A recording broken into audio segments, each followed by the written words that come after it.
Test, test, 1, 2, 3.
Supervisors, we're going to begin by turning it over to our clerk, Melissa Manriquez, who will call roll to establish quorum.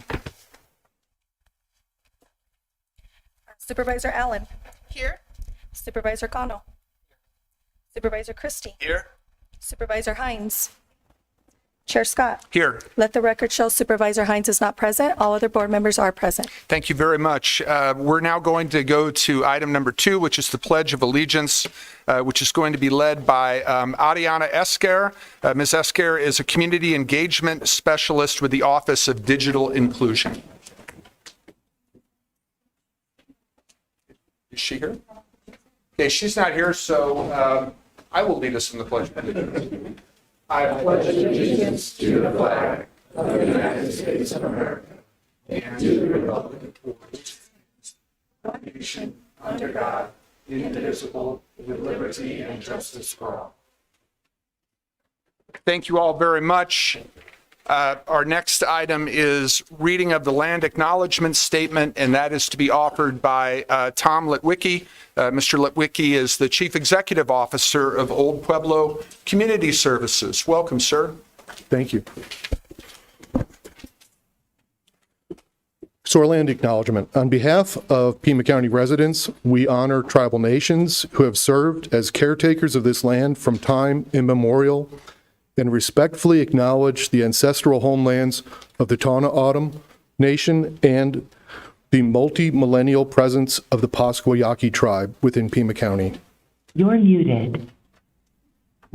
Consistent with Pima County's commitment to diversity and inclusion, we strive toward building equal partner relationships with Arizona tribal nations.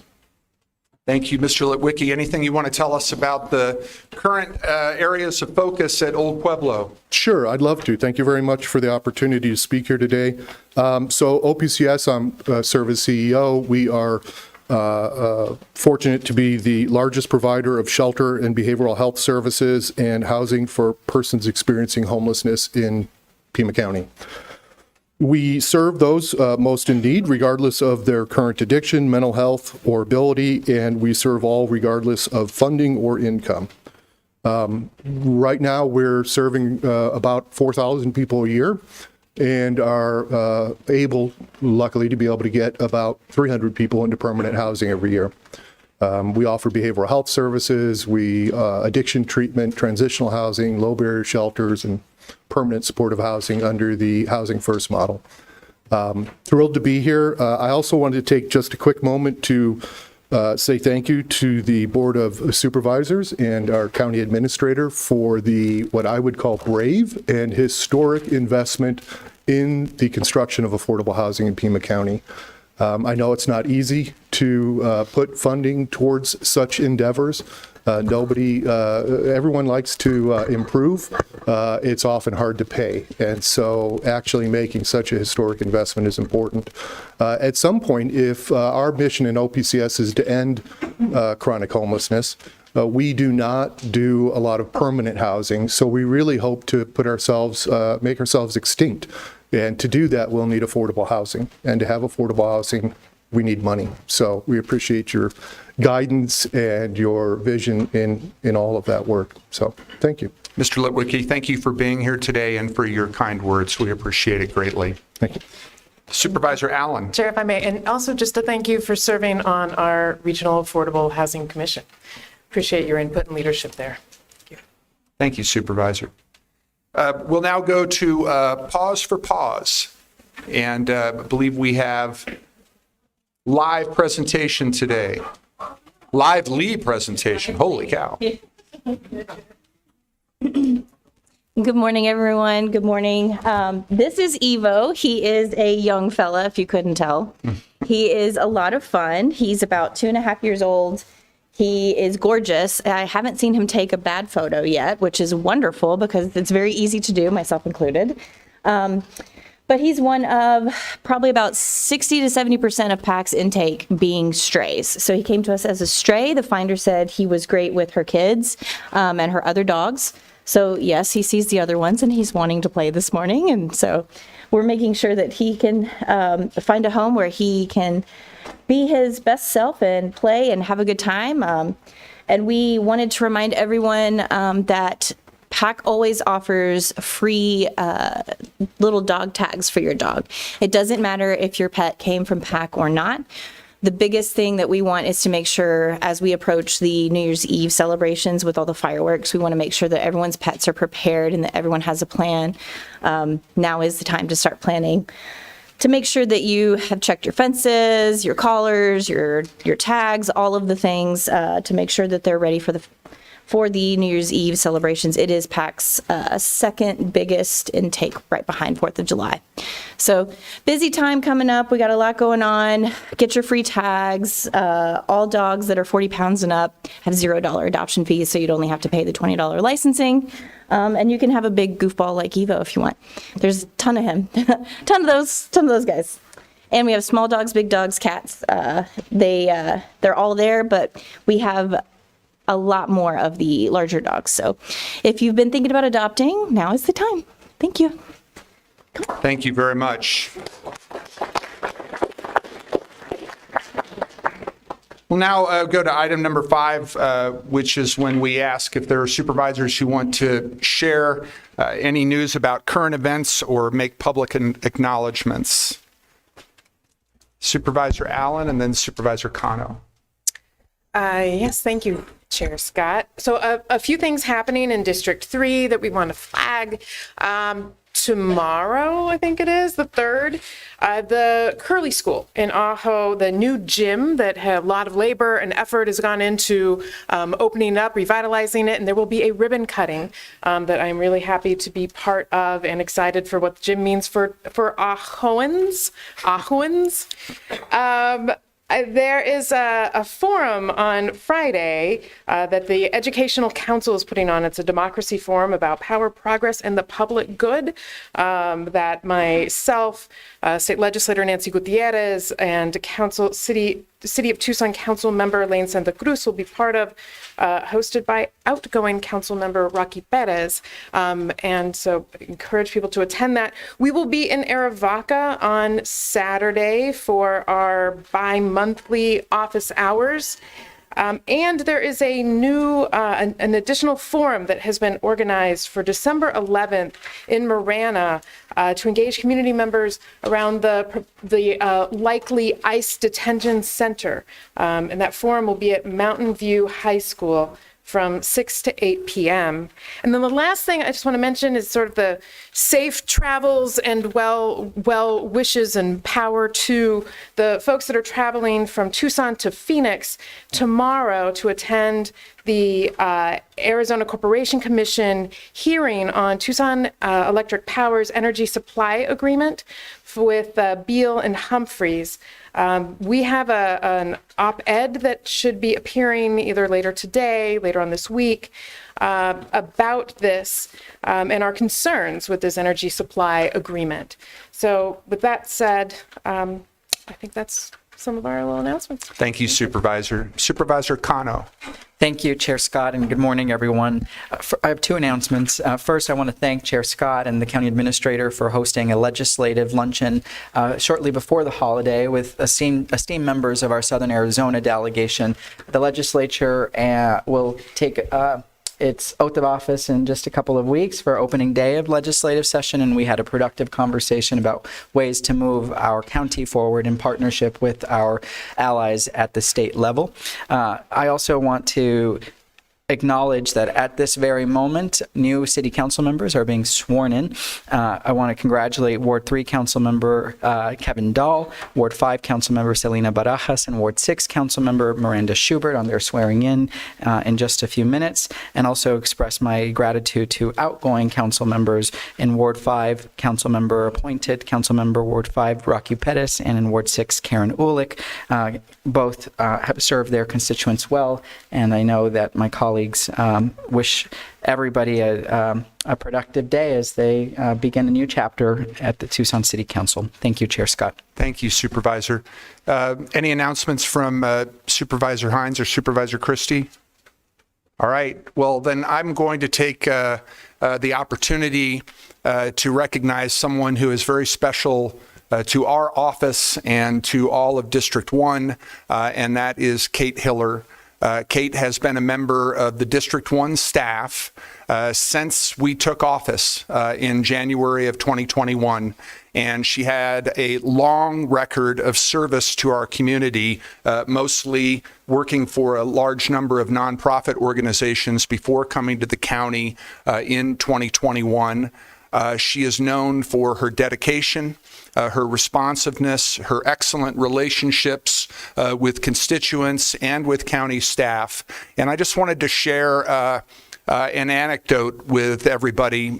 Kate might not even remember this, but back in late 2020, when we were still in the high days of the pandemic, when I was doing interviews for these positions, I had to have interviews on the back patio of my home because it wasn't safe to meet indoors. And I remember when I interviewed Kate and I called her afterwards to let her know that she had been selected for the position, she said, "Wow, really? No second interview?" And it was just an example of how she has always kept me on my toes over these 5 years of working together, and how she has always caused me to think, am I considering everything that I need to consider? So, Kate, thank you so much for your service to our office and to everybody in District 1. Your last day will be Thursday of this week, and we will miss you greatly.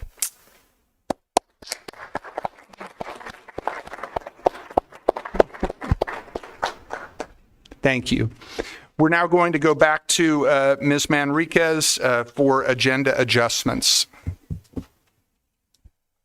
And Chair Scott, for the record, Supervisor Hines joined today's meeting at 9:06. Thank you. Good morning, On the regular Supervisor. agenda, page 4, item 16, under transportation, this is a hearing, code text amendment, ordinance number 2025-32. The county attorney's office and county administrator request this item be continued to December 16, 2025. Page 5, item 19, under Board of Supervisors, This is unfinished business from November 4th, FY26 emergency funding for the Community Food Bank of Southern Arizona and the Sahuarita Food Bank and Community Resource Center. Supervisor Hines requests this item be removed from the agenda. On page 6, item 20, unfinished business from November 4th, FY26 emergency funding for refugee resettlement agencies serving Pima County. Supervisor Hines requests this item be removed from the agenda. On the addendum agenda, page 1, items 1, 2, and 3, these are executive sessions. These items will be heard at a time certain of 12 p.m. On page 1, item 6, under County Attorney, conflict of interest waiver. This is with Rusine, Lopez, and Lazardi. The County Attorney's Office requests this item be heard before call to the public. Thank you. Mr. Chair. Thank you. Supervisor Christie. Item 16 on the regular agenda with the ordinance that was being considered, according to a number of people, initially that ordinance, that item was to be considered at the December 16th meeting anyway. And that was the understanding. And then it was moved to today, and now it's being moved back to the 16th. There are a number of people here today that showed up to address this issue. I would just like to express to them that you're more than welcome to address this item today, or you may not choose to address it today and come back to this on the 16th. I don't know why there was such a issue between today and the 16th and back to the 16th, and now it's being moved permanently to the 16th. But I appreciate your time and your effort, but I also want to hear your words, all your words, and perhaps it would be more appropriate, unfortunately, to have you come back on the 16th. But it's entirely up to you. If you want to address them today, fine. But I just wanted to reiterate that there was some miscommunication throughout the community as to when this item was going to actually be presented. So, Supervisor Christie, thank you. And anybody who, assuming we approve the agenda adjustments, including the recommendation from the county attorney and the county administrator that this hearing be continued, if anybody wants to speak to the item today, they can do so during call to the public. Supervisor Hines. And Chair Scott, and to the point of my colleague, Supervisor Christie, I spoke yesterday evening with the county administrator as well as with our legal counsel. They are amenable to us hearing this and starting the hearing and then not having a vote until the 16th. And I think that would be a good way to do it. We can simply continue the item after those who are here to speak about it have had their chance to do so specific to the item, when we can simply then have a vote to move forward with the continuance at that point. If that would be acceptable to my colleagues, I would like to do that. Mr. Brown, why is your office recommending that the hearing and the item be continued to the 16th? Chair Scott, board members, there's been a lot of public feedback that we'd like to sort of reassess if further revisions are necessary. But I think the suggestion of holding the hearing and then maybe recessing the hearing and continuing it on the 16th would work as well. What's the pleasure of the board in terms of conducting the hearing today, recessing the hearing, and then reconvening it on the 16th? Supervisor Hines is thumbs up on that. Supervisor Cano, did you seek to be recognized? Supervisor Allen, I thought, did you? No? Yes? All right. Supervisor Christie? I wish we could take a poll of the people here to find out what they wanted to do, because they're the one that made the effort to come here. But certainly,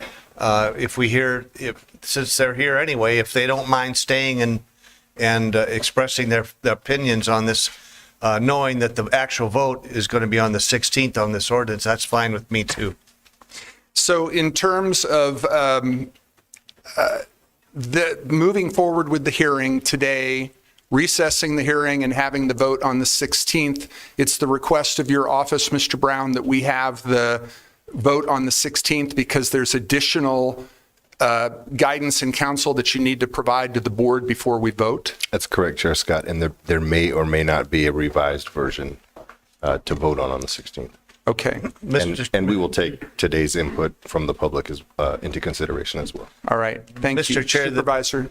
Just as a point, the public's input may change knowing that there's more information coming on the 16th, and it could definitely color their opinions today. Of course, they can always come back on the 16th too.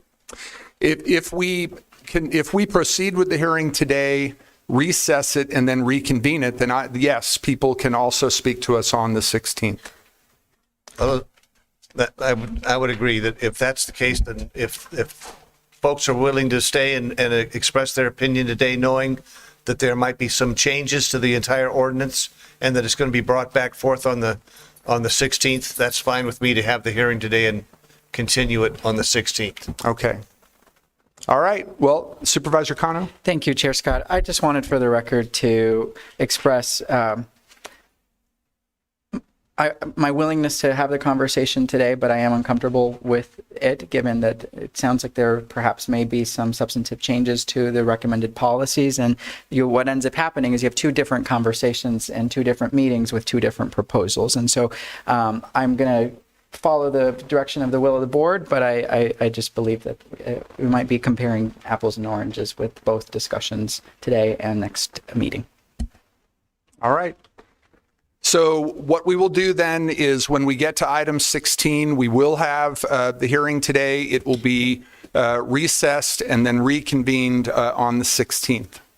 That was what I understood to be the wishes of the majority of the board. Mr. Chair, would there be any possibility of moving item 16 up in the agenda list to accommodate the folks that are here now?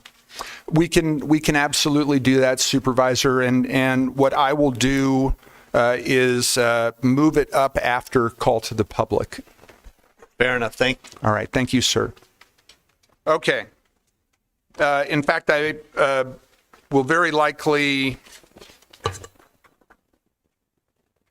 And Mr. Chair, one more thing. Yeah, that's when I'll do it. Folks need to know that there's the call to the public where they can speak, and then there's a hearing where they can speak. So if your plan to speak to 16 is going to take place at call to the public, probably be best to hold off until the hearing comes up to speak directly to it.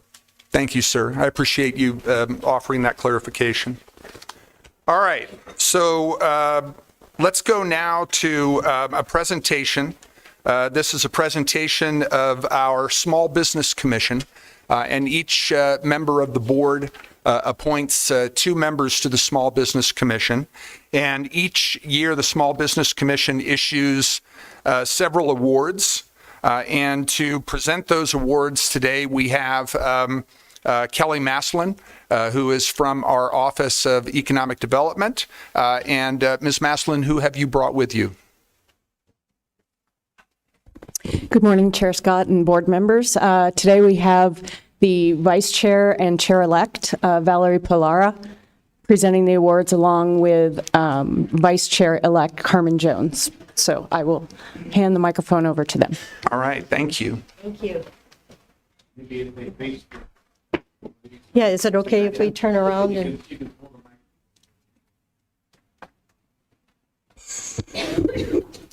Good morning, everybody. My name is Valerie Pilara, and this is Carmen Jones, and we are really excited and honored to be able to bring to you today our 2025 winners of the Pima County Small Business Commission Small Business Awards. I do want to say thank you to the Board of Supervisors for all of your support, and of course the county administrator and her wonderful staff for all of their support. We're really excited about this. This is truly a celebration for us, for these wonderful businesses. We have 5 of them that stood out for their leadership, their community impact, and also for their ways that they do business in Pima County. So I would like to start first with our overall small business for 2025. This is a small business that really is so well deserving. It bakes delicious baked goods with a powerful mission, giving back to our community, especially supporting animal welfare. I would like to bring up Bake a Difference Cookie Shop, please, and let's give them a...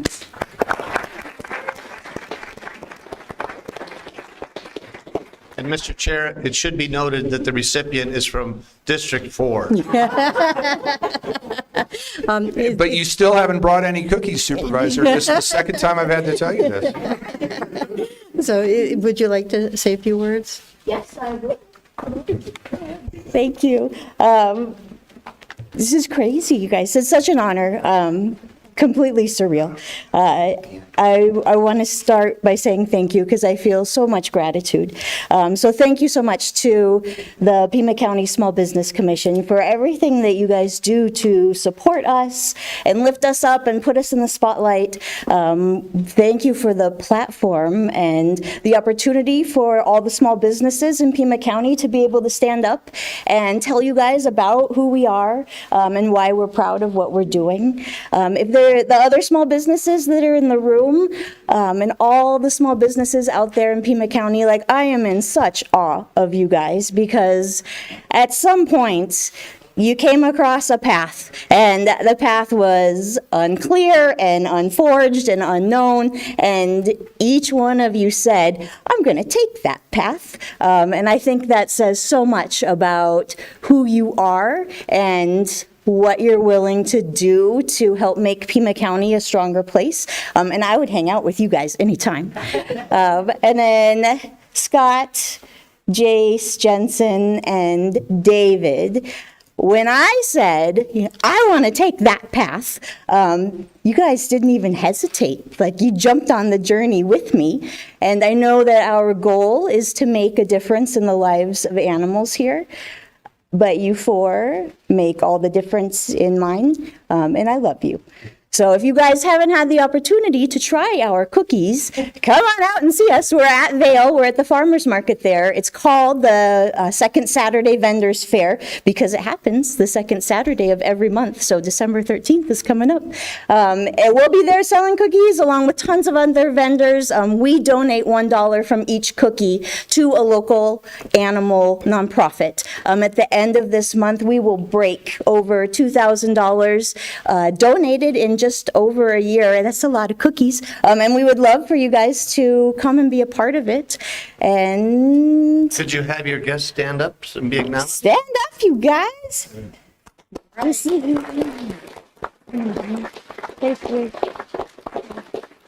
I saved the best sentence for the Board of Supervisors because I brought free cookies for you guys. I see the back. Yeah, I brought, thank you guys. Thank you very much.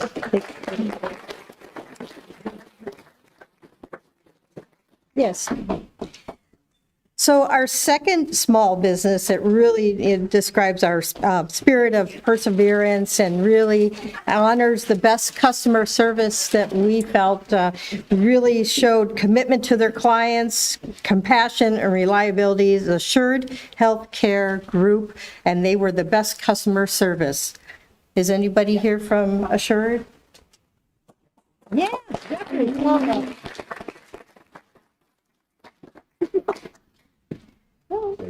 Thank you for your excellence in care and your customer service. It really means a lot. Would you like to say a few words? Good morning, everyone. Thank you to the Pima Small Business Council for recognizing us and what we do. We truly love being a part of Pima County and of Arizona, and we provide services for people with disabilities. We have 4-day programs across Arizona right now, 2 in Tucson, 1 in Green Valley, and 1 in Mesa. We've also just opened up a thrift store where all the employees there are individuals with disabilities that we serve. In our field, customer service is easy because everything we do is to empower and provide opportunities to people with disabilities that might not have had those opportunities otherwise. So getting to know our members, their families, what their needs and wants are, what their dreams are, and helping them reach that is just our everyday life. So the customer service is just a part of that. It's not something we strive to do to be the best customer service in the world. It's just part of the life we live in, helping the people that we support.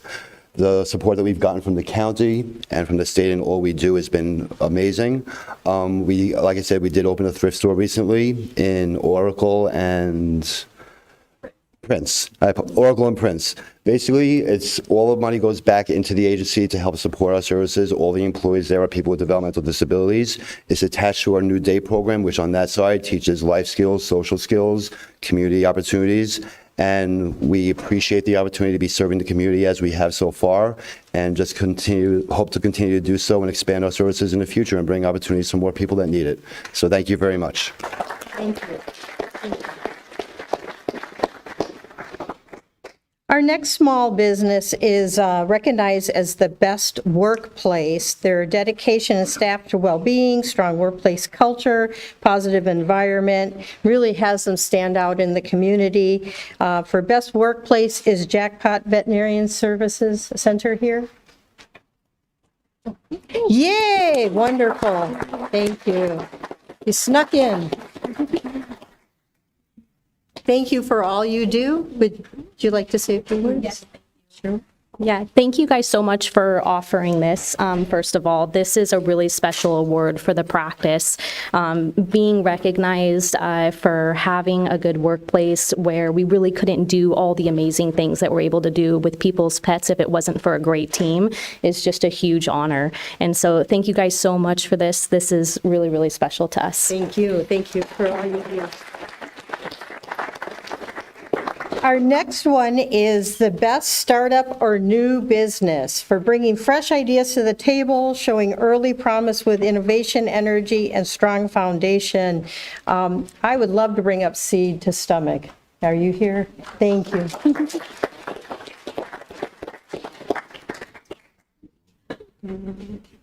Would you like to say a few words? So start off with thank you for the Small Business Council as well as the Board of Supervisors. This means a lot to us because we started off trying to educate people on how to grow their own vegetables, how to grow their own fruit, and how to turn it into actual meals, and then how to preserve it. We also teach you how to seed save. So once you buy one of our kits, you actually don't ever have to buy seeds again for that variety. And each kit comes with several different things. We have so many to choose from. And it started because I used to grow stuff in my garden and give it to my neighbors. And my neighbors would be like, can you teach me how to do this? And me being a serial entrepreneur, I never had the time to actually develop it. So in 2024, I had about 3.5 months of time in between two projects, and I put this whole thing together. We are now sold at Walmart. We've been recognized not just here in our own county, but nationally. So this is huge for us to be able to be recognized within our own community. And so we will have a little bit of information out here for you guys right on the table, cards as well as pamphlets and everything else. So if you have any questions, our information will be out there. And thank you so much for recognizing us. It means a lot. Thank you. Great job. Wonderful. All right, and our last business is Best Community Engagement and Impact, and it's really for the recognition of their commitment to giving back, their investment in time and resources into our community, the Ernest House. Is someone here from the Ernest House? No, we will save their award and give it to them. I do want to say, thank you so much to everybody who won and to everybody who submitted an application. It was amazing. You can speak for yourself, but it was amazing to read the applications, be able to see everything, and to hear what everybody is doing. The small businesses are the backbone of this community, and it was beautiful to see every submittal and just the great work that everybody is doing. So please join me in congratulating the 5 winners and their success and really bringing great things to Pima County. Thank you. If we could get the winners to come up so we could get a picture with everyone with your plaque. The board wants to come down and join the group for the picture.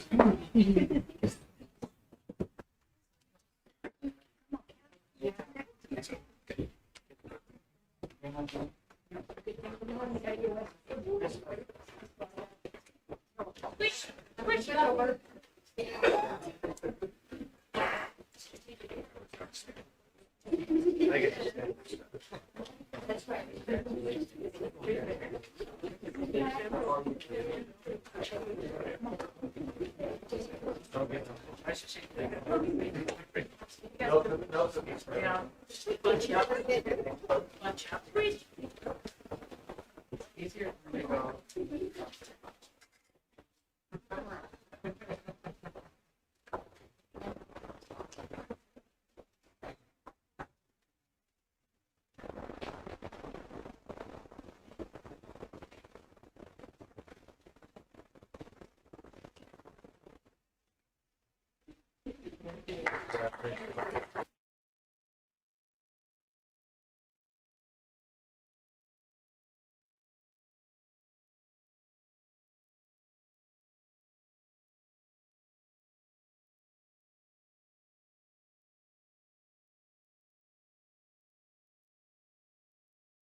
I know, what the heck? I don't know what to do with myself.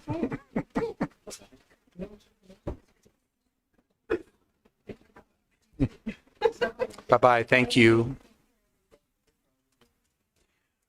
All right, ladies and gentlemen, before we move into call to the public, if you recall, there was a request from the county attorney to hear addendum item number 6 before we got to call to the public. That is a conflict of interest waiver regarding Rusing, Lopez, and Lizardi and their request for such a waiver. Mr. Brown, please inform the board and the public as to why this waiver is being requested and why we're hearing it now. All right, Chair Scott, board members, there was a message sent. It's a little unorthodox to have an item like this before a call to the public, but there was a message sent to the board about a week and a half ago. If there's a need to briefly recess into exec to discuss it, we can, but if the information provided was enough for supervisors to vote on it now, we can do that as well. All right. I will move addendum item number 6. Second. Moved and seconded by Supervisor Hines. Discussion. All those in favor indicate by saying aye. Aye. Any opposed? Opposed. Item passes 4-1 with Supervisor and did you also? Okay. 3-2 with Supervisors Allen and Cano opposed. All right. So now we're going to move into call to the public. And I think the clerk has done a good job of sorting the cards for people who want to speak during call to the public and people who want to speak during the hearing. But if for some reason you get called during call to the public and you actually wanted to speak during the hearing for item number 16 or item number 13 for that matter, just say, let us know and we'll move your card to that hearing. Here are the guidelines for public behavior during call to the public. Citizens attending the meeting shall observe rules of propriety, decorum, and good conduct. Any person making personal, impertinent, or slanderous remarks or who becomes boisterous while addressing the board may be removed by the sergeant at arms if directed by the chair. Such person may be barred from further audience before the board. Unauthorized remarks from the audience, stamping of feet, whistling yells, and similar demonstrations shall not be permitted by the chair, who may direct offenders from the hearing room. All right. We are honored to have as our first speaker today former Pima County Supervisor and current Justice of the Peace, Ray Carroll. Judge Carroll. Thank you, Mr. Chairman. Mr. Administrator, of course, all the supervisors, I appreciate it. Judge Carroll, pardon me for interrupting. Can you move the microphone back over? Thank you, sir. Thank you, Mr. Chairman, for recognizing me. First, I have to get back to court today. Today's civil traffic hearing Tuesday, so I appreciate all the effort that you put into this wonderful morning. And I wanted to stand and recognize a great friend of Green Valley, Aravaca, Sarita, the entire region. Her name was Gudrun Price. Miss Gudrun, known for her power walks around Green Valley, on Tuesday mornings I would join the power walk, and so would my dog Bella. We would be out with Gudrun. She walked 8 miles a day. She never had a car. Well, she had a car, but one time she got a traffic ticket and she wanted to give up her driver's license. I said, no, we don't have to do it that way. You might need your car someday. But this is Gudrun, a life well lived, a Green Valley philanthropist who died in her sleep. As it says in the Bible, only the just die in their sleep. She was definitely a sweet woman, my sweetest friend in town. Arivaca donation alone was $16,000 when the human resources refrigeration broke down. And human resources is about getting a job in Arivaca. It's about serving people. Gudrun stepped up and gave $16,500 to replace the refrigeration because the Arivaca people just couldn't come up with that at such a short notice. As I said, she was my sweetest friend in town, but she had a lot of great admirers around. From her generous and loving nature, she'll live in Green Valley's memories forever. An example again, Green Valley, we needed a mediation room. We thought taking the drama out of people's business would be helpful. Putting them in a mediation room, we trained the majority of our workers, and we have a wonderful woman named Patricia who does mediations now in the mediation room. Gudrun gave us $10,000 to fix up that room, and it's a very lovely spot to negotiate and find compromise. So I'd like to name that room after Gudrun. I'll leave the newspaper for you, whoever doesn't get it's covered with Green Valley stories. She is and was and always will be an example of Gandhi's call for living simply so that others may simply live. Thank you, Mr. Chairman. I will submit the paperwork to try to upgrade the name of that mediation room to the Gudrun Price Mediation Center, and God bless all of you. Thank you, Judge Carroll. And you wanted to take a picture in front of the board? Absolutely. Green Valley News, a lot of times Green Valley News, they're not going to give me a free subscription or anything, but they like their newspaper Steve knows that. If you're somewhere and you got a Green Valley News subscription, bring a Green Valley News with you, get your face in the paper. Word to the wise. This is my buddy Skip. Skip's been a big helper with the AA program, the DUI program, and couldn't be here without God, Skip. God bless all of you. Thank you, Judge Carroll. Merry Christmas. Thanksgiving came a little early for Gudrun this year. God bless her memory, and thank you for listening. Thank you, sir. All right, we have the next three speakers for Call to the Public, and I neglected to mention that each speaker, based on the number of cards we have, will have 3 minutes. You can come to the front and wait your turn to speak. Luke Felix Rose, Mandy Carlson, and Glenda Avalos.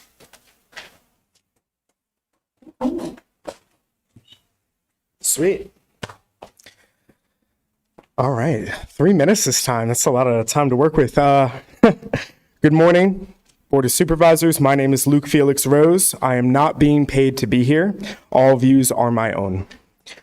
Before I speak, I would like to address the 4 Democratic members, and I do hate playing party politics, but there is a growing frustration within the legislative districts and party bodies that passed resolutions against Project Blue now see Chair Rex Scott and Dr. Matt Hines voting and acting in favor of tech billionaires. I never expect one to tote the party line, but reiterating this as we see sweeping primaries across the country might be of interest to you. Look nationwide. When you continue on this path, it is political suicide. And when people rise, it is power, and we will mobilize. On October 14th, 2025, I appeared before this board to ask you to listen to the experts in the community and seek community support in regards to Project Blue and the unfortunate financial situation you now find yourselves in with my taxpayer dollars. On October 21st, 2025, I called out the hypocrisy and poor judgment that me and the nearly 30,000 supporters of the No Desert Data Center Coalition have organized against. During that session, I told you to open up a better public forum for the community to voice these concerns, as we felt that our typically 2-minute public comments were restrictive and dismissive on the issue. On November 3rd, 2025, I asked you to deny further corporate influence of this chamber, as we see from the donations from Diamond Ventures, Southwest Gas, TEP, Lazarus and Sylvan, and other corporations who may be staunchly in favor of Project Blue seem to also control you as politicians via your campaign funding. I remind you that regardless, you are each public servants and your constituents feel inadequately served. On December 2nd, 2025, I am here to reaffirm all that. I'm here to ask you to listen to experts, open a better public platform for constituents, and put people power over private dollars. Will you? Thank you for your time. Sir, Mandy Carlson.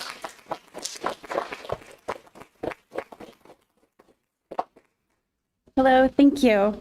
As a member of the First Things First Pima North Regional Council, I am here today to share how quality early learning offers one of the highest returns on investment and why it is so crucial that local leaders advocate to expand these opportunities across the state.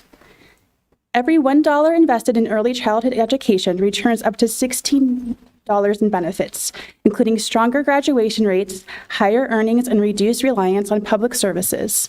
But as funding continues to decline, Arizona risks losing these long-term gains. In our community, employers struggle to find and keep employees.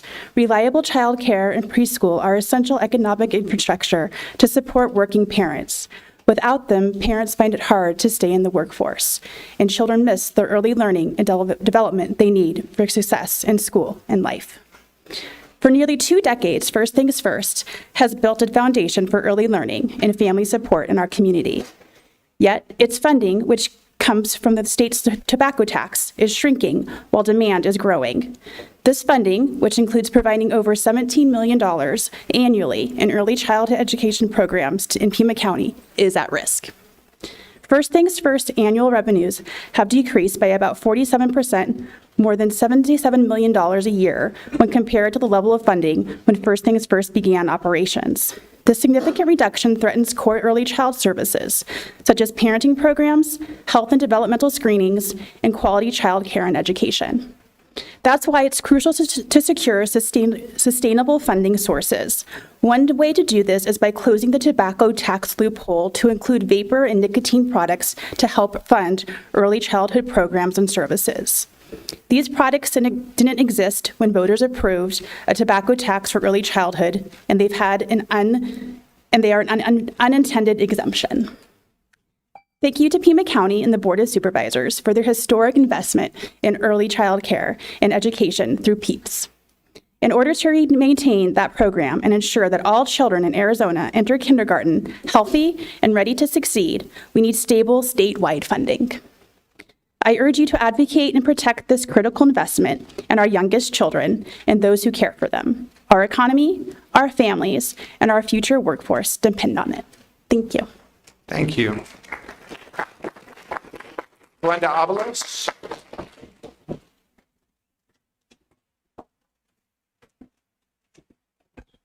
Buenos dias. Good morning. My name is Glenda Avalos. I live in District 5, and I am not a paid speaker. Affordability crisis. At Casa Maria, we see daily the struggles of working families who are being forced to bear more than what they can carry, due to the continuous push for economical growth that only favors a few. Our communities are pushed deeper and deeper into despair with no light of hope to alleviate the weight of their burdens. Data centers across the nation have put residents at risk of substantial rate increases, blowouts, and air and water pollution, and more. Through TEP, there are no enforceable protections for the current residents who are already in an affordability crisis. There is more to lose than there is to gain from this project. The biggest question is, at the cost of what do we move forward? As elected officials, it is your duty to ensure the people who elected you are actually represented in the best interest of us. Not corporations, not multi-billion-dollar utility companies, not anything else, but regular people. If you continue to support this, it is, and please know, it is political suicide. We will remember, and when people raise, it is power, and we will mobilize against you. Thank you. Ms. Avalos. Our next 3 speakers are Randy Rist, Robert Royce, and Stephen R. Marks. Randy Rist.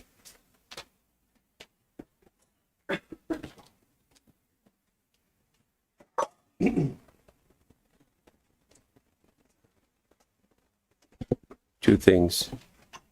One, the process has been less than transparent for the public that elects you.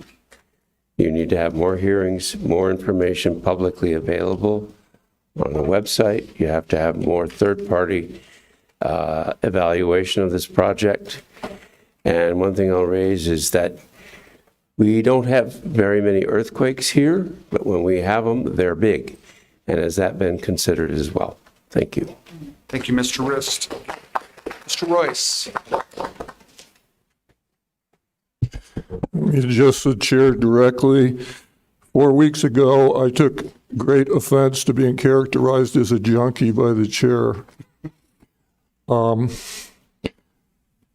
mean, over 5 years, I've watched you. I mean, you came in with a lot of promise, but you have turned yourself into a poster boy for the old boy system that's been squeezing the life out of our community. Now, as for me being a junkie, I started my political life at 13. At 16 and 17, I was precinct captain. I guaranteed a square vote count in my precinct after my mother gave up her position as presiding election judge. At 20 years old, in one mammoth 50-minute presentation, I talked Mayor Eckert and the police chief in Carbondale, Illinois, to get rid of those little blue riot helmets, which were pretty much starting a riot. I convinced them that mixing riot helmets and drunk people is bad policy in the city. Never had another riot. In 1990, simply by hanging out with the counter-protesters for 10 minutes while I waited for David to show up with the protesters' stage, I managed to avoid a riot. I convinced them that they liked me, and so even when they found out I was one of the dreaded protesters, they treated me and the entire crowd far more respectfully, and Sheriff McGee was able to guard the event, standing alone on a milk crate with no police in sight. They were all staged to move in if they had to. In 1990, I started the change of government procedure in Fayetteville, and I stuck it out through 2 years, and we got a new government and a whole new beginning for our city. Never mind, I'm just a junkie. I'm doing all this as a junkie. I put out a riot at a city council meeting in 6 minutes. It was my last act in Fayetteville. I moved here. I've attended 375 city council meetings, a couple hundred board of supervisors meetings. I've done 187 episodes of a new city government for Tucson. I did 44 episodes of Thomas Jefferson Still Lives. I have had an effect on the city which only I understand, but never mind, I'm just a junkie. Thank you, Mr. Royce. Stephen Marks. Mr. Marks? I think I've already spoken. That was, I thought you were Mr. Rist. No. Is Mr. Rist here? Okay. All right, then our next three speakers are Dave Smith, Bennett Marks, and John Ralston.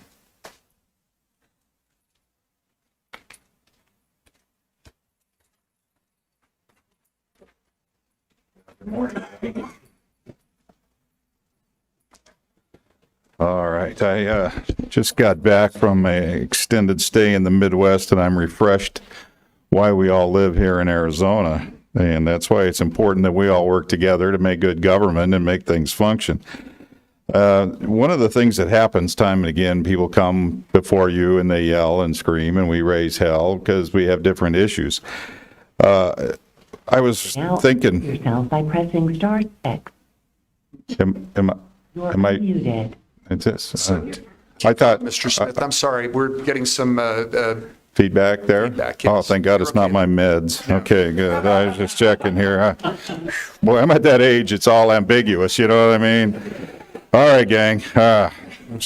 So anyway, I thought when I would come today, now that I'm back in town and it's warm and comfortable here, is I want to give you guys some advice, just a friendly advice. Years ago, I was here and I talked about how we needed better feedback mechanisms, the cybernetic loop, et cetera. I talked about a guy named Aaron Waldowski. Waldowski was a liberal. He's since passed, brilliant man. He was a sociologist, and he wrote a book called Implementation. He had developed a program for Oakland to eliminate long-term unemployment, which has been a chronic problem in our society, chronic problem here in Arizona. And one of the things he discovered in his book, Implementation, was how difficult it is to make a government program function. As you can see just from today, making a simple decision regarding things like, for instance, do I want to have another data center? Do I not? This has become quite the hot potato, watching it from afar on YouTube, you guys. It's certainly got people to show up for a while, I'll tell you what. And yet again, that's important because in a representative democracy, people need to be actively participating with their representatives. So I really encourage this. So in that spirit, I had one of my favorite artificial intelligence mechanisms run a core issues that Waldowski addressed in his problems with making government work. And it just gave me a nice little 2-page handout. I will make sure you get it, and you can read it at your leisure, throw it away, whatever. But once again, he talked about the problem with the fact that making government intergovernmental organizations work together is difficult. Making organizational decisions is difficult. And your problem is going to be not only making the decision, but implementation. As you can see right now, you're shuffling this hot potato around on this data center. And one of the things, this is going to get more and more complex, as is our homeless issue, as our housing problems, that is affordability. And I hope that you'll take a good liberal, Waldowski, the sociologist who actually studied things, and I love that guy. His insight, I think, is important, and thank you. Thank you, Mr. Smith. If you give your document to Mr. Felix from the clerk's office, he'll make sure the board gets it. All righty. Thank you, sir. Bennett Marks.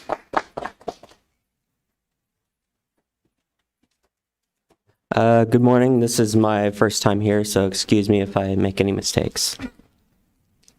My name is Bennett Marks. I am from District 3. I'm here to express opposition to Project Blue, an egregious waste of our desert's limited resources. This project would utilize more than 5 million gallons of water a day, and it uses more power than the entire city of Tucson. As someone living paycheck to paycheck, this would make my cost of living, as well as the cost of living of many like me, completely unsustainable. Data centers like these have a history of raising power costs, and the consequences of this are felt throughout communities, from individual members to small businesses. I urge you to join me in opposition to any data center development project, as they are a threat to our own community. Thank you for your time and consideration. Thank you, Mr. Marks. John Ralston. Can everybody hear me? Yes, sir. Awesome. Hello, my name is John Ralston. I reside in District 5. I'm not being paid, and my views are my own. According to a report by journalist Garrett Archer of ABC 15 News in Phoenix on November 18th, 2025, there are 79 data centers currently operating in Arizona, 32 data centers under construction, and 112 announced data centers, currently totaling 223 data centers for Arizona. To my knowledge, no one has calculated the aggregate effect of all those data centers on our state. That is 223 straws directly or indirectly in the already depleted aquifer, as well as siphoning off water from the Colorado River, preventing water from being delivered downstream. To paraphrase a quote from the movie There Will Be Blood, they're going to drink our milkshake. They're going to drink it all the way up. That is 223 additional stressors on already stressed power grids. that has 223 point sources of fine particulate matter, nitrogen oxide, sulfur dioxide, volatile organic compounds, PFAS, carbon dioxide, etc. Communities that have data centers are giving up large amounts of water and have skyrocketing utility rates, financially stressing already stressed members of those communities. This board has the opportunity to be a leader and pump the brakes on this runaway train of data center development. Yes, a lot of construction jobs will be created, but they will be building the infrastructure for systemic impoverishment of our community. I understand you are being triangulated in this Milgram experiment, and there are many groups of people, lawyers, staff, Beal, Chamber of Commerce, etc. They want you to push the button and harm the people of this community, but you don't have to do it. Stop the land sale to Beal, stop Project Blue. Thank you for your time. Thank you, Mr. Ralston. Our next three speakers are Bill Ruiz, Reed Sperling, and Lee Zeisch. Bill Ruiz? Oh. Okay.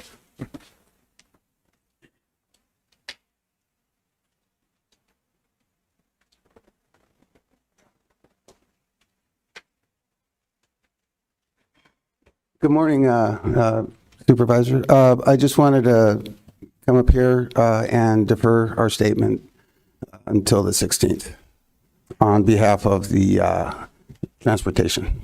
Okay, so you're wanting to address item number 16, and you prefer to speak when the board reconvenes that hearing on the 16th? Yes, sir. Thank you, sir. Thank you. Okay. Reed Sperling.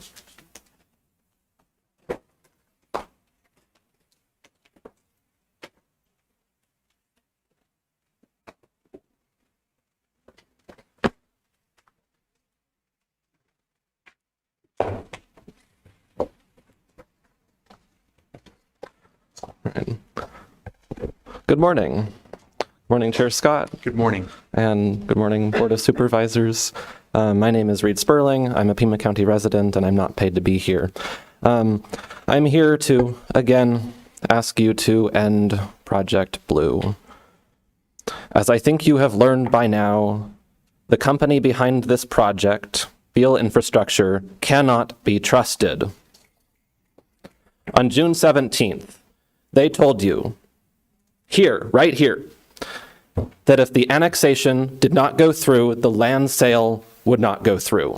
That was a lie. They lied to you. They cannot be trusted.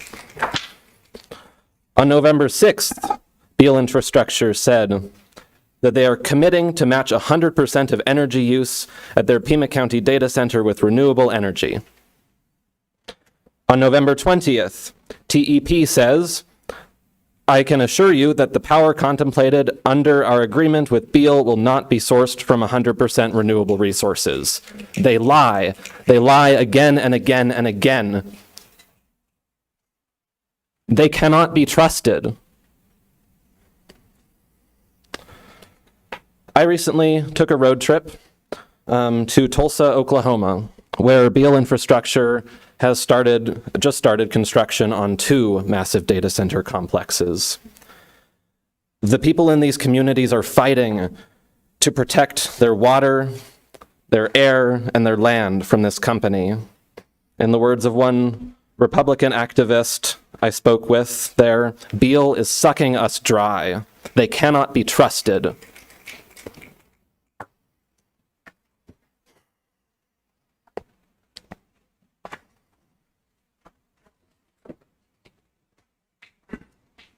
I am confused why 3 of the Democrats on this board are working in lockstep with the Trump administration on its data center agenda. I found one possible explanation in your campaign finance reports, thousands of dollars in donations to you, and you, from Diamond Ventures, the land developer behind Project Blue, from Lazarus and Sylvan, the lawyers for Project Blue, for TEP, which stands to make millions from Project Blue, and from Southwest Gas, which stands to benefit in the same way.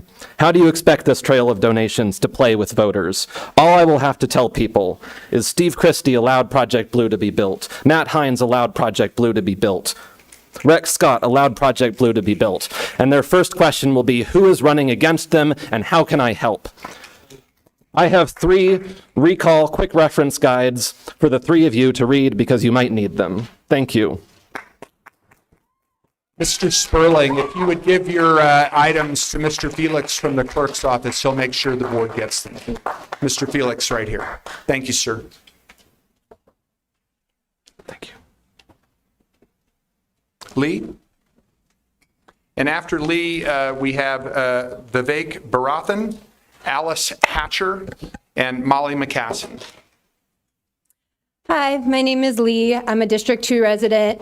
I really don't want to be here again today. I'm very angry that I have to come here as a citizen and fight to be protected from Project Blue, but I know there are so many people who don't have a flexible work schedule like me, so I'm here representing them today. Every time we come here and we are not listened to, we have a group chat with hundreds and hundreds of people against us. Every single time they asked when the supervisors who will not reverse course are up for re-election. And when they find out that a lot of you aren't up for re-election until 2028, they start asking about what they can do to recall you all. So far, our answer has been, it is a ton of work. But let's do the work to try to get them to do the right thing, to stop and close the land sale. If you do not stop and reverse course and close, and if you do close the land sale and sell us out, no, that is what people are talking about recalling you all, because that's how much of a threat Project Blue is to us. You keep saying it is inevitable. It is not inevitable. It is only inevitable if you don't do your jobs in reverse course and not close on the land sale. So I want to thank Supervisor Cano and Allen for continuing to fight, for speaking up against this energy service supply agreement that is in front of the ACC. They will likely vote on that tomorrow. There is nothing in that supply agreement that protects us from paying for the nearly 300 megawatts that TEP will give to Project Blue. And we know that TEP is actually telling investors they are right now negotiating for double that, 600 megawatts. And that will cost $1.5 to $2 billion. That is what they are telling their investors because they know that is money that they can recoup through our rates. They are telling investors we're about to make a ton of money on data centers. Why are you trusting TEP and Beal that you can get something in writing that will protect us? There is nothing you can get in writing that makes this a safe data center. You're trying to sell us pretty much safe cigarettes by saying that. And it's not just this data center. If you approve this, if you do not stand up, you are opening a floodgate of data centers that is connected to a web of surveillance and a web of frac gas infrastructure. These are all signatures that Tucson DSA just got this weekend in support of public power. How many times I talked to people about TEP and they brought up Project Blue. This is on everybody's mind because we are struggling to pay our bills and we cannot survive a data center spike in our bills as well. This has happened everywhere data centers go. There is nothing you can do to protect us. So look at the elections that recently happened in New Jersey, Virginia, Georgia. People lost their jobs. This is political suicide. If you do not reverse course, do not give us a data center for Christmas. We will remember. Thank you very much. Mr. Barathan.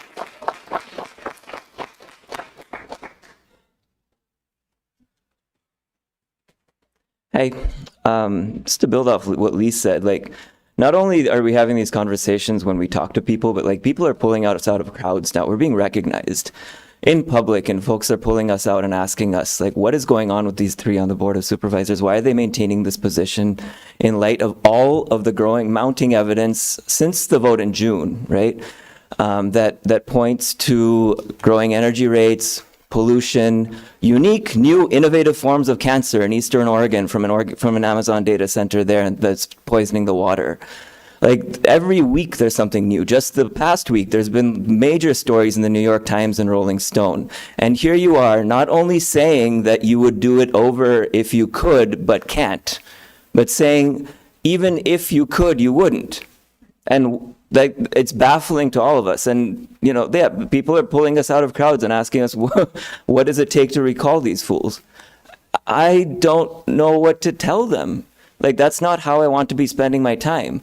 I want to be spending my time building a better future for all of us here in this community, imagining together what sustainable economic development can look like, what it means to live here and have union jobs for all of our workers, to have well-paid union jobs for all of our workers, in a fashion where they're not building things that will destroy this environment and make it unlivable for our children. We want to raise our families in a healthy environment where our children get to decide for themselves when they grow up whether or not they choose to live here, not have that choice made for them because the water's gone, because the groundwater is polluted, because the air is polluted. It's completely unfair for us to make these decisions for them.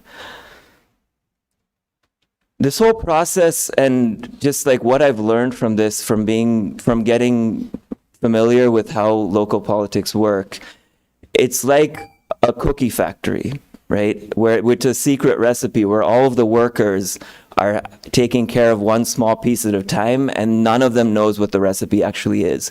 You are acting as those workers in this process. We had a hearing in the Planning and Zoning Commission. Now, from what I understand, that vote took place, and all the members of the Planning and Zoning Commission had, the information they had was that it could have been one of three things, and they voted for it, right? Data center was a possibility. I don't even know that they knew it was a data center. I need to go back and look at those notes. I'm seeing some heads shaking, so I guess not. Then there's the piece of you all, and it was just about the land sale. For the city of Tucson, it's just about the annexation. For the ACC, it's just about protecting ratepayers. Who is holding the whole for us? Who has the big picture for us, if not you? Alice Hatcher. And following Ms. Hatcher, Molly McCassin, Adrienne Hoffmeyer, and Keely Lewis. I wasn't sure if I was going to come here today and speak against Project Blue. I'm feeling very emotional today and very distracted. Since our last Board of Supervisors meeting, I was given a very difficult health diagnosis that will affect my quality of life dramatically and possibly shorten the span of my life significantly. And it made me want to address Matt Hines as a doctor and as someone who voted for you. I voted for you because I'm a teacher, I'm a union Democrat from Michigan, I belong to 3 unions, and I'm an environmentalist, which is always a difficult line to walk. I voted for you because you ran as a doctor specifically. That's how you presented yourself to us. And I thought to myself, he can think holistically in terms of systems. He can think of complex solutions to difficult problems like most doctors, and you have a very impressive resume. So I'm here again to address you as a doctor. The planet is sick. Just this week, 1,200 people drowned in Sri Lanka and Vietnam because of flooding. We've seen the fires all over this planet. If a planet is an organism and a body, and we know it is, all the systems work in tandem. And if we're going to have development, it has to be safe and sustainable. I'm from Albion, Michigan, a town you know very well. Mesothelioma rates are through the roof. I've lost friends to mesothelioma. If we're going to have development, it has to be safe and sustainable. I am begging you today to consider Tucson right now in the community as a patient under your care. And I'm not saying this as a rhetorical gesture. I'm saying this because I am fighting for my life right now. I am fighting for my life. And if a patient came to you, there's this air of inevitabilism around this. Oh, data centers are coming, suck it up, buttercup. Well, I'm going to ask you, if somebody came to you, a patient with a difficult condition, would you say, well, you know, it's chronic, it's going to affect the rest of your life, and it's probably terminal. Here's a bottle of cyanide, here's a loaded gun. Just end your life now. That's what Joni Ernst said to people. That's what Joni Ernst said. I am speaking to you as a person who is now fighting for my health and terrified about my health. And I'm just asking you to think as a doctor. The doctor I voted for, and I mean that very sincerely, and any one of my friends can tell you, I'm not a self-disclosing person. I'm not somebody who likes to talk about myself, but I'm not the only one here who is now feels like we're fighting for our futures and our lives. Please, please think as a doctor. Thank you, ma'am. Molly McCassin.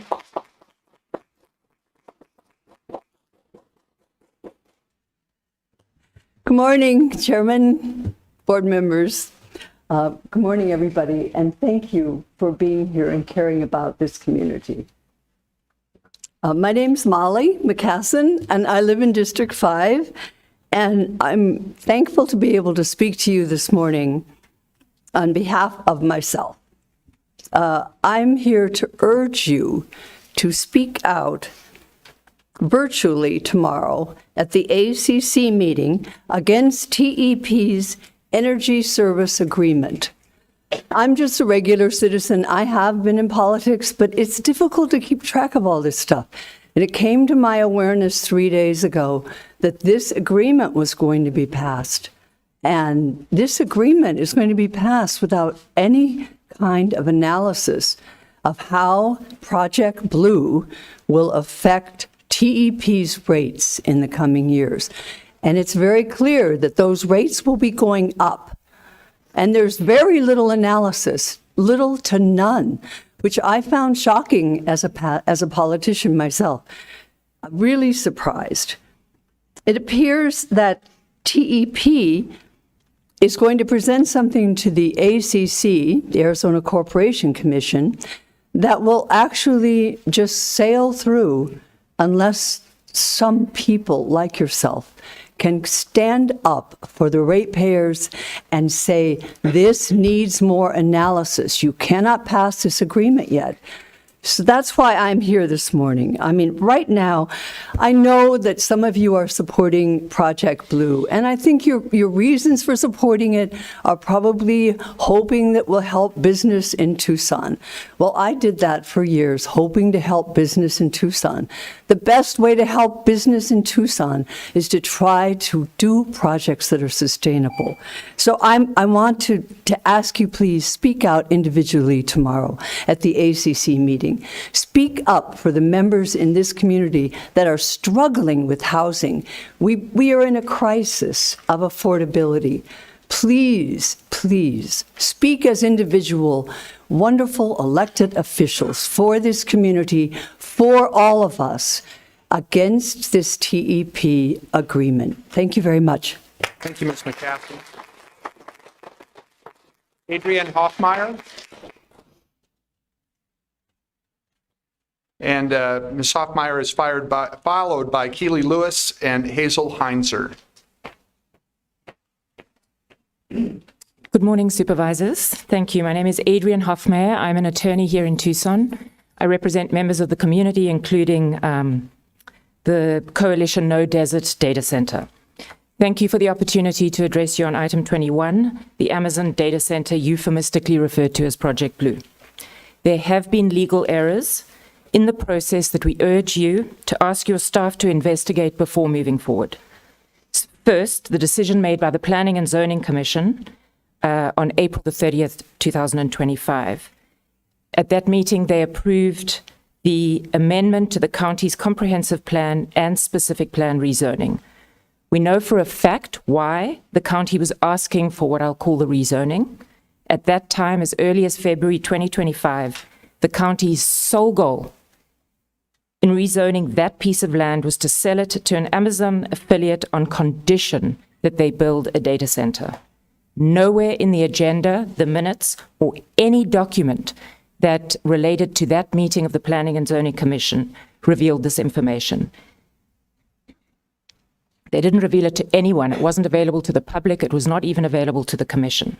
On the contrary, the county went to great lengths to create the impression that they had no current plans whatsoever with this piece of land.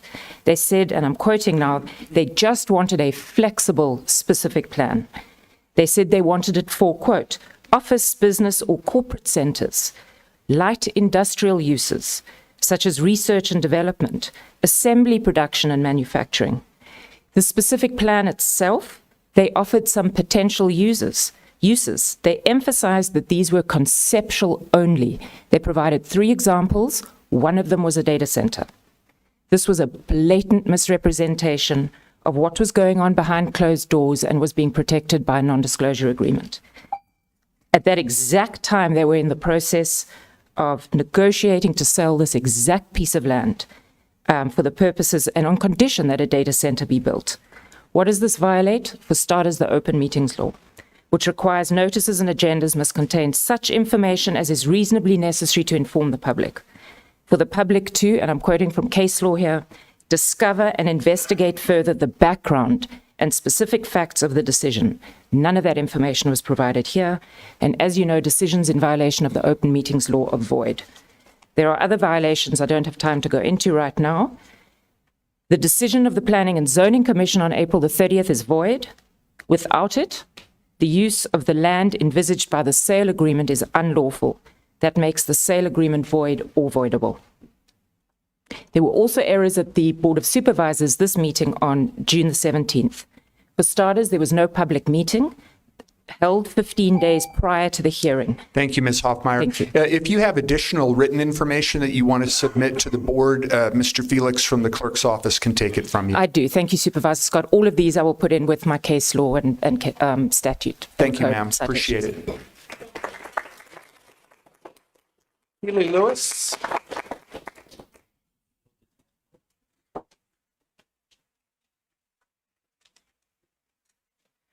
Good morning. My name is Kylie. I am a resident of Sorry for mispronouncing it. No, it's not your fault. It's a tough one. I'm a resident of District 2, and I am here in direct opposition to the land sale for Project Blue. I have a lot written out, but following some of my fellow community members and colleagues, I do want to speak directly to you, Dr. Matt Hines. I know you and I have had a couple interactions with one another. Not all of them have been positive, and I have even told you I will expend immense amounts of energy making your life miserable if you continue to go through with this decision. But I also want to say to you, and I mean this wholeheartedly, I am willing to expend immense amounts of energy supporting you, fighting for you, backing you up on any project that you want to do that will benefit this community. I am a bartender. I am a sommelier. I want to go to your wine bar. I want to drink wine. I want to bring my industry friends there. I so desperately want to be on your side. You are my representative. But you are making conscious, active decisions to harm this community, and that is not something that I can abide, stand by, or even tolerate. So I'm asking you, please, whatever you've been fed, whatever you've been paid, whatever contributions have been given to you, walk away from it. I don't care what lawsuit you have to go through or the county has to face. We will stand at your back proudly and with force. We don't want this. We don't want something that is going to destroy our beautiful environment. I don't want to look at an ugly fucking eyesore every single time. Please don't use that language. Fair enough. I don't want to look at an ugly eyesore on my way down to Sonoyta or going to Tombstone or any other beautiful places that are in southern Arizona. I want to be able to look out on those beautiful hills and the landscape and know that there isn't going to be something out there destroying our water table. Having rate increases go to people who are on fixed incomes, who are not going to be able to afford to pay their AC electric bills in the summertime. I want this community to thrive, and I believe that you have the power and the ability to make that happen. And so I am appealing to you in whatever way that I have to. Again, I will expend immense energy, either facing you head on, or I will be at your back supporting you no matter what. I am just asking you to please make the right decision for Pima County and the right decision for Tucson. Thank you for your time. Thank you, ma'am. Hazel Heinzer.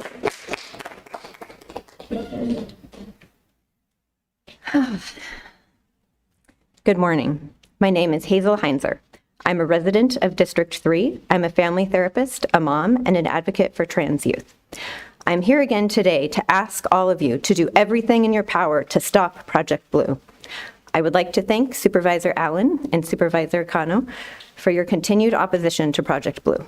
My husband works in solar and is I'm extra nervous today. My husband works in solar and is one of the owners of a local solar installation company. While in theory, Project Blue could offer an opportunity for his company to install a solar system to power the data center, the fact that TEP would need to increase natural gas power production in order to power phase 2 goes against the company's value of sustainability and against the whole point of renewable energy. As an advocate for trans youth, I recently had the privilege of participating in a roundtable discussion in Phoenix on issues facing LGBTQ+ Arizonans. I highlighted the onslaught of anti-trans rhetoric, legislation, and executive orders, how access to basic care and public spaces for trans youth are being threatened and stripped away. I shared that some of the greatest concerns facing our family with trans youth are the same concerns other families in our community.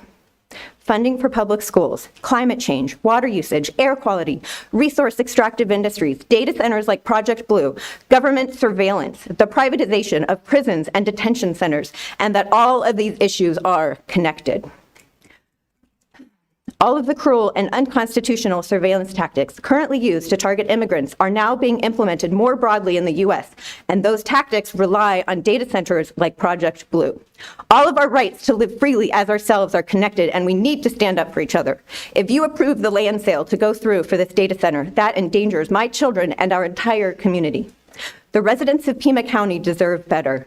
We are counting on you all to protect our natural resources and our futures. Listen to this community. Listen to your constituents.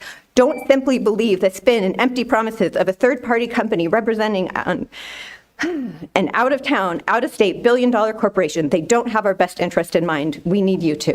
Thank you. Thank you, Ms. Heinzer.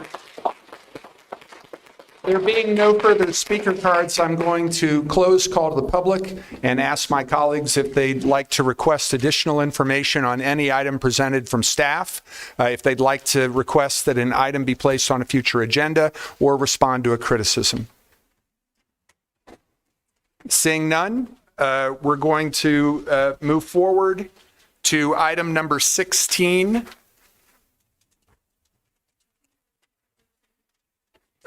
Are you Ms. Trago? We assumed that you were here for the hearing. So you wanted to speak during call to the public? I apologize. We also saw a card with your last name for the hearing and thought you were here for the hearing. Please come forward. My apologies. We're going to reopen call to the public because of my error. Thank you, ma'am. You might want to adjust the microphone. Good morning. My name is Joanne Trigo, and I represent the Tanque Verde Valley Association, the oldest community-based organization in Pima County. Our mission is to preserve the valley's uniquely biodiverse landscape, its scenic, ecological, and environmental character, and to ensure the residents have a clear, unified voice in county decisions that shape our community's future.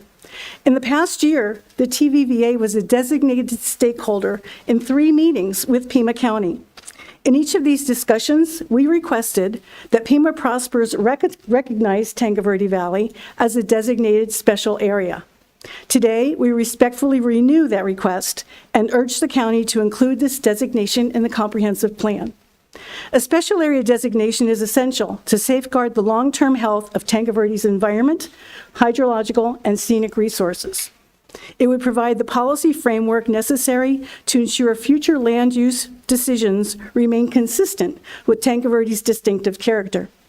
The Tanque Verde Valley is widely recognized as one of the most ecologically rich landscapes in the Sonoran Desert. Its biodiversity actually exceeds that of many surrounding desert regions already designated as special areas.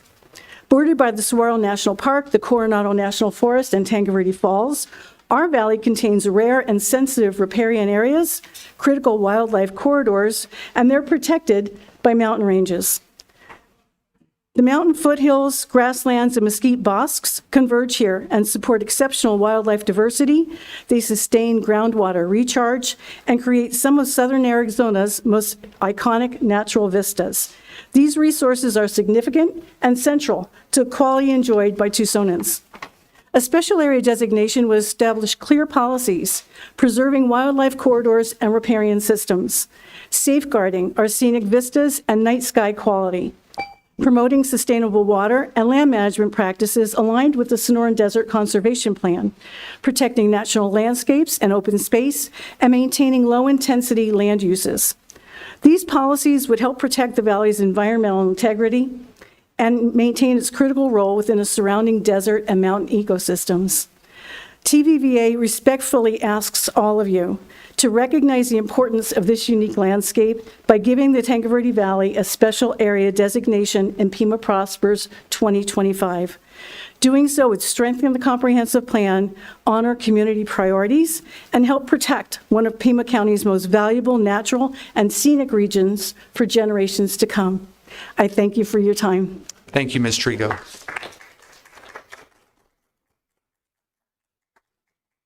And we had one other speaker card. Not sure I'm reading this correctly. Cora Peterson.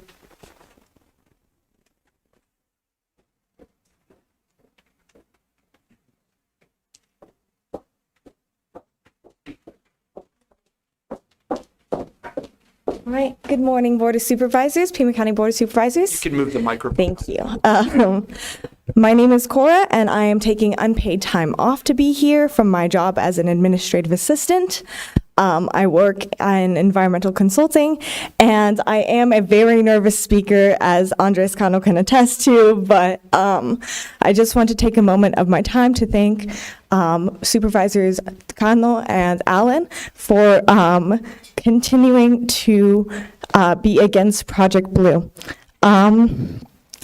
I am more than a nervous speaker. I am Tucsonense hasta la corazón, and the people of Tucson are not being listened to.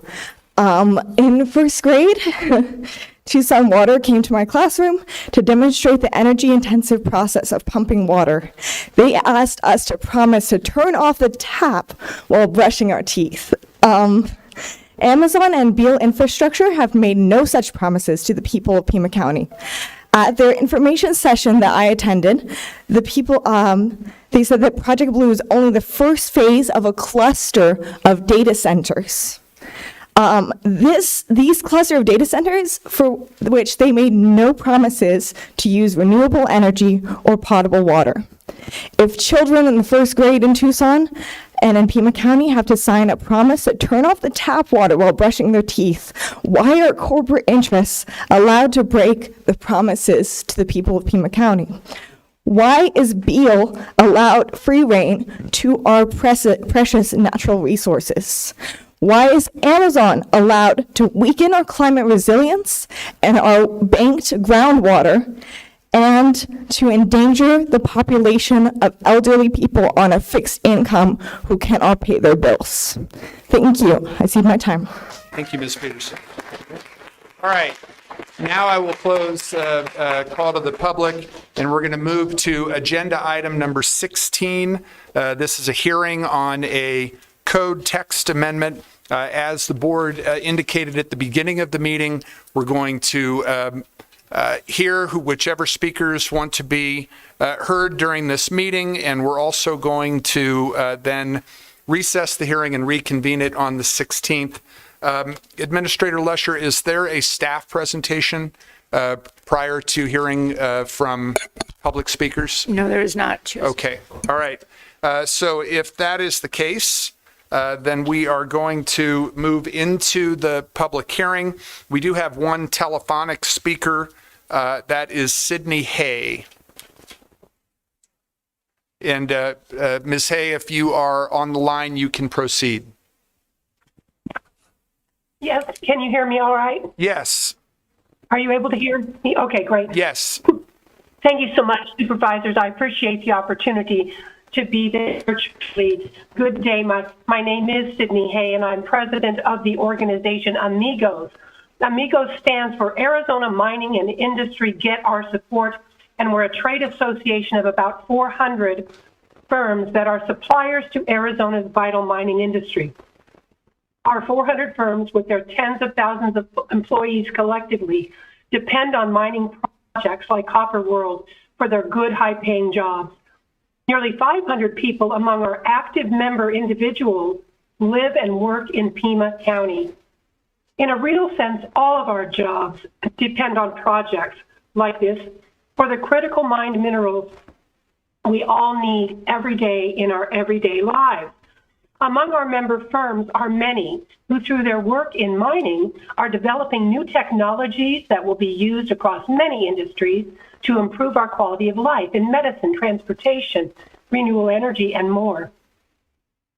We also have many firms among us who are environmental firms who are working on this project every day and making advancements in air quality, water quality, and more through, yes, their work in mining.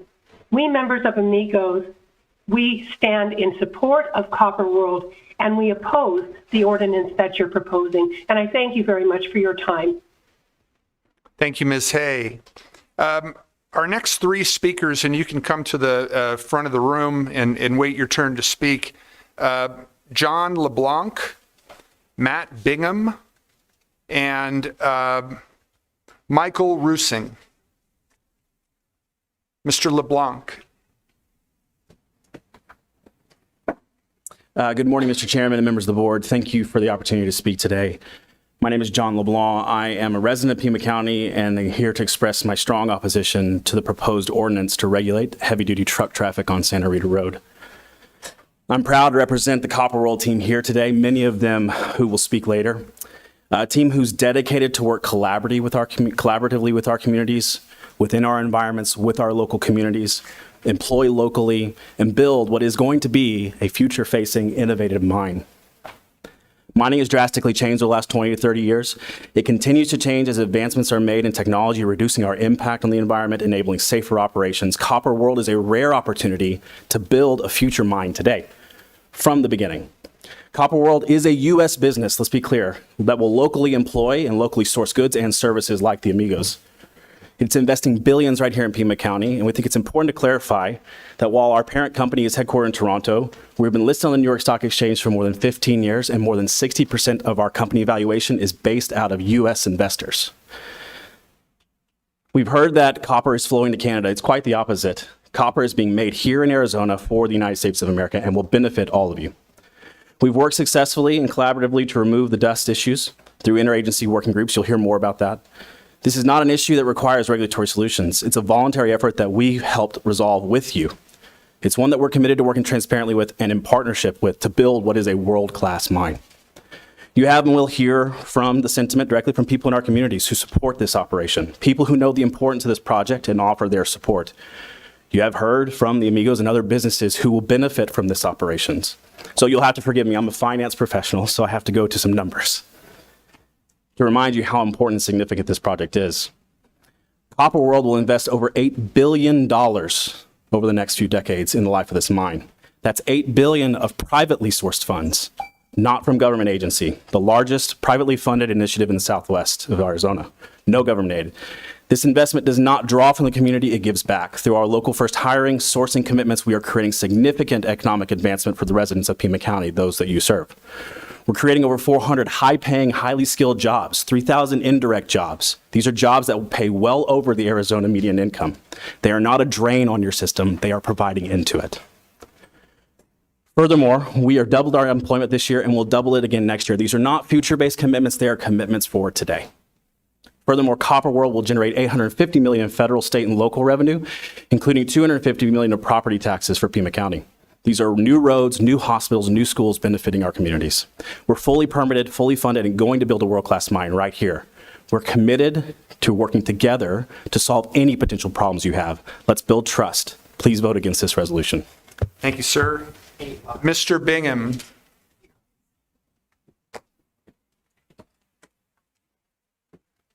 Good morning, Chairman Scott, members of the board. My name is Matt Bingham. I've lived in Arizona since I was 11 years old, and I currently live in Tucson in District 5. I pay taxes in Pima County, and I'm raising my kids here. I'm invested in this community. I moved to Tucson in 2014 to work for Hudbay. I left that position last year to start a small business, and I'm now fortunate to have Copper World as a client. It's unfortunate, I think, that people often view this project through a political lens. Either you support the environment or you support business. This is a false dichotomy. This community needs both economic opportunities and environmental protection. I agree completely with demanding clean air and responsible water use, but we also need tax revenues to fund schools and good-paying jobs that allow hardworking Arizonans to support their families. We can have both by building responsible projects in jurisdictions with strong environmental laws. Arizona's regulatory system simply doesn't permit projects with toxic or devastating environmental impacts. Mr. Sperling, please. Our permitting framework ensures that new mines operate in compliance with U.S. air and water quality standards. Many people who oppose Copper World, I believe, are not considering the bigger picture, including the social justice implications of refusing to mine in the U.S. The real question isn't whether we need copper. The question is, where will we choose to get it from? Today, the U.S. is heavily reliant on foreign imports, and this dependence is fundamentally a social justice issue. The Democratic Republic of Congo is now one of the world's largest copper producers, mining more copper than the United States does. Yet significant mining in the DRC is linked to serious human rights abuses, poor safety standards, child labor, and environmental devastation. Blocking a new mine in Pima County doesn't reduce the global demand for copper. It supports copper supply from other locations, effectively outsourcing our ethical responsibilities. I want to talk very briefly, in contrast to how mining is done in some places, to what Copper World is planning to do here to proactively minimize its environmental impact. Copper World's signature mitigation program focuses on replacing its use of groundwater with water imported from the Colorado River. Copper World has committed to being net neutral by recharging 105% of what it pumps. The company has already recharged over 42,000 acre-feet in the Tucson AMA. That's enough for the first 8 years of operations. Copper World is currently building a pipeline to bring this water to the Green Valley area near its well sites at a cost in excess of $60 million. This is responsible mining, protecting our environment while meeting our country's copper needs. There's so many problems with this proposed ordinance. It's not going to stop Copper World. Thank you, Mr. Bingham. If you have further testimony you want to submit to the board, please give it to Mr. Felix from the clerk's office. Thank you. Michael Rusing. And Mr. Rusing is followed by Jerry Bustamante, Rick Grinnell, and Nancy Gungor. Good morning, Chairman and Board. My name is Mick Rusing, and I represent Copper World, who is the target of the proposed ordinance, which is one of the reasons why it's illegal. How do we know it's the target? I refer you to the memo from the county administrator dated November 12th. What does it tell us? It tells us, number one, there is not a dust problem right now. That Copper World has voluntarily, in conjunction with other stakeholders, including the county and city of Sahuarita, has undertaken mediation efforts that have been, quote, effective. The memo also doesn't really effectively address, if that really was a problem, the paving option. The Sonoran Desert Plan, Conservation Plan, specifically states that paving is an effective way to deal with particulate pollution, and no consideration of that is given. Why is that? It's because the ordinance has nothing to do with dust. It has everything to do with stopping the mine. And how do we know that? It's because who proposed the ordinance? Who was the genesis? Who was essentially the author of the ordinance? Save the Scenic Santa Ritas. Save the Scenic Santa Ritas has been around since 1996. And if you look at their website, the very first statement in their mission statement is to stop mining in the Santa Ritas. And the cover of it does not say to stop dust. It says to stop Copper World. And that's why they did it. They don't care anything about dust. Their whole goal, and the whole goal of this ordinance, is to thwart mining by Copper World. How do we also know we're the target? We're named throughout the memo. There's three names that come up all the time: Copper World, Save the Scenic Santa Ritas, and Santa Rita Road. All those affect one entity, Copper World and mining. And so it's illegal. You cannot pass laws that are focused on one entity. It's called a special law. They are illegal. It also violates the Equal Protection Clause of the Constitution. Also could potentially be a takings, which would cost the county billions of dollars. This is not the first time the county has tried to do this. They tried to do it in 2015 with their lighting ordinances to stop Rosemont back then. Rosemont prevailed, and the county had to pay him $50,000 in fees. This is a better case. If this ordinance gets passed, it will be challenged, and the county is going to lose. Thank you. Thank you, Mr. Rusing. Mr. Bustamante.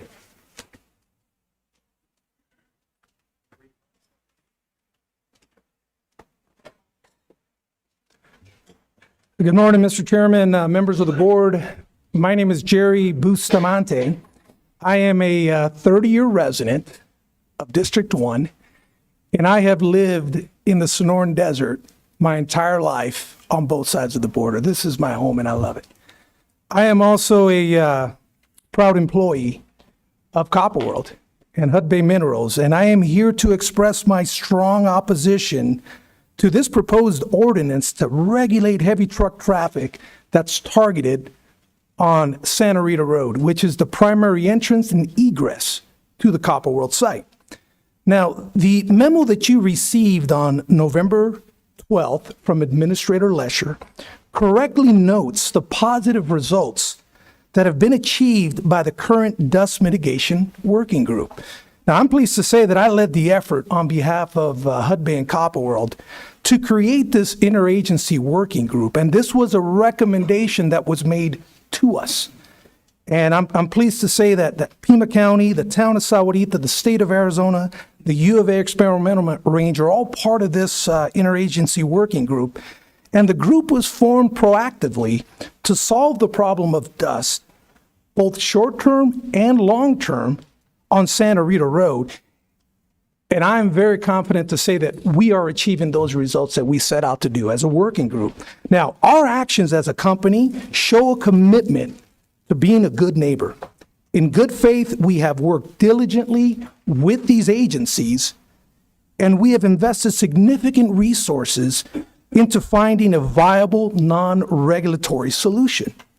Now, to date, Copper World, we have spent over $1 million on dust control on Santa Rita Road, and we also went out and found an Arizona-based company that's an expert in developing a dust suppressant that's specific to us, and it has been successful. Bottom line is, there is simply no urgent public health crisis. There's no wave of public outcry. There's really no rational justification for this punitive ordinance. No one is being hurt, and your offices are no longer being flooded with complaints about dust. Earlier this year they were. That's not happening anymore. Okay, it's not happening. So this proposed ordinance simply attempts to fix a problem that the working group is already successfully and voluntarily controlling. Okay, it's a proven mechanism for collaborative problem solving. And any issues with regards to dust, to traffic, to water, we as a company, we're here and we're willing to work with our stakeholders and all the different agencies involved to find solutions. So, we as a company, we are committed. We have the resources and the desire Thank to you, Mr. work. Bustamante. So I strongly urge you all to vote against this ordinance. Thank you. Thank you. Mr. Grinnell. Mr. Grinnell is followed by Nancy Gungor, Allie Huntley, and Roxanne Morales. Good morning, Mr. Chair, members of the board. My name is Rick Grinnell. I'm the co-founder of the Southern Arizona Business Coalition, and we've been in business since 2012. Prior to that, I served 3 years as a outreach coordinator with the Rosemont Copper Project, and I'm very happy and grateful that I've had that opportunity. A lot of good people in this industry. But before I elaborate a little bit more, I parked in the north parking garage. The number 3 elevator is out of commission. I had to take the stairs, but there was no sign on the 3 lower levels. Number 2, there's no wheelchair access to this meeting. This entrance where the ramp is closed. And you have a $1.7 billion budget, or $1.76 billion budget, and you can't accommodate people with disabilities? I'm a disabled veteran, and I'm glad we're able to talk about this issue because in 2 weeks I'm having another service-connected back surgery. People, we rely on copper to produce everything we have in our lives. And I was in the last surgery I had, I said to the doctor, how much copper do you use? And he says, I don't know, but I'm sure glad it's here. And you should be too. I'm not going to get into all the other issues, but I heard a couple of your speakers. By the way, Amazon has pulled out of Project Blue. And housing. This mining industry employs regionally over 10,000 direct and indirect jobs. Now think about that. My uncles, my cousins work in the mines.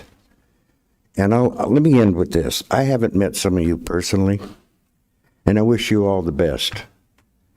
But you know, in Ireland, they tell me I'm not that important. The size of my funeral will depend on the weather. So it's time for us to not take ourselves so seriously, but be willing to look at a much broader picture in the long-term impacts. I have 10 grandkids, and let me tell you something. I'm old. I know I don't look like it, but I want them to have the opportunities that was afforded to me when I was growing up in this valley. Thank you very much. Thank you, Mr. Grinnell. Ms. Gungor?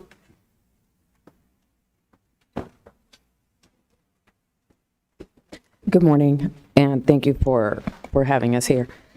My name is Nancy Gungor. I've been in the mining industry for over 20 years. I'm also a board member of Amigos, where Sydney spoke earlier today. I'm here supporting HUDBay, Copper World, because I see the importance in jobs. We've been involved with it for a number of years at different points, and I'm very intricately involved in the mining industry. I breathe mining, I talk about mining, and I support mining, and I will continue to do so because no other argument has ever convinced me otherwise. I'm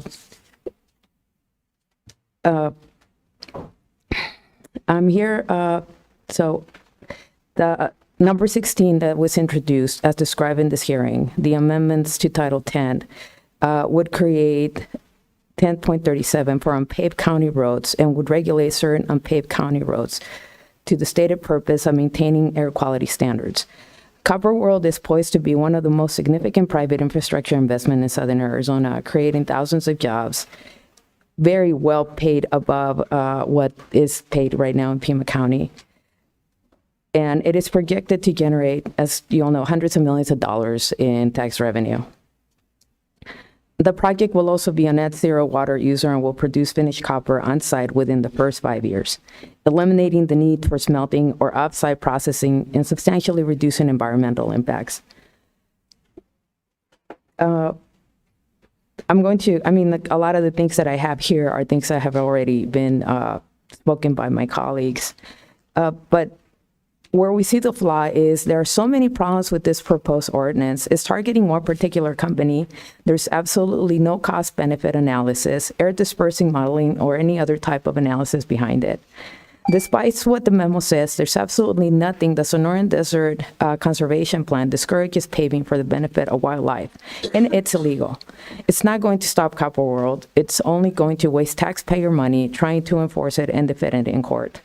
If the country's real concern is reducing dust, Copper World stands ready to work with you to negotiate a voluntary agreement that will accomplish more than this ordinance at significantly less cost to taxpayers. I urge you to vote no. Thank you for your time. Thank you, ma'am. Allie Huntley. Ms. Huntley is followed by Roxanne Morales and Dale Green. Good morning, Mr. Chairman and members of the board. Thank you for the opportunity to speak today. My name is Allie Huntley. I am a 19-year resident of Pima County. I live in District 3, and I'm a proud employee of Copper World. I'm here today to express my strong opposition to the proposed ordinance to regulate heavy-duty truck traffic on Santa Rita Road. As a longtime resident of Tucson, I've chosen to make my career in the mining industry for over 10 years. This region is not just a place we live, it's a historic mining district. The resources here are fundamental to modern life for all of us. Copper is not just a commodity, it is quite literally what moves us. I'm proud to work for a company in my hometown that provides a solution to strengthen our domestic supply chain and lower our reliance on foreign critical minerals. I'm also proud to be part of a company with strong culture and values, one that seeks partnership with our communities and works to find innovative solutions. The Dust Suppression Working Group is a testament to our values as a company. I am a direct example of Copper World's commitment to hiring locally, and that commitment is improving lives right here in our community. This job allows me to support my family. This job keeps me rooted and invested in Pima County. As a member of this community, I have no concerns about this mine. My neighbors have no concerns about this mine or the associated dust this ordinance is about. I strongly encourage you to vote against the proposed ordinance for the sake of our community. Thank you. Thank you, Ms. Huntley. Ms. Morales? Good morning, Mr. Chairman and members of the board. Thank you for the opportunity to speak today. My name is Roxanne Morales, and I'm a 44-year resident of Pima County, a nearly 20-year resident of Sahuarita, Arizona, and a proud employee of Copper World. I'm here today to express my strong opposition to the proposed ordinance to regulate heavy traffic on Santa Rita Road located in my community. As a lifelong resident of Tucson and Sahuarita, I have chose to work as well as build a family in the community. In addition to building a family, I have also chose to work in the mining industry. It has allowed me to provide for my family as well as be part of something so much bigger. As many are aware, copper is a critical mineral that is utilized in everyday lives. I am very proud to be a part of a responsible company that allows me to not only move towards supplying this mineral to our domestic supply chain, but to also strengthen trade work that has been significantly diminished in recent years. As a direct resident of Sahuarita, I would like to emphasize that I have no concerns about Copper World, nor have I heard any concerns from my neighbors. If anything, I have only heard enthusiasm in the upcoming Copper World project. I strongly encourage you to vote against this proposed ordinance. Thank you. Thank you, ma'am. Dale Green?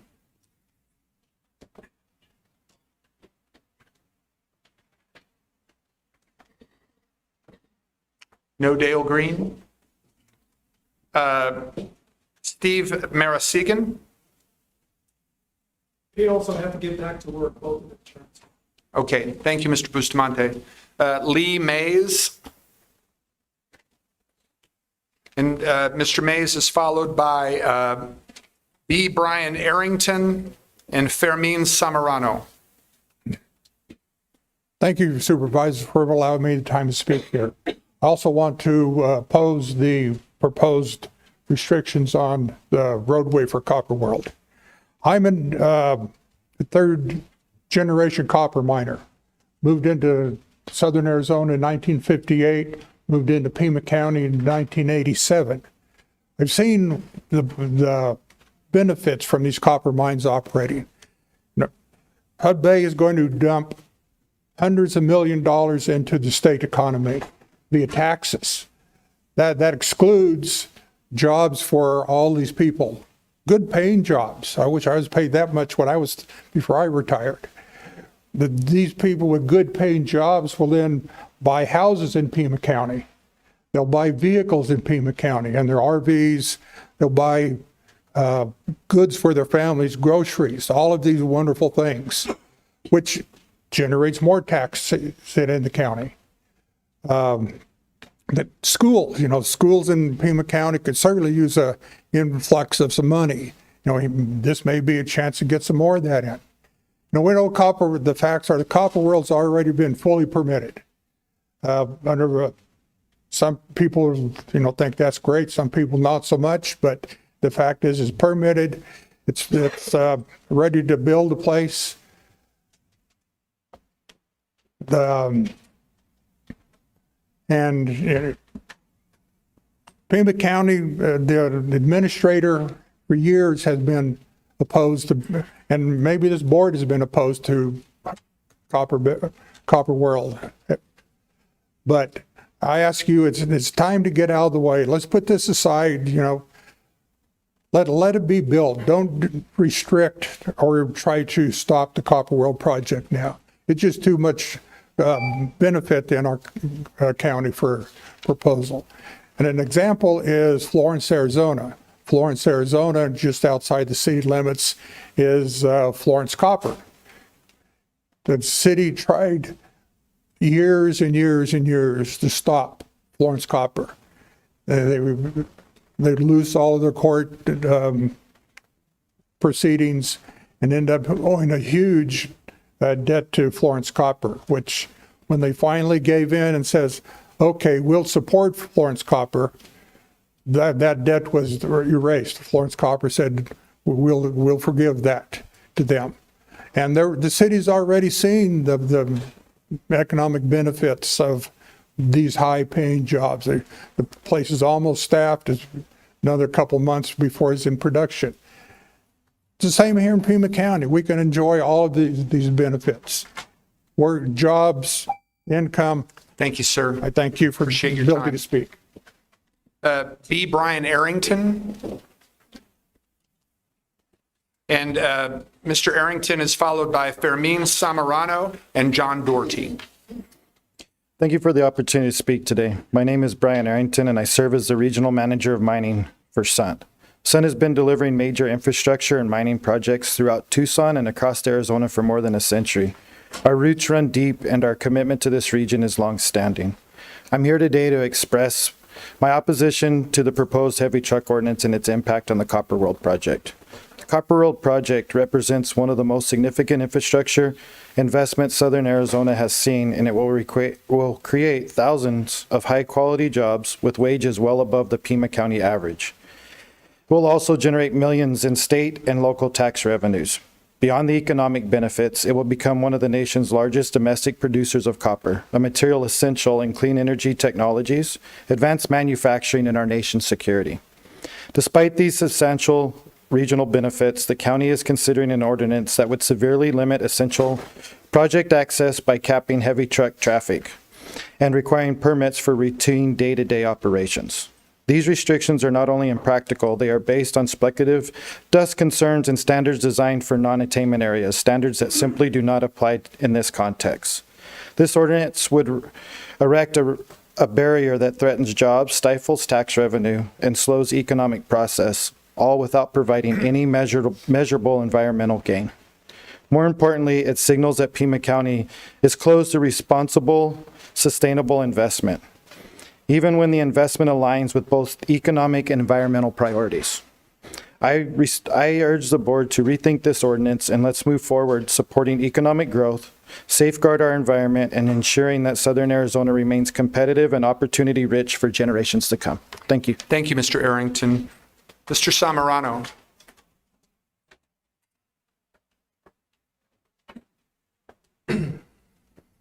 Good morning. Thank you for getting my name correctly. Appreciate it. Fermin Samarano, third generation Tucsonan, 30 years in the mining industry. I started off as a mining engineer, University of Arizona. I've worked all over the world in mining and seen mining in different countries, and I've seen mining in the United States. Mining in the United States by far has great regulation governing over them, and they adapt over and over to changes in regulation to protect the environment. I work for a bulk transportation company, so Ordinance 2025 directly attacks my industry as well as the mining industry, putting regulations on only select unpaved county roads is unfair. I think that we need to really look into that because, like I said, I work for a transportation company with 400 employees, and not this will only affect this project, it'll affect projects in the future when somebody can go, we don't like that road because it goes to that project, or that road because it goes to that project. So please vote no or stop this ordinance. And not only does it attack Copper World, but it attacks my industry. So thank you for your time. Thank you, Mr. Samarano. Mr. Doherty.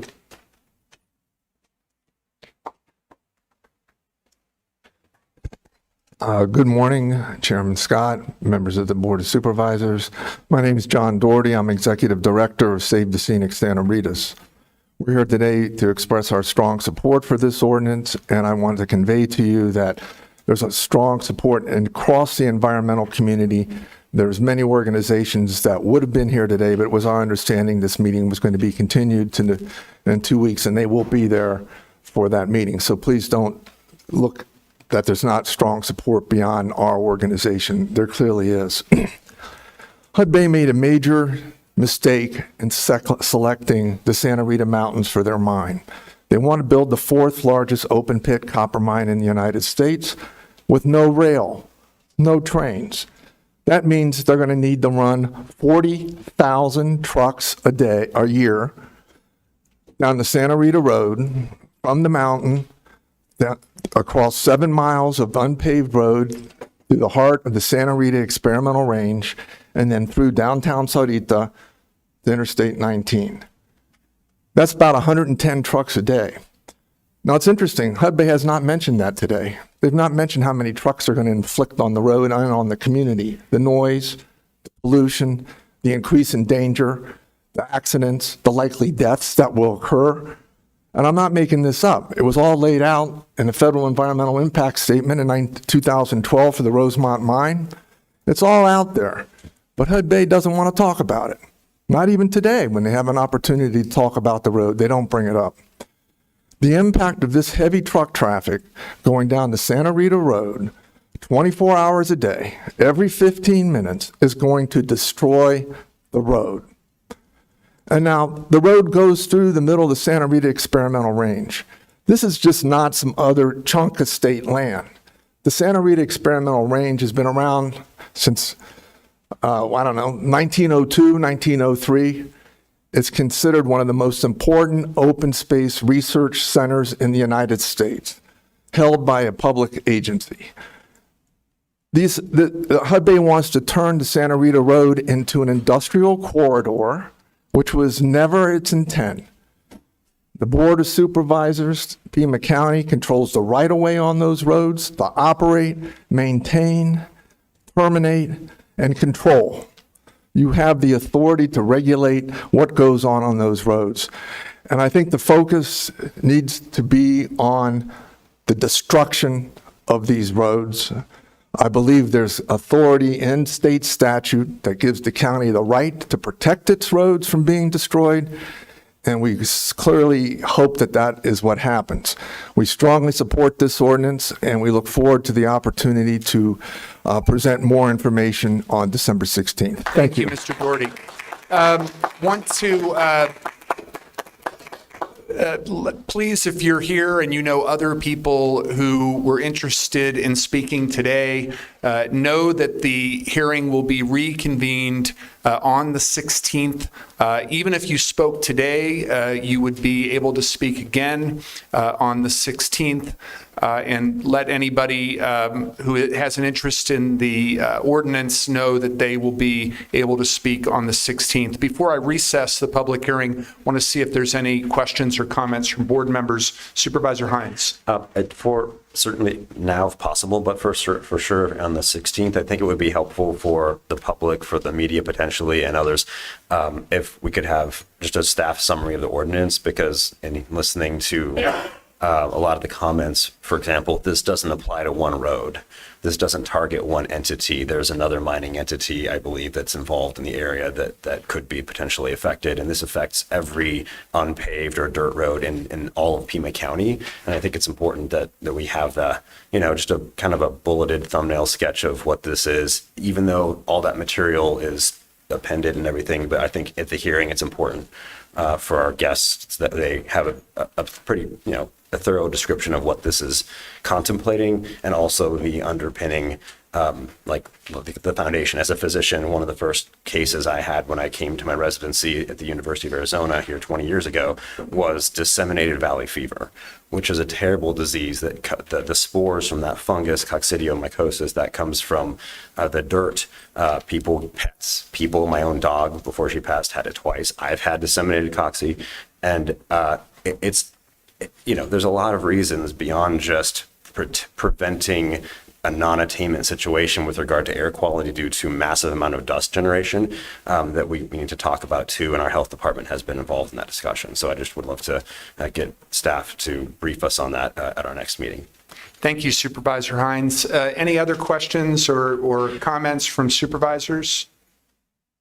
I would reiterate Supervisor Hines's request. The memo that we got on November 12th indicated that this ordinance was being worked on by 4 county departments: the county attorney's office, the county administrator's office, the Department of Environmental Quality, and the Department of Transportation.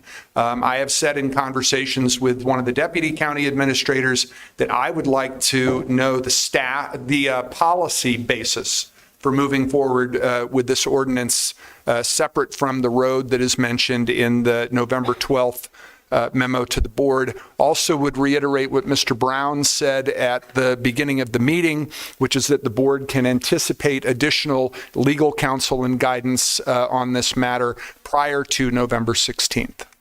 Mr. Chair. Supervisor Christie. Along with the information that the two of you have requested, I would also ask more of a predominant response from the county attorney and Mr. Brown regarding the legality of this ordinance, as well as the potential exposure that the enactment of this ordinance would create on the taxpayers of Pima County with upcoming potential lawsuits and the liability therein, and a full disclosure of all of the activities that this might bring upon the county, either for or against, but particularly the exposure that the county might possibly potentially be incurring.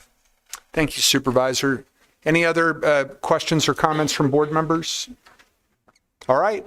Then I am going to recess the public hearing. It will be reconvened on the 16th of December. Thank you all for participating today. And again, even if you spoke today, you can still speak on the 16th. I'm going to go ahead, because we have both remote speakers and also people who are here in person. I'm going to go ahead and go to item number 13. This is unfinished business. It is a hearing on a zoning code text amendment. Administrator Lesher, before we hear from public speakers, is there a staff presentation on the zoning code text amendment? Yes, thank you, Mr. Chair. Yes, we do have staff here from the department. Mr. Jaworski, thank you. Okay. Good morning, Chair Scott and board members. Before you is a zoning code text amendment to align Pima County zoning code. Mr. Drzgowski, why don't you hold on just for a sec, because I know there are some people who are leaving the room.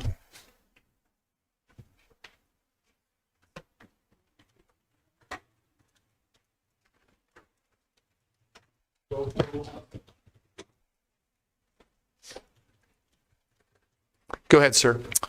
Good morning, Chair Scott and board members. Before you is a zoning code text amendment to align Pima County code with recently changed state law, which requires counties across the state to allow accessory dwelling units.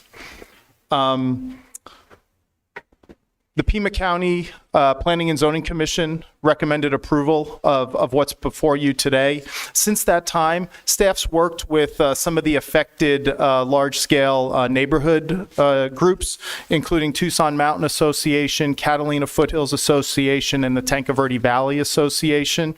Since the Planning and Zoning Commission, they've raised some additional concerns that they felt adversely impacted their areas. And so what staff has done since the Planning and Zoning Commission was propose some additional minor adjustments, which keeps us aligned with state law and is a little more balanced approach to allow ADUs. The 4 changes that we've proposed since the commission hearing was requiring the owner of the property to live on site when there's a short-term rental being used. Absentee landowners could cause adverse impacts, so we're proposing to include that. In addition, we're increasing the side and rear yard setback from 3 feet to 5 feet, which is what is the minimum that you can have per state law. The third change in our current code, we're proposing a 20-foot separation between a residence and an accessory dwelling unit. We're reducing that to 5 feet because requiring it to be further from the house could result in more grading into hillsides and more disturbance to the property. So allowing it to be closer to the residents could provide benefits to the community. And then the last one is we further articulated and put a statement in our code that just outlines our HDZ grading requirements, scenic route, historic preservation, buffer overlay zone requirements, just formalizing those, that all those still apply. And so we've added a statement in our code for that. Lastly, staff is supportive of these changes. We think they align closely with our prosperity initiatives, especially number 1, increasing housing supply, mobility and opportunity. Number 2, improving the quality of life and opportunity in high poverty neighborhoods. And 3, improving housing stability. These additional units should provide benefits to the community, provide smaller housing options, and allow to help address the affordability issues. That concludes my staff report. I can answer any questions the board has. Questions from board members. Supervisor Allen. Chair Scott, thank you, first of all, for the sort of openness, the flexibility, meeting with a lot of community organizations, meeting with our offices, and hearing those concerns.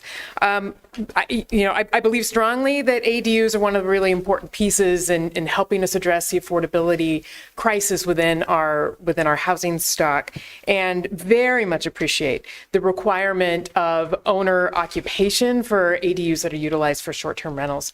I think as you have seen and heard, both from some of the comments that have been submitted and comments that have been risen up, there's still a few questions that have emerged that I'm hoping that you might be able to answer, provide some clarity around. So one is whether there are sort of disparities around how the ordinance applies for kind of urban, ex-urban versus rural areas. Chair Scott, Supervisor Allen. So the code does break down requirements. It requires ADUs on all residential lots. We do have some different requirements for properties larger than an acre. And that's just, with separation and things like that. But generally, the ADUs are approved across any area where residential units are allowed.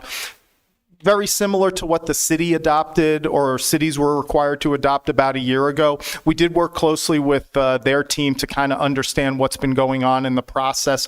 One of the comments that you'll see in some of the letters, there's some talk about the restricted affordable unit.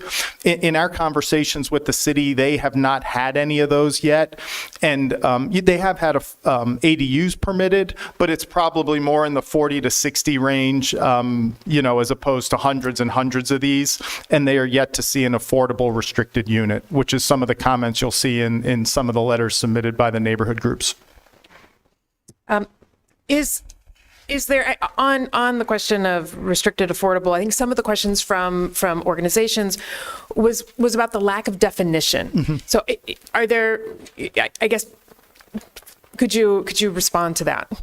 Chair Scott, Supervisor Allen, staff isn't supportive of adding a definition into the code because it could have adverse impacts in other locations. Restricted affordable is clearly defined in House Bill 2928. It clearly articulates the requirements, so those will apply. If we added in our zoning code other changes that the county may or may not attempt to accomplish with affordable housing and restricted, now we have the definition in our code, which doesn't really provide any value in staff's opinion in regards to the regulation. The regulation is clearly articulated in state law. Great, thank you. Couple more questions. Sure. Go ahead, Supervisor, please. Who is responsible for administering the deed restrictions? So just like with any permit process, we've allowed guest houses and other uses where there's requirements that apply. Our team at Development Services through the permitting process will ensure that those criteria are adhered to. Great, thank you. This also emerged in a couple of the comments. Should we have a standardized development agreement for all restricted affordable ADUs? Chair Scott, Chair Scott, Supervisor Allen. At this time, we don't think it's appropriate. Development agreements cover lots of different options. We think we want to empower the property owners to develop it. We're going to be overseeing it and reviewing it because we're going to ultimately be permitting the restricted affordable units. And so at that point, if it's not something that's acceptable to us and our team, we wouldn't accept it. There were a couple of concerns about adding additional driveways for new ADUs. Are those allowed? How are you approaching that? Chair Scott, Supervisor Allen, the way our code is written right now is it says access, no additional access. I know we received a comment from Tucson Mountain Association, which wanted that to say driveway. That's one of the options that could be changed if the board wishes to. And then final question, we've also heard that the request that lot coverage be considered cumulatively for the property. So is there a reason that we don't do this in the ordinance? Chair Scott, Supervisor Allen, by state law, we're not allowed to restrict accessory dwelling units to our coverage. What we have proposed in this ordinance is when someone adds an accessory dwelling unit, the accessory dwelling unit will extinguish allowable accessory coverage. So if I give you an example, you're allowed 1,500 square feet of accessory building, and you have a 1,000 square foot garage. If you add an accessory dwelling unit that's 1,000 square feet, you will extinguish the 500 accessory coverage that is left, but we cannot restrict the accessory dwelling unit to coverage limits. That's in the state law. So what we've attempted to do is eliminate the massing of these buildings where we can, based on what we can do. So that's what we've done to try to attempt to limit what we can. Thank you. Appreciate that. Thank you, Supervisor. Supervisor Hines. Yeah, I have, I think, 3 friendly amendments to this based on some feedback from the Southern Arizona Home Builders Association and Manufactured Housing Industry, as well as the Tucson Association of Realtors. I do think it's important that we adopt these standards so that we can and make them as broad as possible so that we can end up building the greatest number of functional dwellings that are affordable to the most people. Did you, Supervisor Hines, pardon me for interrupting. Yeah. I certainly want to hear your amendments. Did you want to hear from the public speakers before we offered any amendments? My bad. I don't know. Sure. Because it's conceivable, not knowing the nature of your amendments, it's conceivable that some of the public speakers might address some of the content of what you're seeking to change. Should I quickly say the 3 things so that everybody can respond? Yeah, okay. Yes, sir. Please. Okay. Thank you. And one of them, the first thing is getting rid of section U.10, which states accessory dwelling units must be site built. That, as I understand, had some concerns or objections from planning and zoning. So I think that we could remove that. The second would be to amend section U.5.b to increase the maximum allowable size of an attached ADU to be the same standard as for a detached ADU. And then the third thing is with regard to the side and rear setbacks. I believe we should revert to the 3 feet, which was what was originally proposed by staff, and not accept the 5-foot change that was just described by staff. Those are the 3. Supervisor, thank you. And we will absolutely revisit those after we hear from our speakers. Any other questions for staff from supervisors? Okay. At this point, then, we're going to go to our public speakers, and our first speaker is calling in. That is Steve Dolan. Mr. Dolan, if you are on the line, you have 3 minutes to address the Board of Supervisors.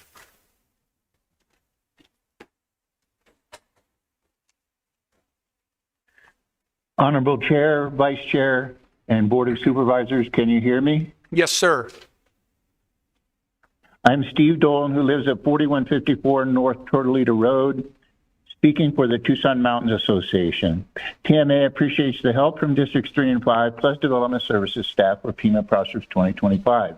We thank Development Services for the recent work with TMA and other neighborhood stakeholders on the text amendments for ADUs. Especially Tom and Anita for meetings and details that Tom alluded to. On November 7th, Anita sent us ADU draft ordinance revisions with requested changes from our input, but you may have not seen the ADU draft ordinance revisions that are not in item 13 attachments. TMA agrees of the need for increased build housing supply. The state attempts to address the housing crisis by building types that could create adverse impacts and unintended consequences to neighbors. TMA recognizes the state mandate and deadline to pass a Pima County ADU ordinance, but it is not ready. Planning and Zoning Commission and stakeholder requests have not been addressed, and not all requests are in today's proposed ADU standards. In addition to the 4 recommendations by the county administrator that Tom alluded to, TMA requests no new driveway or access points allowed for ADUs. That comes from the Pima County guest house wording. Maximum lot coverage grading amounts are cumulative for all buildings, including new ADUs. Large lots allow a second detached ADU if restricted affordable, whose deed restriction or development agreement requirement and enforcement needs ADU standard clarification.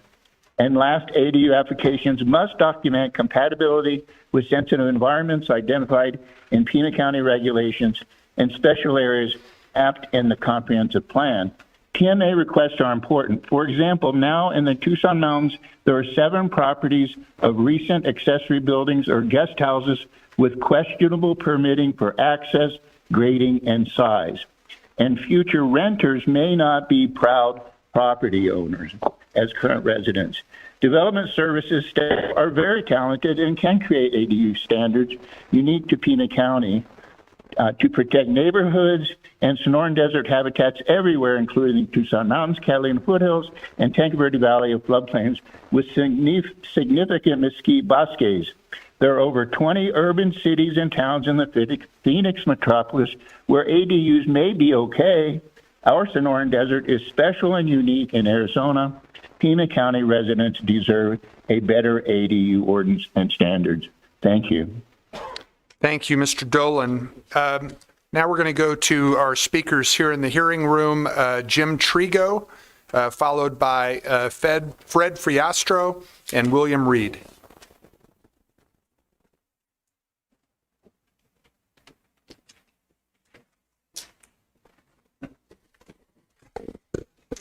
Good morning. I'm Jim Trigo, President of Tanque Verde Valley Association. I want to thank you for the opportunity to comment on the proposed ADU text amendment and for the collaborative work by Development Services throughout this process. Neighborhood organizations across the county, including Catalina Foothills, the Tucson Mountain Association, and Tanque Verde Valley Association, participated extensively in Pima Prospers 2025 and the ADU ordinance discussions. And we appreciate the county's willingness to incorporate key stakeholder concerns. We want to acknowledge several important improvements in the current draft, including increased side and rear setbacks and the 10-foot separation of requirement between the ADU and the primary structure. These are meaningful steps that help preserve native vegetation and reduce unnecessary grading. We also strongly support the requirement that properties with ADUs rented for fewer than 30 days must be owner-occupied. This will help prevent investor-driven conversions of single-family properties into short-term rental businesses and will support long-term neighborhood stability.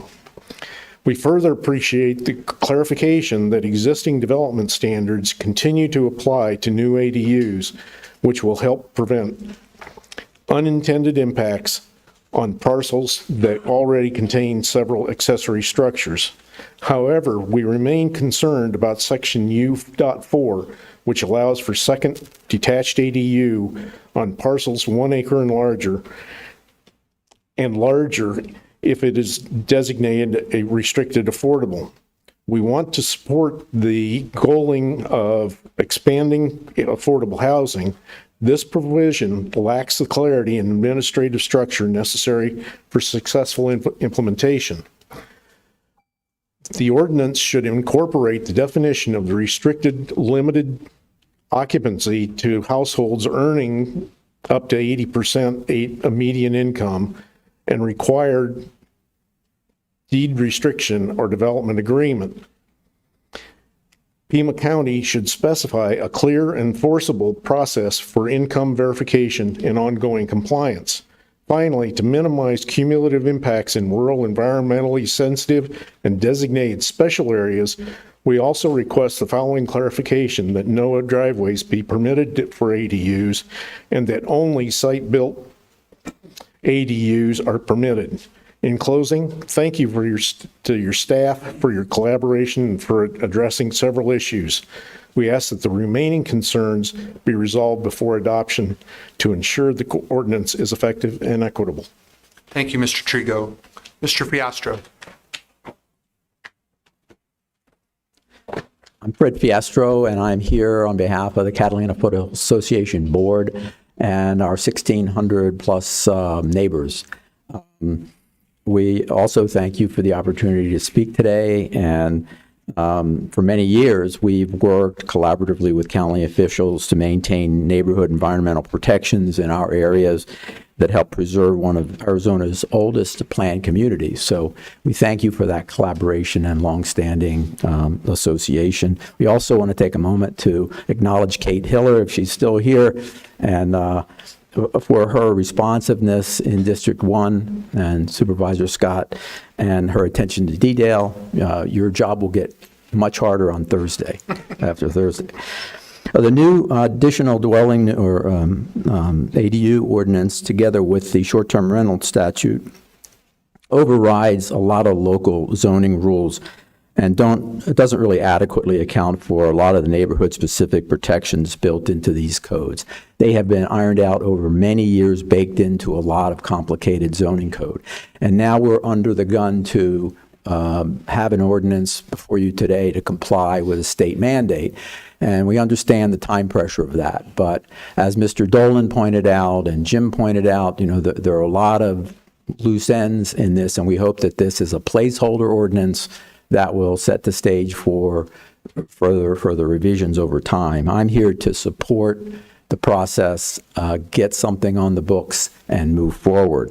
We appreciate the collaboration with development services, with neighborhoods like ours, and resulting in the additions of Pima County ordinance before you today, particularly a requirement for the owner occupancy that we all supported getting in. As we solve the housing crisis, we want to make sure that we allow that as we do things like this, that allow as many as 4 residents on parcels that historically allowed only 1 could significantly increase neighborhood environmental impacts are dealt with. We appreciate Administrator Lesher and the board's pursuing reforms of the short-term rental issue at the state level, but we also have local tools available to us, and we would like to pursue what many other counties and jurisdictions have done, including Gila County adopting a short-term rental ordinance that offers a number of safeguards. These include permits, requiring permits of folks who want to rent their houses out, tied to health and safety, limiting large events, insurance requirements, neighborhood notification, and 24-hour points of contact. All of those issues and a number of others could be solved through an ordinance. Thank you. Thank you, sir. Mr. Reed. Good morning. My name is Bill Reed. I think it's morning, is it? I'm currently the president of Catalina Foothills Estates number 8, as well as a member of the Catalina Foothills Association Board. and thanks for the opportunity to speak here today. My main goal is to persuade the board in the future to adopt short-term rental regulations. But first, I have a couple of comments on the new proposal for the ordinance. First is many lots in the Catalina foothills are on septic systems. The new statute allows counties to require that any septic system used to serve an accessory dwelling unit be adequately sized before construction of the unit. The proposed ordinance does not address this septic systems at all. Should that be included in the audience in this ordinance?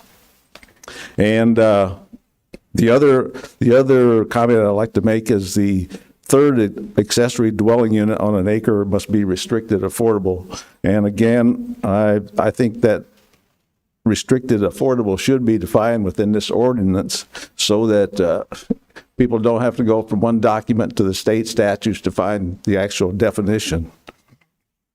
And who is going to be responsible for verifying the income of any potential restricted affordable rental unit?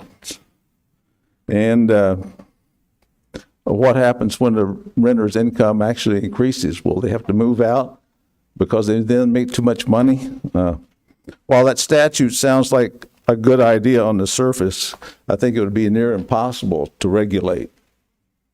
And the statute does not require this. It only allows the Pima County to make it the third one restricted affordable.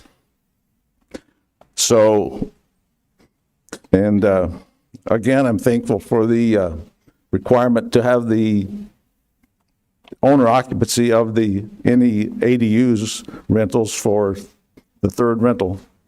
And much more needs to be done with short-term rentals, though. Gila County, as Fred pointed out, and closer to home, the town of Oro Valley also has a short-term rental ordinance. So I think Pima County should be a leader in this short-term rental regulation, not a follower. So I would like to see Pima County also in the future adopt short-term rental regulations. As Fred said, some of the things that would require would be the liability insurance, but more importantly, it would require notification of neighbors of any short-term rental that's going to be put in their neighborhood. Thank you for your time. Thank you, Mr. Reed. Okay, Mr. Reed was our last speaker, unless I missed somebody like I did during call to the public. Mr. Pugh. Yes, I did fill out a form, Mr. Scott, and it might be with the other hearing. I'm sorry, my mistake. Okay. So the next, it's 14, yes. Okay, so you don't want to speak to number 13, you want to speak to number 14? Correct. That's Okay, Mr. Pugh. Thank you, sir. correct. No problem. All right, so let's go back to our colleagues. Supervisor Hines, you had some amendments that you wanted to propose, and then Supervisor Cano was seeking recognition as well. Sure, and I think we heard a lot. The whole point, the spirit and intent of this legislation is to help us to meet the growing and out of control need for more and more housing and more affordable housing. So I think it's so important that that we don't overly complicate things. And I believe the amendments that I proposed will help make it it will clarify the process, make it simpler, so that those who are able to develop and build these kinds of structures are able to do so without, most efficiently and for the lowest possible cost, which of course is to the direct benefit of those who will be inhabiting those dwellings because they'll be lower rent. So that's what those three, and again, remember the first thing I mentioned, striking the must be site built situation, that was already objected to by planning and zoning members. So could we take your amendments one at a time, yeah, Supervisor? Sure. Okay. So that first one is striking, that's U.10, accessory dwelling units must be site built. And I don't know if there was a vote on that, but if staff could clarify why that's still in there, because it seemed based on the Planning and Zoning Commission that would have been removed based on their feedback. What was the section again, Supervisor? U.10. Okay, thank you. And Mr. Drisgowski, Supervisor Hines directed a question to staff with regard to his proposed amendment.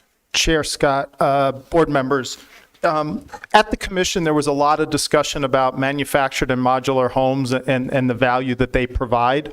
And the ultimate decision of the commission was to allow mobile manufactured modular units where the zone allows that. So what happened with number 10 is they did leave accessory dwelling units must be site built. And then the next section says manufactured and modular homes may be used as accessory dwelling units in zoning districts where these units are permitted. So we have zones like CR1, SR, SR2. Site-built would only be allowed. Then we also have some of our other rural zones like RH, GR1, SH. Those would allow a mix of accessory dwelling units. You could do site-built, manufactured, modular. And so I think that's the way the commission kind of crafted it, or the way we got to articulate and get the approval for manufactured to be allowed where manufactured homes are permitted. So, Mr. Chair, and Please. That was confusing, right? And that's not an attack. I'm just saying that trying to explain that to folks is really difficult. And I think simplifying it by simply removing U.10 would be much more elegant way to do this. If these are okay, and I don't know, why would they be not okay in certain areas versus others? I don't understand. Mr. Drisgowski. Chair Scott, board members, so we do have certain zones that manufactured homes are not allowed in. There was a definite discussion about making sure that in zones where only site-built homes are allowed, only site-built ADUs are allowed. In the other zones that permit a mix of housing types such as RVs, trailers, manufactured homes, in those zones, the commission felt it was appropriate to allow those. And so I think with U10, we tried to articulate so that they have to be site-built, and then there's kind of like the exception that says where manufactured and modular units are allowed, ADUs can be of the same type. And so that's, I think, what we tried to articulate to ensure that it protects both sides. Okay, I still don't like this, and I think we should remove it. Okay, so Supervisor Hines is making a motion that item U10 be deleted. Is there a second? Second. Okay, seconded by Supervisor Allen. Discussion. Go ahead, Supervisor. So can you clarify what is included? Because those are such broad categories between manufactured and modular homes. What is included in those? So for example, is a trailer included? Chair Scott, board members, no, that they wouldn't be. Manufactured homes are a particular type of constructed unit, and so RVs and trailers, those aren't included in that. There's something else. Correct. In regards to U10, striking the first part of it where it says accessory dwelling units must be site-built, I think, that would probably be appropriate because the following section of that says manufactured and modular homes may be used as accessory dwelling units in zoning districts where these units are permitted. So that type of change would not, staff is okay with that. Staff would be supportive of that. Any other questions or comments from board members on the motion? Go ahead, Supervisor. I mean, I would just add that manufactured homes and modular homes are so different than what they kind of used to be. They, in so many cases, they are indistinguishable from a site-built home. And so I think the dynamic that we have in place right now of distinguishing between and limiting where manufactured and modular homes can and cannot be, I think it does our community a disservice in not creating space for where we can have affordable, quick to assemble housing. They absolutely are new units are at a high standard and a high quality. I think that there is an opportunity to expand what we consider within ADUs around the region, and it can help further our housing crisis goals. Thank you, Supervisor. Supervisor Hines, go ahead, please. Would it be possible, perhaps at a separate meeting, to consider the areas where not site-built units are currently permitted, perhaps? I'm not sure. Is that we're talking about your amendment to remove U10? Correct, but that doesn't necessarily. I still want to do that, but there are still some areas, as we hear from staff, where off-site built dwellings are not permitted. So I don't know if we could separately look at that. I don't think that's necessarily a today thing. I think after we consider amendments, we can have a discussion about the extent to which this is, to quote Mr. Fiastro, a placeholder ordinance, and sure. how the board and the Planning and Zoning Commission or the Planning and Zoning Commission might revisit it as needed. Okay, great. All right, further discussion on the amendment to remove U10. Is it removal of U10 or just the first? Sorry, Mr. Chair, I wasn't recognized. No, you're okay, Supervisor. Go ahead, please. Just the first line or the second? No, Supervisor Hines's motion was to completely remove U10. Mr. Drzgowski said that staff would be okay with removing just the first sentence that says accessory dwelling units must be site-built, but that is not Supervisor Hines's motion. All right, further discussion on the motion. Let's do a roll call vote on this, Ms. Manriquez. Supervisor Allen? Yes. Supervisor Connell? Yes. Supervisor Christie? No. Supervisor Hines? Yes. Chair Scott? No. All right, item passes 3-2 with Supervisor Christie and myself opposed. All right, Supervisor Hines, you had two other amendments to offer. Right. Okay. Thank you, Chair Scott. So the second one would be to amend section U5B to increase the maximum allowable size of an attached ADU to be the same standard as for a detached ADU. So it would, so you would be taking out B and amending, I think. Okay, so it would say attached and detached accessory dwelling units may be developed up to 75% of the gross floor area of the main dwelling or 1,250 square feet, in whichever is less. That's correct. Okay. Is there a second to that? Second. Seconded by Supervisor Allen. Discussion, Supervisor Hines. Yeah, again, this would just allow us to maximize the amount of space that can be dedicated to, especially to affordable housing, and provide more opportunities for home builders to meet our growing affordable housing need. And yeah, that's about it. Any other questions or comments from board members? Supervisor Allen. Chair Scott, I am curious sort of why the ordinance was written as it is now, and then what the implication of this might be. Chair Scott, board members, this 1,250 square foot came from the development community in regards to constructing 2-bedroom, 2-bath units, which seems to be a niche that is maybe underserved.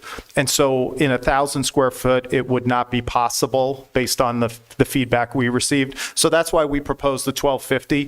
1,250 for an attached unit would provide that same opportunity for an attached unit. But that's where it came from. Go ahead, Supervisor. Are there any other kind of unforeseen consequences or issues that kind of kept it limited to the 75% or 1,000 square feet? Chair Scott, Supervisor Allen, no. Supervisor Christie. Yep, Mr. Jatowski, how do these modifications align with the city of Tucson?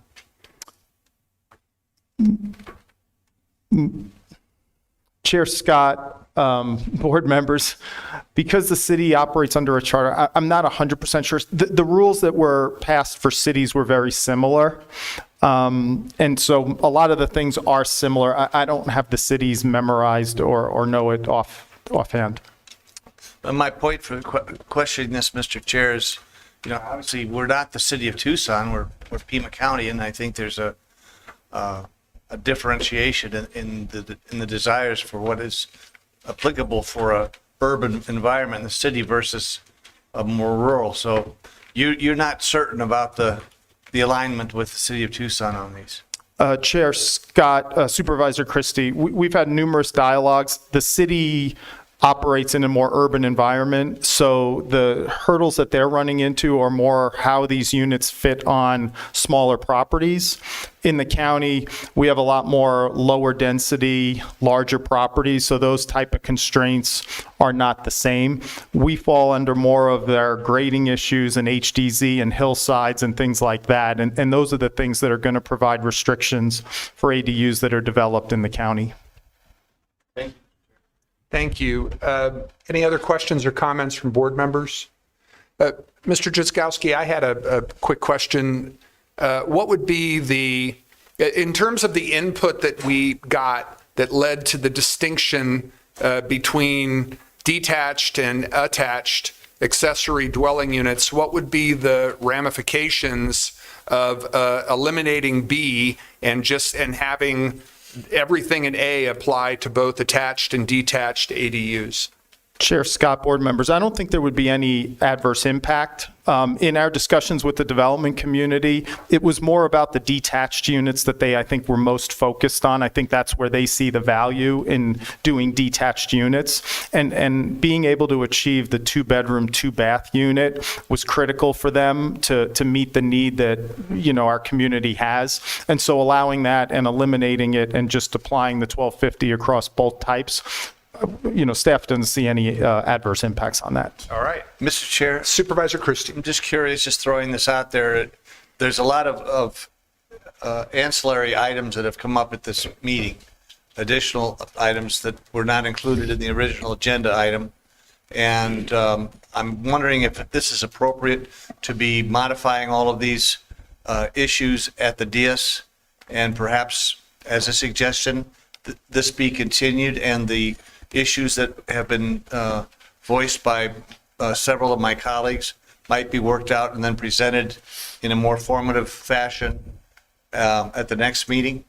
So the one caution I would have, and I'll ask staff to confirm this, is that when we can't do it. Yeah, I didn't think we could, and that was because, and I asked that question when I asked if we could continue the item from November 18th, because we split that meeting up because of the joint meeting with the city, and I asked, would there be a problem with continuing it to December 2nd? And staff said that would work in terms of the need to pass something to be in time to be in compliance with state law. But if we go to December 16th, then we're going to be running up against that. But to your other question, I want to pose that to Mr. Brown. The amendments that are being discussed here at the dais, I'm assuming you would have jumped in and told us to stop if that was not appropriate. Chair Scott, that's correct. If the board would like to amend through motion and through vote, that's perfectly acceptable. There is a timing issue. There's another path that this would have to take if not approved today. All right. Thank you, sir. Administrator Lusher, I'm sorry. Mr. Chairman, and simply, the state law requires that this be in effect by January 1st. Any action taken today, we need 30 days for enactment. So today's the last day you can take that action. So thank you. Thank you, ma'am. All right. I do remember that at this time, and I think that historic meeting with the city of Tucson kind of muddled my memory. So thank you. Very understandable, Supervisor. Thank you. All right. Let's move to a roll call vote on Supervisor Hines' motion. Go ahead, Ms. Manriquez. Supervisor Allen. Yes. Supervisor Cano. No. Supervisor Christie. No. Supervisor Hines. Yes. Chair Scott. Yes. Okay, the amendment is approved by a vote of 3-2 with Supervisors Cano and Christie opposed. All right, Supervisor Hines, you had a third Yes, sir. amendment. You're so far 2-0. Yeah, thank you, and thank you, my colleagues. So the third one is with regard to the side and rear setbacks. I understand that for folks that have very large, expansive plots of land out, in the maybe more rural or suburban areas, this is not the same issue. But in more compacted urban areas, I do think that we should revert to the 3-foot staff proposed setbacks instead of the 5-foot, just because that could certainly limit folks in a lot of parts of District 2 in terms of their ability to do these ADUs.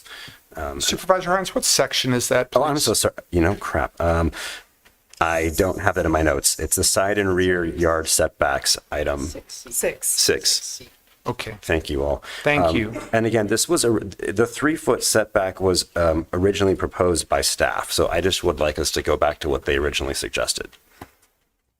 All right. And that's in the form of a motion. Okay, is there a second for that? Second. Seconded by Supervisor Allen. Let's have some discussion on that, please. Supervisor Hines, anything you wanted to add to your motion? Again, I think the 5-foot is just a bit too limiting in certain neighborhoods, especially in my district, in terms of the lot sizes, in terms of adding these ADUs. So that's why I would like to remove this, I think, unnecessary restriction and go back to the staff recommendation of 3 feet instead of 5 feet.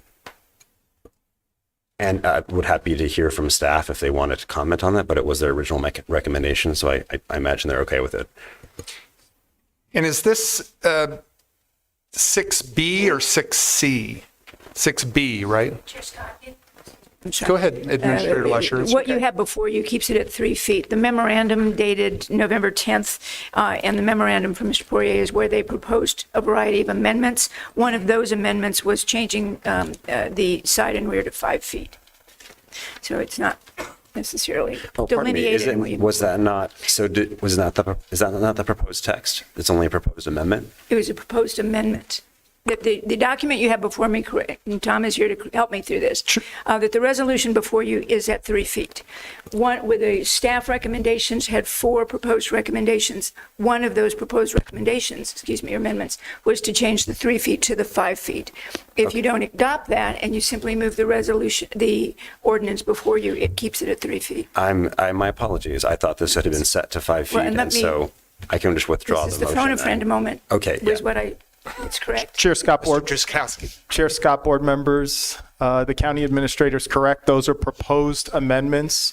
That was one of 4 that were proposed by staff and after the Planning and Zoning Commission. All right, thank you. And I withdraw my motion with my apologies. That's okay, Supervisor. Thank you. There's a lot of moving pieces here. All right, Supervisor Cano. I would just say that this particular ordinance was very difficult to track with the supporting documents. And I think we have 2 different versions in the supporting materials. So I just want to make sure that we have a clean copy moving forward and the attachments as a separate link so that we can have a proactive discussion. Thank you. Thank you, Supervisor. Supervisor Christie. On the 3 to 5 foot issue of the setbacks, what was approved by the Planning and Zoning Commission?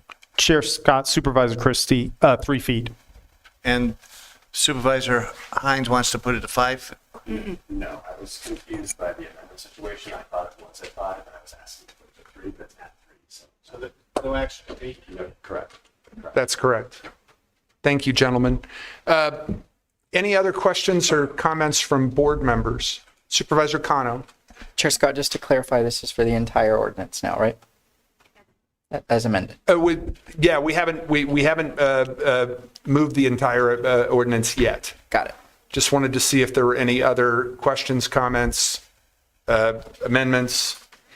I had a question, and this came up from Mr. Reed, and I believe also Mr. Dolan, although I couldn't hear everything quite clearly from his telephone testimony, and it was also referenced in a letter to the Planning and Zoning Commission dated November 11th from Mr. Fiastro, Mr. Pugh, Mr. Reed, and 2 other members of the Catalina Foothills Association recommending that the county ordinance include a definition similar to or even identical to the state statute with regard to restricted affordable dwelling unit. And that, when they quote the statute in their November 11th letter, it says, means a dwelling unit that either through a deed restriction or a development agreement with the county is rented to households earning up to 80% of the area median income. Why was that not included, that statutory reference? Chair Scott, board members, the reason staff wasn't supportive of that is that by putting it in our code, it could have other impacts with other changes that the county proposes. Once we have that definition living in our zoning code, it applies for any other time we get into affordable housing or any time restricted affordable dwelling unit comes up. And so because it's already clearly defined in state law, it still applies. So you're saying that it might cause complications down the road, and that because there's a statutory reference and statute overrules local regulations, that it's not really even necessary to include it? Chair Scott, that is correct. Unintended consequences maybe is the way I would phrase it. Thank you. In that we don't know what we don't know yet. And so because it's already articulated clearly in state law, it applies. And so anyone who does the restricted affordable unit will be required to meet that. Okay. And then I wanted to also pose to you again some of the questions that are in that letter, and Mr. Reed made reference to them in his comments today. Who is responsible for ensuring that a renter's household income is 80% of the area median income? Chair Scott, board members, as mentioned by the neighbors who spoke today, it's challenging because those are private agreements, private leases. Those are not articulated or not provided to the county. We don't regulate leases or rents. What we would regulate is if that third unit does come in and is restricted affordable, we will have to ensure through our permit process at Development Services that there is either a restricted covenant or a development agreement. In either of those scenarios, our staff is going to have to approve that before it's recorded. And so we will be involved in that aspect of the process. So what I understand you to be saying is that we would be dealing with this on a case-by-case basis. Chair Scott, I think that's a good way of saying it. We do have our enforcement team. We do respond to violations of guest houses that are rented, people who do short-term rentals outside of what's allowed by our code. So we do already have a vigorous enforcement group. And so I think this is something that would fall under their purview if we received complaints. Okay. And then another question in that letter was, do we have a standard development agreement to be used with every restricted affordable unit? It doesn't sound like we do, and it sounds like this would be another case-by-case situation. Is that fair to say? Chair Scott, that's correct. And I think most people are going to be doing the restricted covenants, which we'll be reviewing. We've had those in the past, and we do have those as part of rezonings and things like that. Okay. And then I wanted to go back to a question that was referred to implicitly by Mr. Fiastro, and then I think posed directly by Supervisor Hines, which is, to what extent is this a placeholder ordinance where either your department or residents or the Planning and Zoning Commission or the board could say, look, we want to revisit this particular section? Chair Scott, board members, this ordinance would be similar to any other ordinance. So we're going to live under our county codes and then state laws. Prop 207 is one of the items that would apply.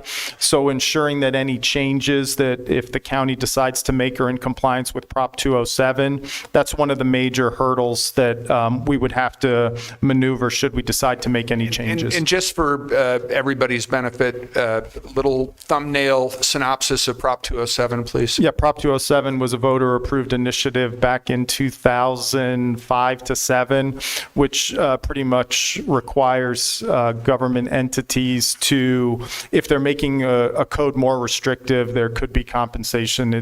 I'm not an expert on it, but So that's that it's generally not what we seen as live a under. taking? Correct. Okay. All right. Mr. Chair, Supervisor Christie. this issue of, you raised about the percentage of income that someone would have to qualify in order to be involved with of the affordable housing element.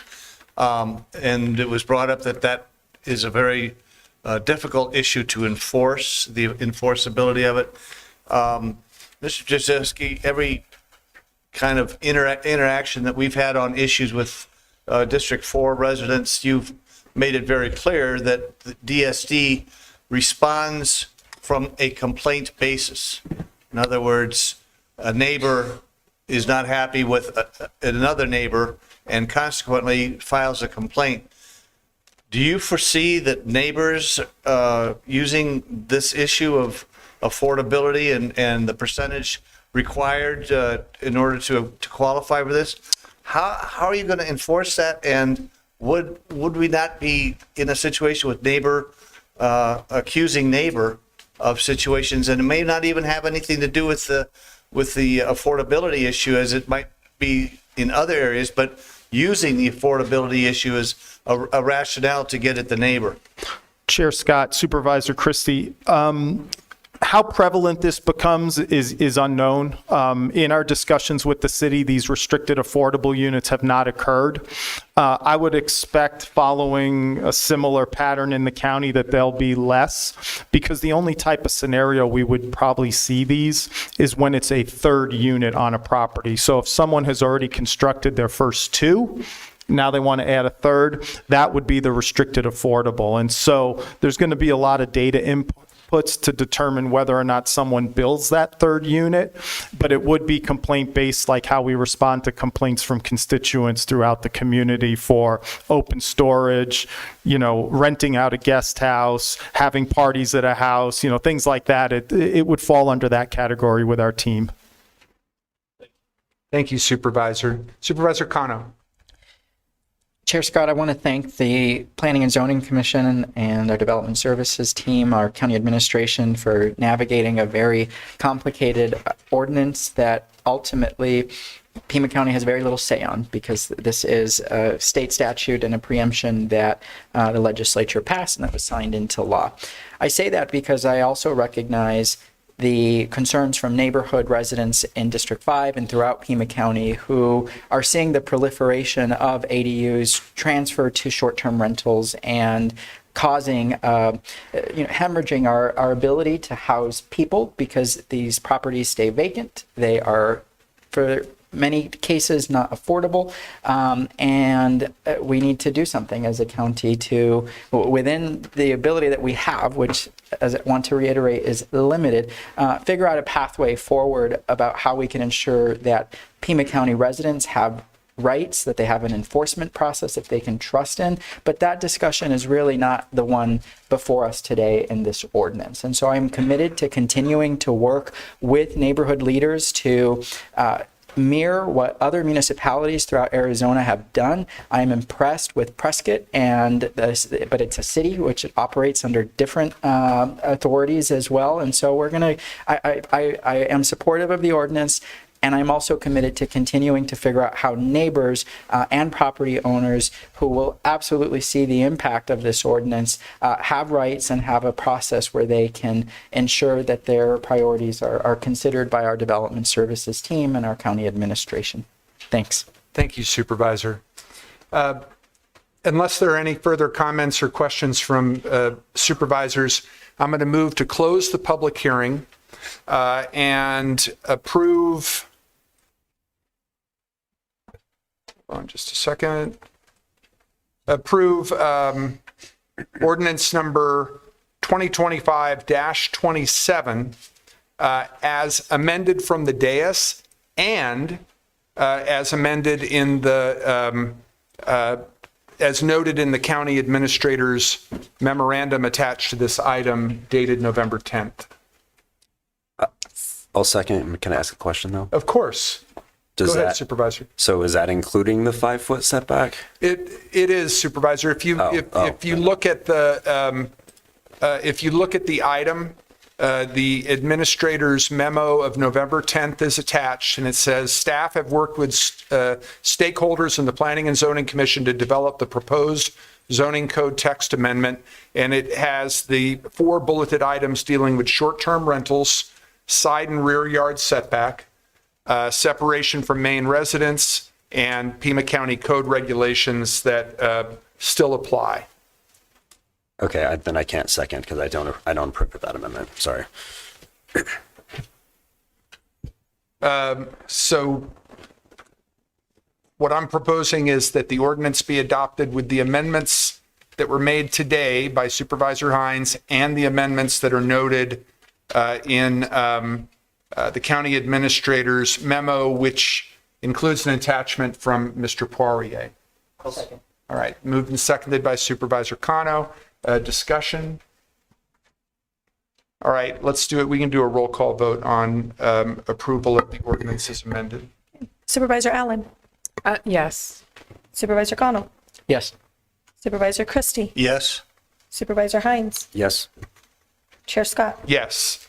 All right, ordinance is approved unanimously. Thanks, everybody, for their patience and for staying engaged with this process. We had sometimes certain items, however, because of the fact that we have another hearing with speakers who are both present and who are participating remotely, before we go to those time certain items, and Mr. Brown, those are executive session items. We don't have any outside speakers coming in to talk to the board. Okay, so we're going to delay that, and we're going to go to item number 14, which is another hearing on a zoning code text amendment. We have 2 remote speakers, Steve Dolan and Vivian Hart. And as was previewed for us, so we also have an in-person speaker in Mr. Pugh. All right, Mr. Dolan, if you're still on the line, sir, you are recognized for 3 minutes.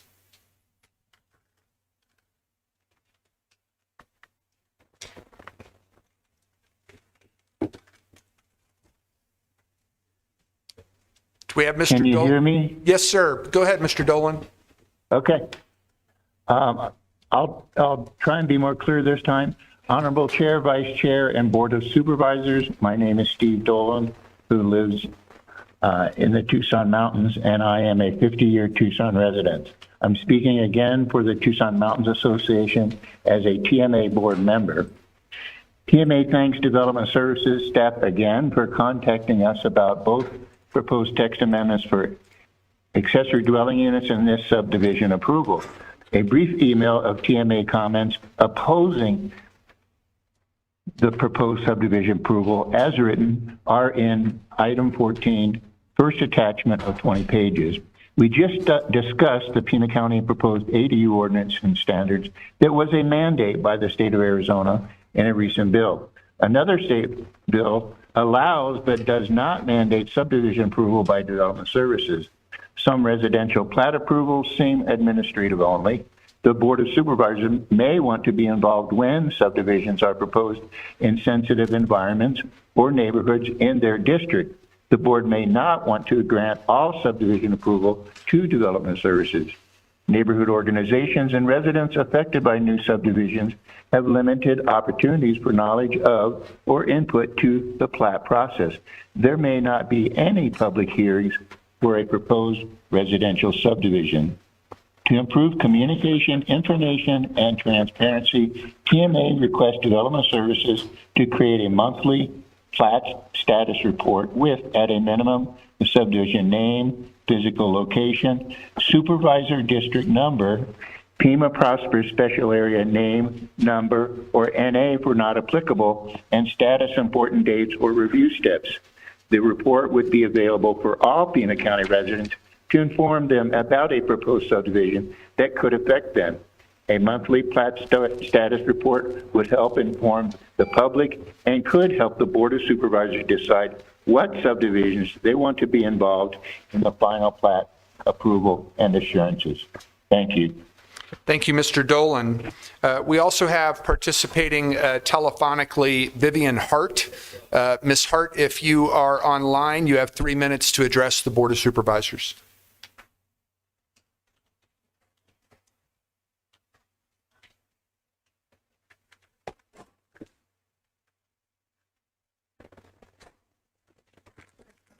Can you hear me? Yes, ma'am. Go right ahead, Ms. Hart. I'm Vivian Hart. I'm the Vice President of the Tucson Mountains Association. I live on the west side of the Tucson Mountains where there are actually a number of developments taking place. So today you are considering having Development Services approve final plats without any review by the Board of Supervisors. And as Steve Dolan said, state law allows counties to adopt such an ordinance, but they are not required to. In addition, these laws don't identify the type of subdivisions that Development Services could approve the final plats of, such as conservation subdivisions that are present in the Tucson Mountains. Now, I understand that approving final plats is currently pro forma and automatic for the Board of Supervisors, and this would be an easy item to eliminate from your agenda. So TMA would request or consider two things. First, resident parcels in the Tucson Mountains are predominantly low density. There are areas in the Tucson Mountains that are environmentally sensitive, where the Board of Supervisors may need to consider before approving final plat. Second, only when the final plat is on the agenda of the Board of Supervisors is there any notification to neighborhood associations or organizations like the Tucson Mountains Association. This allows us to make our opinions known to our elected officials, you. If Development Services approves final plats with no input at all from you, then neighborhood associations and organizations like the Tucson Mountains Association will have no notice. And the people making decisions in Development Services are unelected, and they have no direct constituency in the public as the supervisors do. That is why our board member, Steve Dolan, made that suggestion to you just now. So instead of D, that has been suggested by Development Services, TMA suggests that you insert the following. The Board of Supervisors may delegate some authority to Development Services for subdivision plat approval, but does not delegate all approval authority to Development Services, and reserves the right for final approval of all divisions and assurances when there are concerns about the impacts to county residents or environmental or other resources in sensitive areas. Thank you very much. Thank you, Ms. Hart, and my apologies to my colleagues and to staff. I neglected to ask if there was a staff presentation prior to hearing from our speakers, and Ms. Lesher informs me that Mr. Drzgowski did have a brief presentation to make. Go ahead, sir, and then we'll hear from Mr. Pugh. Chair Scott, board members, this text amendment is to allow Development Services staff to administratively approve subdivision plats. Subdivision plats are documents approved for standards. They're not discretionary approvals like rezonings, conditional uses, or variances. And subdivision plats are at the end of the process. And so this would allow our engineering staff to approve the plat, speeding up timeframes to getting the lots to, getting built on so that home builders can get homes constructed and sold, speeding up the timeframe. I'll keep it at that for my presentation, and then more than happy to answer any questions that the board has. I think what we'll do is go to questions after we hear from Mr. Pugh. Go ahead, sir. Thank you very much. Supervisors and head of the board, my own personal representative, Rex Scott. And good to see you, Ms. Lesher, today. I live at 5445 North Camino Escuela. I've been there for 52 years. I've been involved in my area's maintenance and preservation, and I appreciate the opportunity to speak here. Regarding item 14, I and the Catalina Foothills Association are not enthusiastic about removing the step of having it appear on the Board of Supervisors. We are more interested in as Mr. Czerkowski earlier said, empowering the property owners in full transparency. And so we really would encourage you to urge the retaining the current requirements that the Board of Supervisors approve final plats or require a specific plan to be created for neighborhood notification, that we get the earliest possible information when that comes up, and that it not be the transparency reduced. And that's basically pretty simple point of view. I confirm what the people from the Tucson Mountain Association had to say in more detail. Thank you all very much. And I just would like to make one other thing. It's sort of reassuring to see that the democracy still appears to be working at this level, and that you all seem to have open discussions, and appreciate the incredible staff of Pima County, Jan and her colleagues, and the people I've had a chance to work with, and all you in the back of the room. Thanks very much. Thank you, Mr. Pugh. That's very much appreciated. Questions or comments from board members? So I had a question, Mr. Drzgowski. Mr. Dolan proposed, I think, what he called a detailed monthly report. Is that something that staff is considering moving forward? Could you comment on whether you're planning on doing something similar to what he proposed, or if it would be some modified version of what he proposed? Just let us know what's going to be posted so that the public, especially people who represent organizations like CFA and TMA, can continue to be informed. Chair Scott, board members, as the neighbors made aware, we interacted with their organizations numerous times in the lead up to this discussion. One of the things that came from Tucson Mountains Association and Catalina Foothills was their ability to effectuate positive change in the process. With a plat that's before the Board of Supervisors, it is the final piece.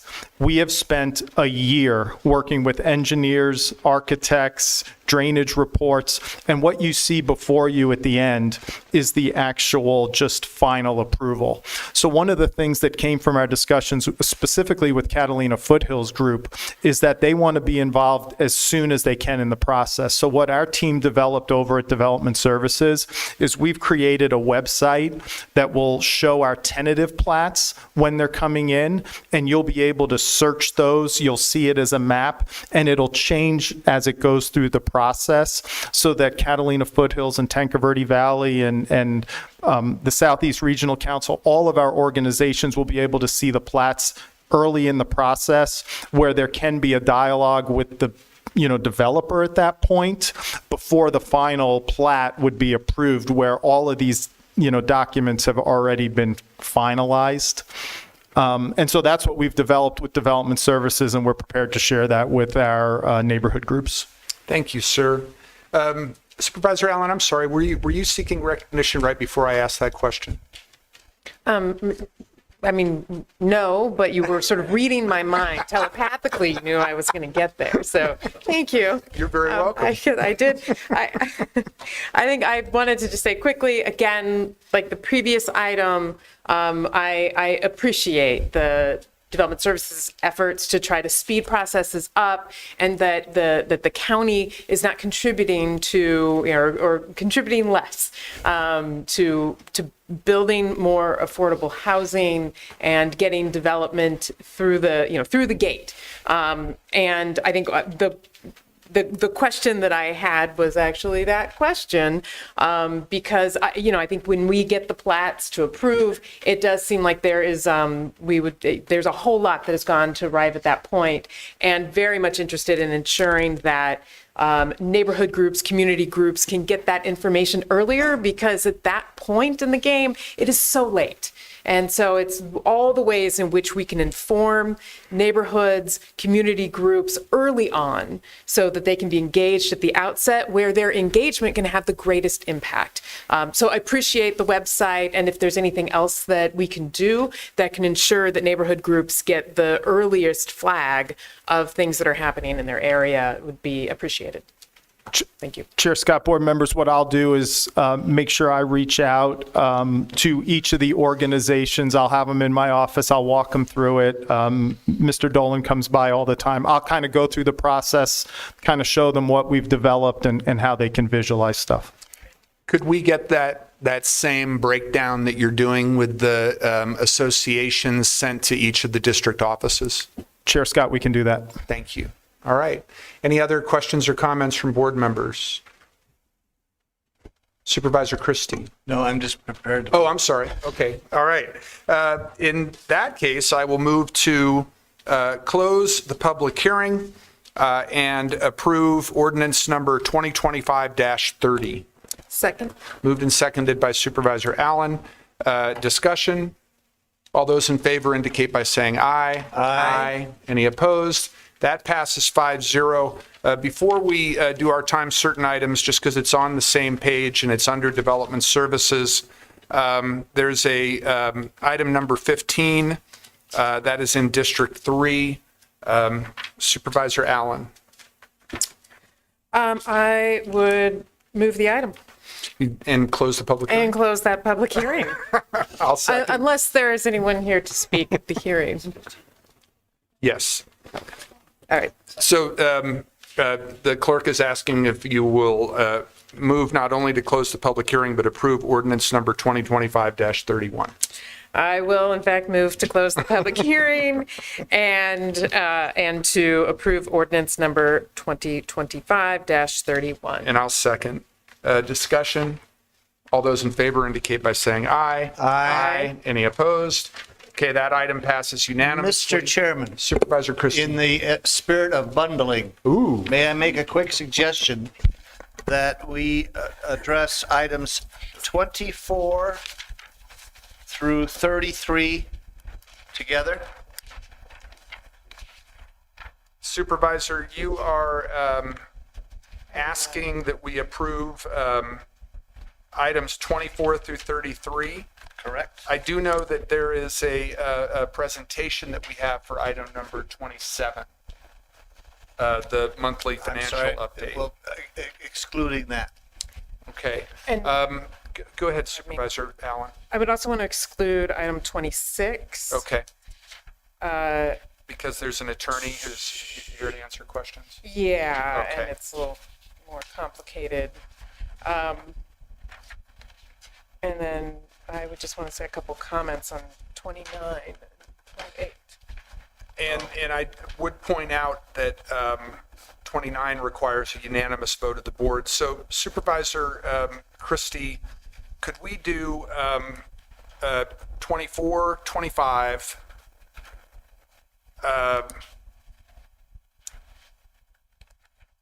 30, 31, 32, and 33? 30, 31, 32, and 33. Yes. Okay, and I'll second that. Discussion on approving those 6 items.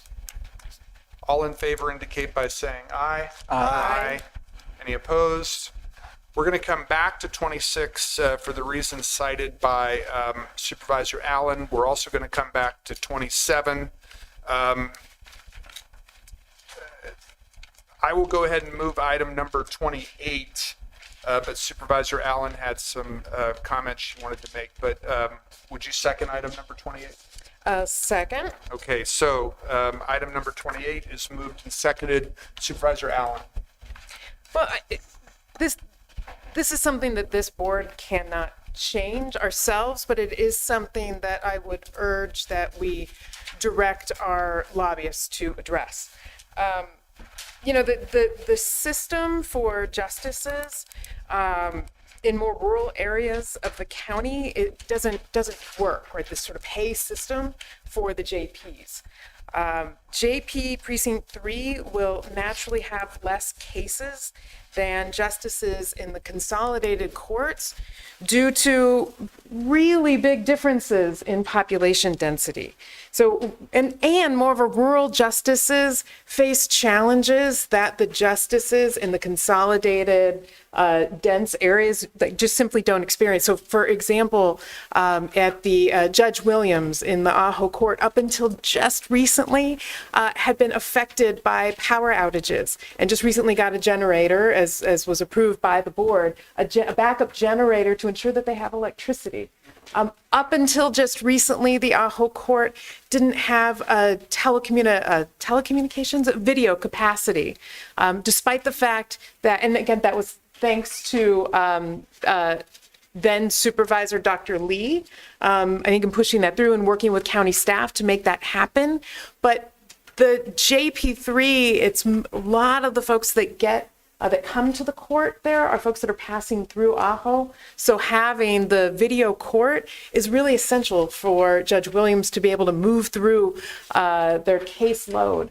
You know, it's all that is to say, you know, like I said, the board doesn't, we can't change this policy about how judges are paid, but the system doesn't work and did not take into account the impact on rural courts. So I would love for our lobbyists to kind of add this to their agenda of something so that our courts have a much more level playing field and in their pay structure. Consistent with that request, Administrator Lusher, would it be possible to get a report both from Mr. Rossi and either the presiding judge of Superior Court or the administrative office of the Supreme Court with regard to Supervisor Allen's questions about productivity credits? Yes. All right. You asked, there's two parts of it. We're happy to follow up with Mr. Rossi on the legislative part, and I think it would be going to the administrative office of the courts. Okay. It is the communication you get from them annually about the productivity credits, how they're established, how they're determined, et cetera. And it's another issue, as Supervisor Allen has pointed out, when that letter comes to the board has no flexibility. Right. You determine the salaries based on what those productivity credits have been. Happy to get a report back from the administrative office of the courts. Thank you. Thank you. Would that satisfy your request, Supervisor Allen? Thank you. All right, thank you very much. Right, all in favor of approving item number 28 indicate by saying aye. Aye. Any opposed? Item passes 5-0. Let's go to item number 29.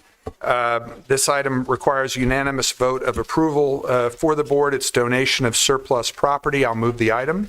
Second. Moved and seconded by Supervisor Allen. Discussion? All those in favor indicate by saying aye. Aye. Any opposed? Item passes unanimously, and Supervisor Allen has requested that we take up item number 21 because there is a representative from the Board of Health waving at us from in the audience. I did want to point out, however, Supervisor, that Mr. Brown told me that this might be an item that needs to be discussed in executive session. I was just going to propose that too. Okay. So I'm going to take up item number 21, but Mr. Brown, if you could address why this item might need to be discussed in executive session before discussed at the board. Thank you, Chair Scott. Supervisors, there are some items related to this item that involve legal advice, and I believe that would be best conveyed to you all in executive session. So if we can recess for item 21 to have those discussions, I think we could come back and decide what to do at the back end of those discussions. But because we already have time set for noon executive session, it may make sense to do it when we go back. All right. To do all of those discussions at the same time. Okay. What I'm going to do then is propose that we go into executive session to discuss the 3 items on the addendum, 1, 2, and 3, and also per the request of the county attorney's office, agenda item 21. Moved and seconded by Supervisor Hines. Discussion. All those in favor indicate by saying aye. Aye. Any opposed? All right, so we are in executive session, and I would say that would be for like 45 to 60 minutes. All right. 3 hours.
convene this meeting of the Board of Supervisors before our vast audience. And we're going to come back to item number 21, which was discussed in executive session. Supervisor Allen. So this was an item. So I will put on my mic. So this was an item that originated from the Board of Health meeting in the context of a conversation about the due diligence process and the Department of Health's preparation in complying with it. I guess kind of with that just sort of background of where it came from, I will move the item for discussion. Second. Moved and seconded by Supervisor Kano. Any further comments? I do. So I have a couple of questions kind of around that go, I think, first to the county attorney and then to the administration around, you know, how and when could this be implemented, given some timeline issues? Yes, Chair Scott, Supervisor Allen. I think one of the issues, one of the process issues or the how issues, that it's unlikely that, sorry, I'll start with, the recommendation is to retroactively apply the due diligence policy. It's unlikely that the board could apply that policy retroactively, even if the board were to vote yes today. I think there's also some practical concerns that there was information not known at the time that the Board of Health made this recommendation around when closing would occur, which it looks like closing will occur in December rather than June. So there may just simply not be enough time to implement this recommendation within the short time frame that we have. And I don't know if the county administrator wants to add anything on the timing issue, but those would be my responses.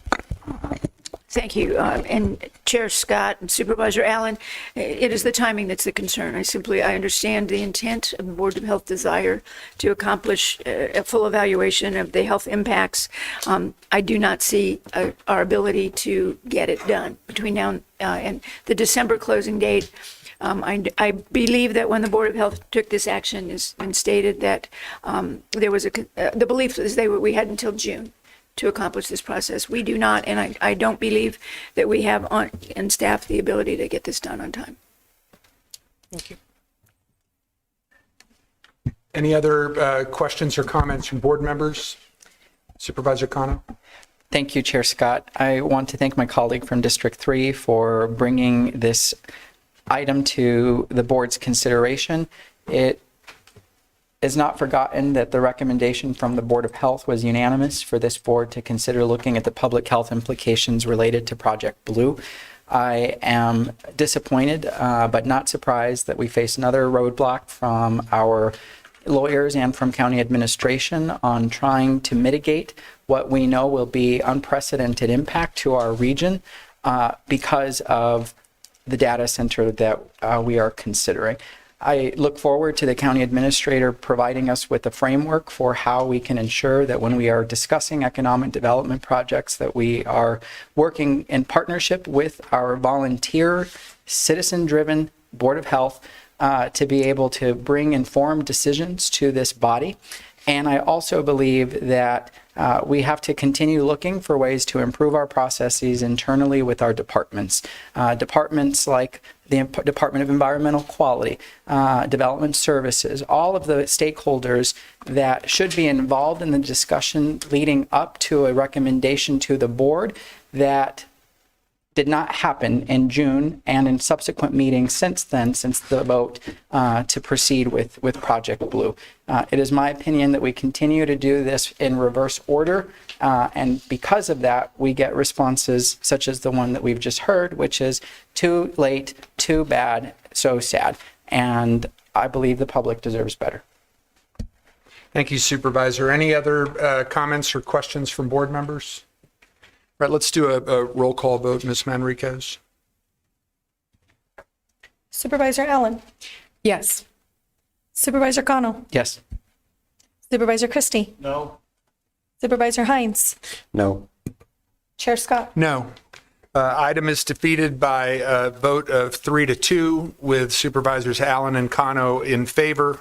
Let's go now to the addendum and take up the items under County Attorney that were discussed in executive session. With regard to addendum item number 5, I'll move approval of the conflict of interest waiver. Moved and seconded by Supervisor Hines. Discussion. All those in favor indicate by saying aye. Aye. Any opposed? That item passes 5-0. We already took care of item number 6 prior to call to the public. Let's go to item number 7. I move that we authorize the county attorney to proceed with the proposed settlement as described in executive session. Second. Moved and seconded by Supervisor Hines. Discussion. All those in favor indicate by saying aye. Aye. Any opposed? Item passes 5-0. Let's go to addendum item number 8.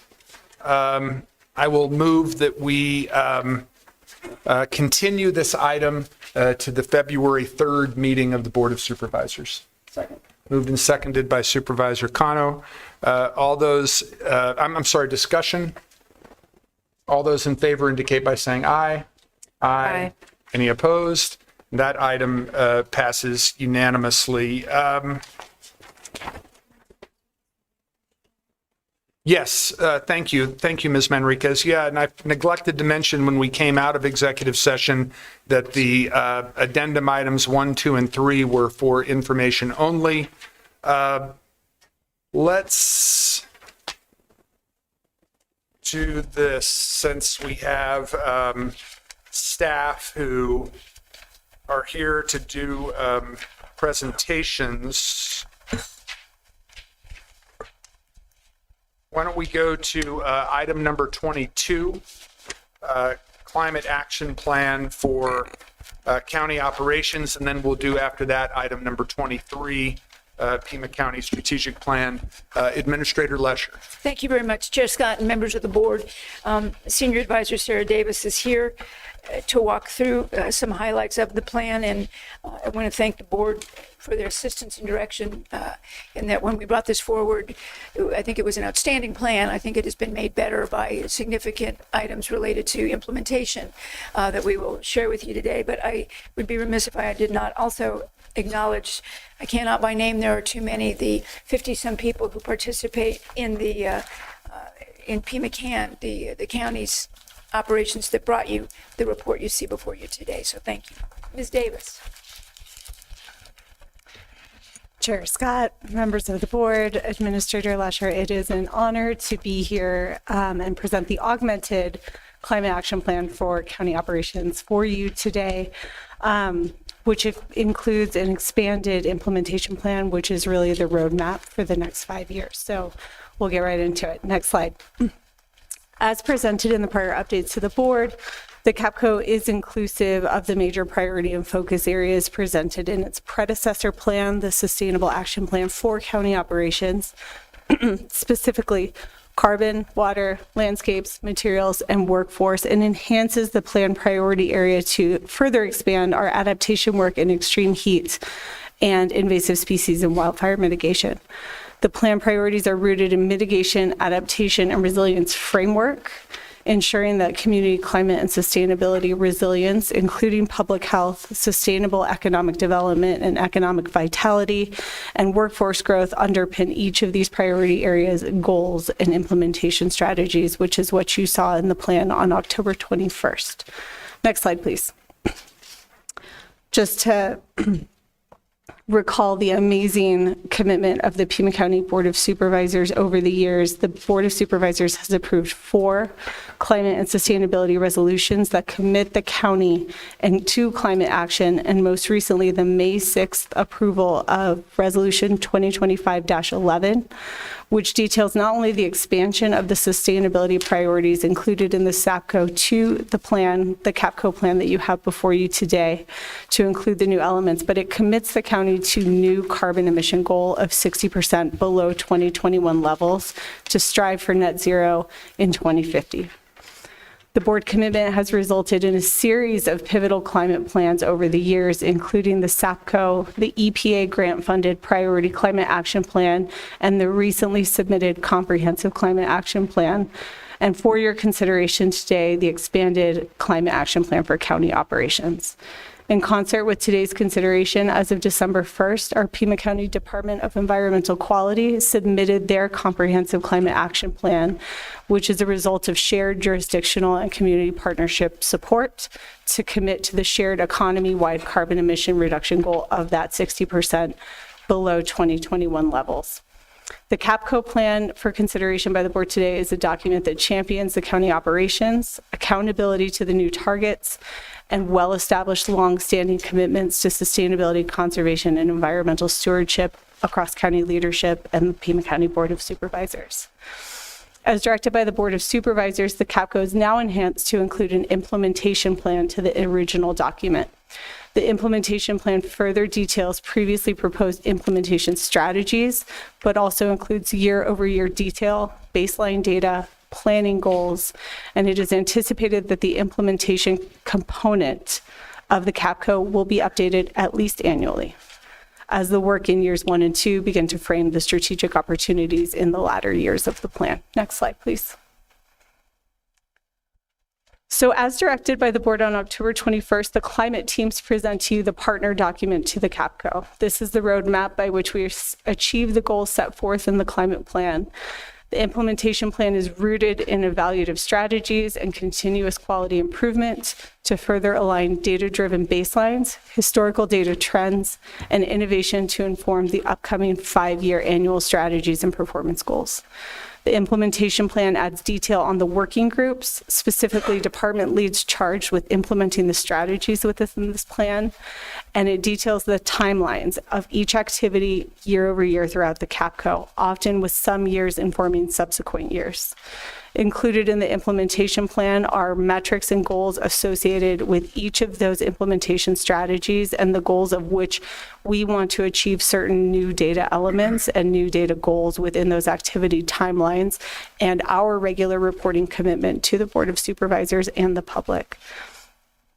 The implementation plan also includes high-level cost estimates as they are budgeted across our existing grant portfolio, the integrated infrastructure plan, and the upcoming general fund budget. I want to underscore that the funding estimates are solely estimates and that many year one activities will begin to frame upcoming budgets in subsequent years and investment opportunities that could be realized through grant opportunities or other investment. I want to underscore also the implementation plan is crafted with board office input. And I want to underscore the work of the Pima County Board offices to include community stakeholder input into the framework of the CAPCO and the implementation plan, where most of that feedback is directly included in the implementation plan or the CAPCO itself. And if we weren't able to directly input certain components to those recommendations, we have committed to further exploring and further expansion of the plan strategies to include those as possibilities in year 2, 3, 4, and 5. The board commitment and community stakeholder input is evident throughout the plan and implementation roadmap as presented to you today. Next slide, please. I brought this to the board in October, but I want to underscore that the multiple plans, the resolutions, the Pima County Board of Supervisors commitment, our community engagement is all going to be under the umbrella of Pima Climate Action now, as you see the logo Pima Can. We also have a climate resource hub by which will go live after board consideration of this plan and subsequent submittal of the Comprehensive Climate Action Plan. It is the umbrella for all the climate work that the county is engaged in, and we want to ensure that the Climate Hub website, upon go live, creates that community access point, awareness, and input on our climate work across the operations and across the region. The website will serve as a public engagement resource, provide news updates, and also enable us to have a data-driven performance element over the years to come. Next slide. And as Administrator Lesher said earlier, this slide is probably as important as the plans themselves. It's representative of a lot of county department input. their work in the community, their work in their specific field. They are the implementers, they are the subject matter experts, and they are often our biggest advocates and liaisons in the community. And so I can't not thank the group that has put together this plan for your consideration today, which is the climate action teams across our county operations. And with that, thank you for your consideration of the augmented implementation plan and strategies with the 5-year CAPCO. Thank you. We're going to have time for questions from the board, but so that we can set the stage for those questions, I'm going to recommend that we approve the climate action plan for county operations for 2025-2030. Second. Moved and seconded by Supervisor Hines. Let's have discussion and also questions for Ms. Davis, if anybody has any. Supervisor Kano. Chair Scott, thank you. I want to extend my appreciation to the administrator and to Ms. Davis for the due diligence in getting this second version to the board. I love everything about it. The District 5 office looks forward to working with you in the coming years to implement these. And I just wanted to say that I feel like the only thing missing is greater clarity on the funding priorities and how we implement these recommendations. And so I hope that in the budget process, the administration considers how we create incentives for our departments to make reality all of the recommendations in this plan. For instance, what does the procurement team have to do to reduce or to procure sustainable materials for our operations? What conversations do we have to start now when we are having those discussions? And that, to me, we'll get there. I think for right now, we have to recognize that there are very few jurisdictions doing this work now because of the lack of federal investment. Pima County is not going to go down that road. We are going to take care of our climate. We are going to prioritize action, and this plan sends a strong message that we're committed to taking care of our natural resources, protecting our air, our land, our water through our county operations. Thank you. Thank you, Supervisor. Any other comments or questions from board members? Supervisor Allen. Thank you, Chair Scott. Ms. Davis. We appreciate the really tremendous effort that went into developing CAPCO. It is impressive. Of 50 staff across 25 departments is a number that sticks in my head and will continue to stick in my head. I think it is so important that CAPCO lays out a plan for Pima County to reduce emissions, waste, water usage, to build and expand on our prior climate plans that meet the challenges of the moment, and to also ensure that we're doing our part to achieve regional global adaptation and mitigation goals. So you and others have worked with, I know, our office and the D5 office over the last 6 weeks to both solicit and incorporate feedback from community climate partners, culminating in the inclusion, as you noted, of the implementation plan, and worked in almost all of the community feedback, which included things like building collaboration goals with community organizations and regional government partners, mechanisms to protect wildlife linkages, and more specific goals for expanding reclaimed water usage. So thank you to all of the community partners that got involved in the process and gave amazing and very specific and helpful feedback. And thank you to Sarah Davis and County Administration for working so diligently to get all of this together for today's meeting. I had one question, which is just considering the unsteady and unhealthy grant environment that we're in, especially related to climate work. Could you highlight some items from CAPCO that we might be able to achieve without significant financial outlays? Chair Scott, members of the board, Supervisor Allen, the budget component in the implementation plan was actual data that we pulled from our energy efficiency budget in the integrated infrastructure plan. We also have one of our solar installations that's set forth to go in front of the Abrams Public Health Center as a component to our solar and renewable strategy, which is budgeted in the upcoming fiscal year, which will greatly enhance the performance of that building and reliance on the grid. So those are just some examples. We do have components year over year that are budgeted for efficiency. I know different strategies like how we tackle downtown versus our bigger properties that have larger parking lots require different kind of strategies. Downtown footprint would be a more energy efficiency. How are we handling the buildings? And with that, we're looking at space utilization. But I want to echo that this is a very unsteady grant environment for this type of work. And I think, and what you'll hear in my amazing colleague next to me, Ms. Nancy Cole's presentation, is part of the strategic planning and the budget framework includes climate and sustainability. So we were able to pull already existing budgeted items. But as we continue forward in the strategic planning and budget environment, these used to be projects that were reliant on grant funds. So how do we continue to truly cost those out?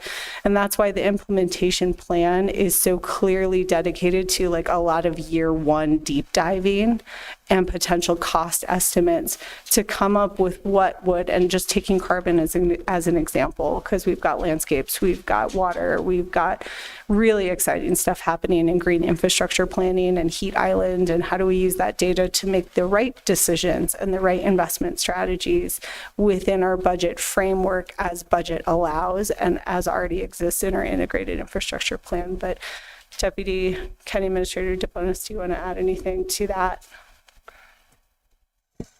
Chair Scott and Supervisor Allen, I think, Sarah and I have talked a lot, and even in the interactions with your office staff, how do we leverage resources to achieve multiple benefits? So how do we smartly use the dollars that we have available to us to accomplish multiple objectives? And so, our Green Stormwater program, right, where the Regional Flood Control District is looking at how do you solve for urban drainage impacts and yet create environments that incorporate planting and capture water that allows for recharge and provide shade, and also allows for edible native vegetation in communities that are underserved or historically disadvantaged. So I think we're going to have to be laser focused with the resources we have to invest them in projects that produce multiple benefits as opposed to just a singular outcome. Thank you. Any other questions or comments from board members? I wanted to go to the county administrator's memorandum of October 21. And if you look at the bottom of the first page of that memorandum, the last paragraph says, the plan ensures that the original priorities of SAPCO, the Sustainable Action Plan for County Operations, carbon, water, landscapes, materials, and workforce are represented in the CAPCO, with added expansion of adaptation measures such as extreme heat, wildfire, and invasive species, and climate and community resilience, which includes climate and public health, workforce, economic impact, data and communication. I think that paragraph brings to the fore the fact that as we are learning more about the impacts that we have on our environment as a large public entity, we're able to do more. And so I want to acknowledge not just the work of everybody here today, but the commitment of previous boards when they put SAPCO in place, the work of previous staff as SAPCO is moving forward, the 2-year transition period between SAPCO and CAPCO, and how all of this new learning is enabling us to take on these new challenges as we become more aware of them. I also see an obvious connection with one of the 3 interdisciplinary tenets of the Prosperity Initiative with regard to dealing with communities that are most impacted by climate change and all of its effects. And I know that we're keeping those things in mind moving forward. Wanted to also thank Mr. DeBonis and Ms. Davis for the conversation that you had with the D1 team as you were reaching out to board offices, because what I'm most impressed with, and Supervisor Allen touched on it in her comments, and Ms. Davis did when she went to that last slide, is the systemic approach to dealing with these issues. And it sounds like there's going to be an even greater level of commitment from all of our departments than we saw during the SAPCO years. So thank you to everybody for getting us to this point. Any other questions or comments from board members? All right. All those in favor of adopting the item indicate by saying aye. Aye. Any opposed? Opposed. Item passes 4-1 with Supervisor Christie opposed. Thank you very much. All right, let's go to item number 3. 23. This is Pima County Strategic Plan, and thank you very much to Ms. Cole and Mr. Collins, not only for being with us today, but for the terrific job you did leading our discussion about strategic planning during the board retreat at the end of August. And Administrator Lesher, you had some introductory remarks? I do. Thank you. Thank you. Please. If I'm going to make one comment, if I may, sort of following up on the last. Oh, I'm sorry. No, that's fine. Just to explain to the board with your approval, next meeting would be the meeting at which Ms. Davis makes her regular report and Yes. update on activities. I think we're going to skip that if that's all right. Oh, she looks devastated. I think you've heard everything that she's been doing today. So just wanted, when Chair it's not Scott. on the next agenda. Thank you. Chair Scott, Administrator Lesher, that means she can have the day off the following Tuesday, right? Thank you. And I think what we heard expressed during that conversation, and you've been hearing before as we go through the strategic planning process between One Pima and CAPCO and prosperity initiatives, we have many documents within the county that we hope can assemble together to become that strategic vision and mission that then informs probably the largest policy document you all have, which is your budget. And our hope, we thank the board very much for participating in this as we go into what we continue to believe is the first strategic plan of this nature countywide with these sorts of visions and goals. And I join you in thanks to the team that you're going to hear from now, Mr. Collins, Ms. Cole, who've done extraordinary work in leading us through this, and appreciate simply their work and wanted to acknowledge that, the board, and our belief that all of this will eventually lead back and point towards the budget and help us know the vision of the board then will be absolutely incorporated in all the documents you see. Wonderful. Thank you. Chair Scott, board members, Administrator Lesher, thank you for the opportunity to present to you today. And that beautiful introduction, that is entirely the purpose of the strategic plan. Much appreciated. Next slide. This is a quick overview of what we're going to go through today. I will be as quick as I can so that we can move on. Yep. Next slide. So this overview talks about the strategic plan's purpose. It was posted in November for you to look at and represents over a year of collaborative work. It's intended to be a 3-year time frame. It's currently labeled as 25 through 28 because we've been working on it for quite some time. We may need to, as it is nearly January, update that. So thanks for comments from some of you on that. The narrative language in the strategic plan is intentionally drawn from many of Pima's key approved plans, policies, and initiatives, such as Prosperity Initiative, Sonoran Desert Conservation Plan, and Pima Prospers. The plan is an umbrella purposefully coordinated with the departments and offices to align in terms of goals, language, and activities of over 40 different plans and policies posted, okay? The format of this plan is based on other best-in-class strategic plans by similar agencies. However, this request is really focusing on approving the narrative content itself and the priorities as we have translated them from the board retreat. Once that's approved, our intent is to work with our communications, our IT, our finance departments, our county administration, to then package this in the county way, along with a website that can be used by the public to see everything we are doing with this package. Next slide. So the timeline here is a little bit busy, but the top row is really board activities. The middle row is green, and that is the plan activities, and then the bottom is blue, and that is budget related. So our goal is to tie board actions with the strategic plan and to our budget. As you can see here, it starts with the board retreat. We have been working hand in hand with finance, IT, reporting to align with the budget process so that departments and offices can integrate this plan into their budget process. Should you approve it today, we have started budget season, and it is the time to have departments be able to use this to align in their budget process. That will continue over the next several months.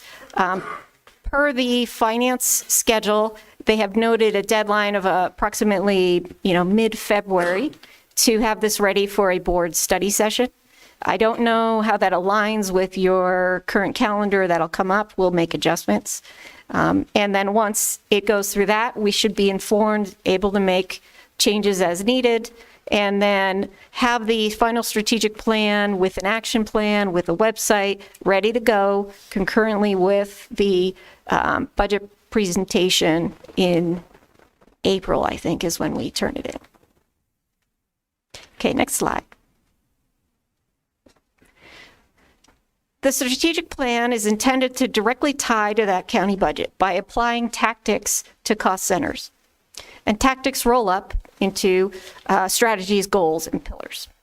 We're also working on how to review department resources that are assigned to each tactic.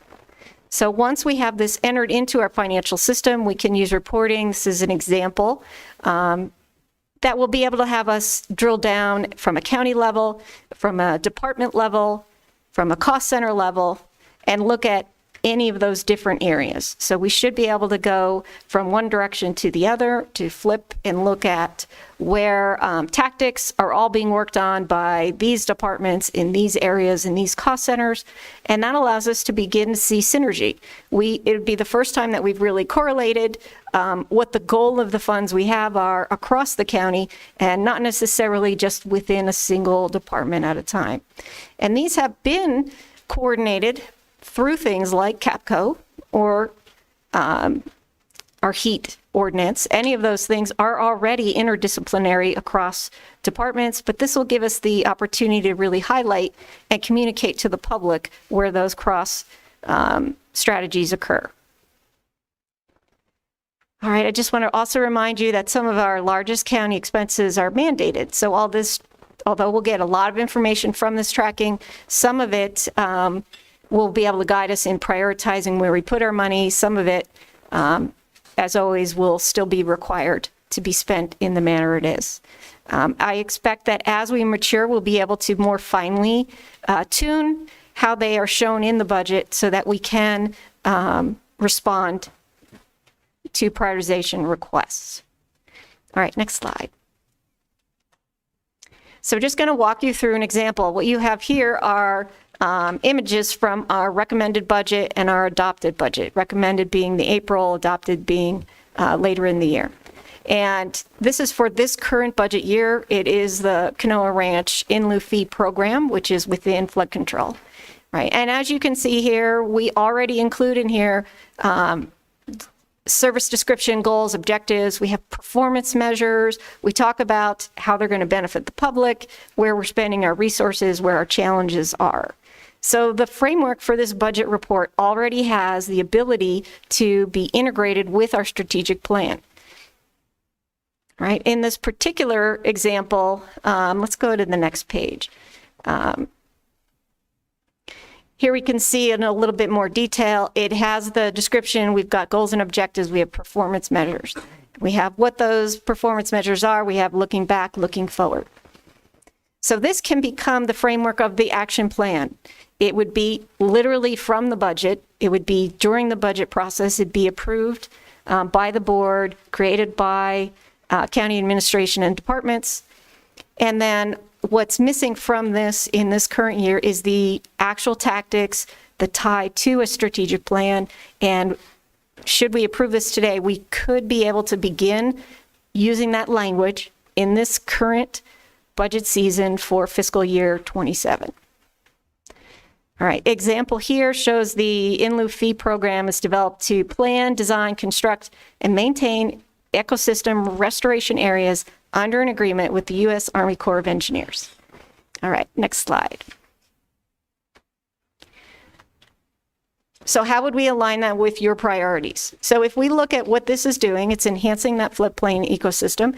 We are protecting the environment, and we are using development-funded mitigation requirements to pay for these ecosystem restoration areas.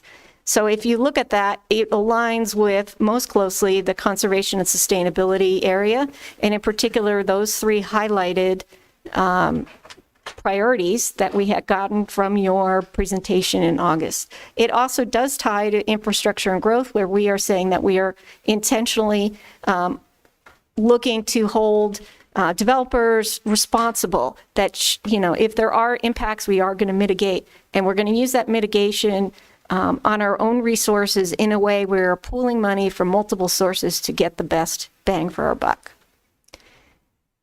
All right, let's go to the next slide. So how does that also tie to the tactics that we have within the strategic plan? So this is an example of reporting that we are currently working on, and I apologize that you can't read any of the words because it is still in testing. We hope to have it much more user-friendly. But what this is showing is that we have multiple ways of looking at all the data. This is flood control, and you can see that a great portion of their budget is aligned with their work product, whether it's their operations in general, or if they are investing in, our critical infrastructure, or if they're investing in our riparian areas. I can't read it either, so I'm just going to keep moving on. But the important thing is that were we looking just at that Canoa Ranch in lieu fee, you would see that it ties that program per the flood control district ties to investing in responsible cultural land and resource management, as well as leveraging external funds to achieve conservation goals or projects. So you can see how what is in this current year already would align with the strategic plan as we're presenting it, and you'd be able to see those. We'd also then be able to look at, invest in responsible cultural land and resource management and determine which departments are working on that. Which programs are we doing? Can we join those together and improve our outcomes? Okay, next slide. So next steps are to work with that communication team, as already discussed. We would take all of this information, reformat it, create an integrated hub, a public hub similar to what we just saw for CAPCO, and then develop a way to pull out from the 1,000-page budget book the specific areas related to action plan so that it is more digestible by the public and see its relation to the strategic plan. On a yearly basis, we could then report on outcomes from that. We will also continue to work with the budget team to help orient departments in this. They have participated over the last year in one-on-one meetings and group meetings defining these tactics. They are already well understand how it applies to their area. We have gone through every cost center in Pima County and assigned it a tactic already, which is how we are testing some of these areas. So we are ready. So thank you for the opportunity to present. I would be happy to answer questions. This is new to us. We expect there to be questions. We are going to move to questions and comments in just a second, but to set the stage for that, I'm going to move that the board adopt the Pima County Strategic Plan for 2025-2028. Second. Moved and seconded by Supervisor Allen. Now let's go to comments, questions from board members. Supervisor Kano. Love it.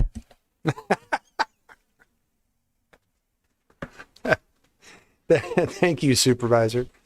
Supervisor Allen. Ditto. No, I do actually have one question. So, given the, well, first of all, thank to both of you for leading us in this monumental effort, and for getting us to where we are, and then also acknowledging that I don't know which was the harder phase. Is the next phase the harder phase? It very well might be, right, in terms of developing action plans and working through kind of implementation of it. So my question is really around acknowledging, right, and I think this came out when we sat and you walked us through the plan, that a lot of the action plans are going to require interdepartmental collaboration to come up with those action steps jointly. I'm just curious kind of what is the venue in which that happens? Is there a space in which that happens, or it just nuts and bolts of it? Supervisor Allen, Chair Scott. Excellent question. It is our first time doing this, so we're going to learn as we go. But this strategic plan gives us the opportunity, the first time we've really done it, to make those connections, to highlight that they exist, and then to go ahead and find a way to build those bridges. So I am looking forward to how we're going to do that. I believe as we do the budget system, the county administrator, DCAs, they work hand in hand with the departments. We'll have opportunities at the senior advisor level who are each working with different plans that are critical to Pima County to look for those connections and help build that bridge moving forward. So I don't have a direct answer, but Administrator Lesher. Chair Scott and Supervisor Allen, if you're looking for that location, we don't have that yet, but I want to just comment on this element in that if you look at the item you just passed with CAPCO and this, and again, one Pima, there has been extraordinary effort in the last couple of years by all of your directors and your DCAs and the senior advisors for the cross-departmental coalition. We have talked, before Supervisor Kano brought us one Pima, we've talked about one Pima a lot internally, being not only as a region, but within this organization, and making sure that all of the different departments benefit from each other, because we can't draw those lines, and without the ongoing collaboration, cooperation between the departments, you're not going to get the kind of incredible work that this group brought you today. So we will make sure that we have figured out a way to do it physically, but it is, I think, now in every fiber of the reports that we do. And because of that, Chair Scott, I would like to just turn to the DCAs and see if either of them. Certainly. Were you finished with your question? I'm sorry. Okay. Just Administrator Lesher, Chair Scott, Supervisor Allen, a place that's already happening where this document was already kind of curated a little bit was with the Prosperity Initiative. So that's a perfect place where there has been cross-departmental collaboration, where budget has been a central part of that conversation, leading to Chair Scott's question, God, a year and a half ago, probably, like, how are we tracking some of these? So some of them, so two purposes. One, to track expenditures from countywide initiatives that are actually already cross-departmental collaboration, but it also, particularly in this Prosperity Initiative, there's been a lot of interest, both internally and externally, to really track how everything is kind of coalescing around some goals and objectives, right? There's external partners that are very interested in that work, because we're also cross-jurisdictional types of approaches where financial commitments are a big question, right? And so tying this to the budget along with the collaboration that's currently existing within departments in a really big countywide effort is a perfect example of how this is happening at a more of a macro level with a big initiative.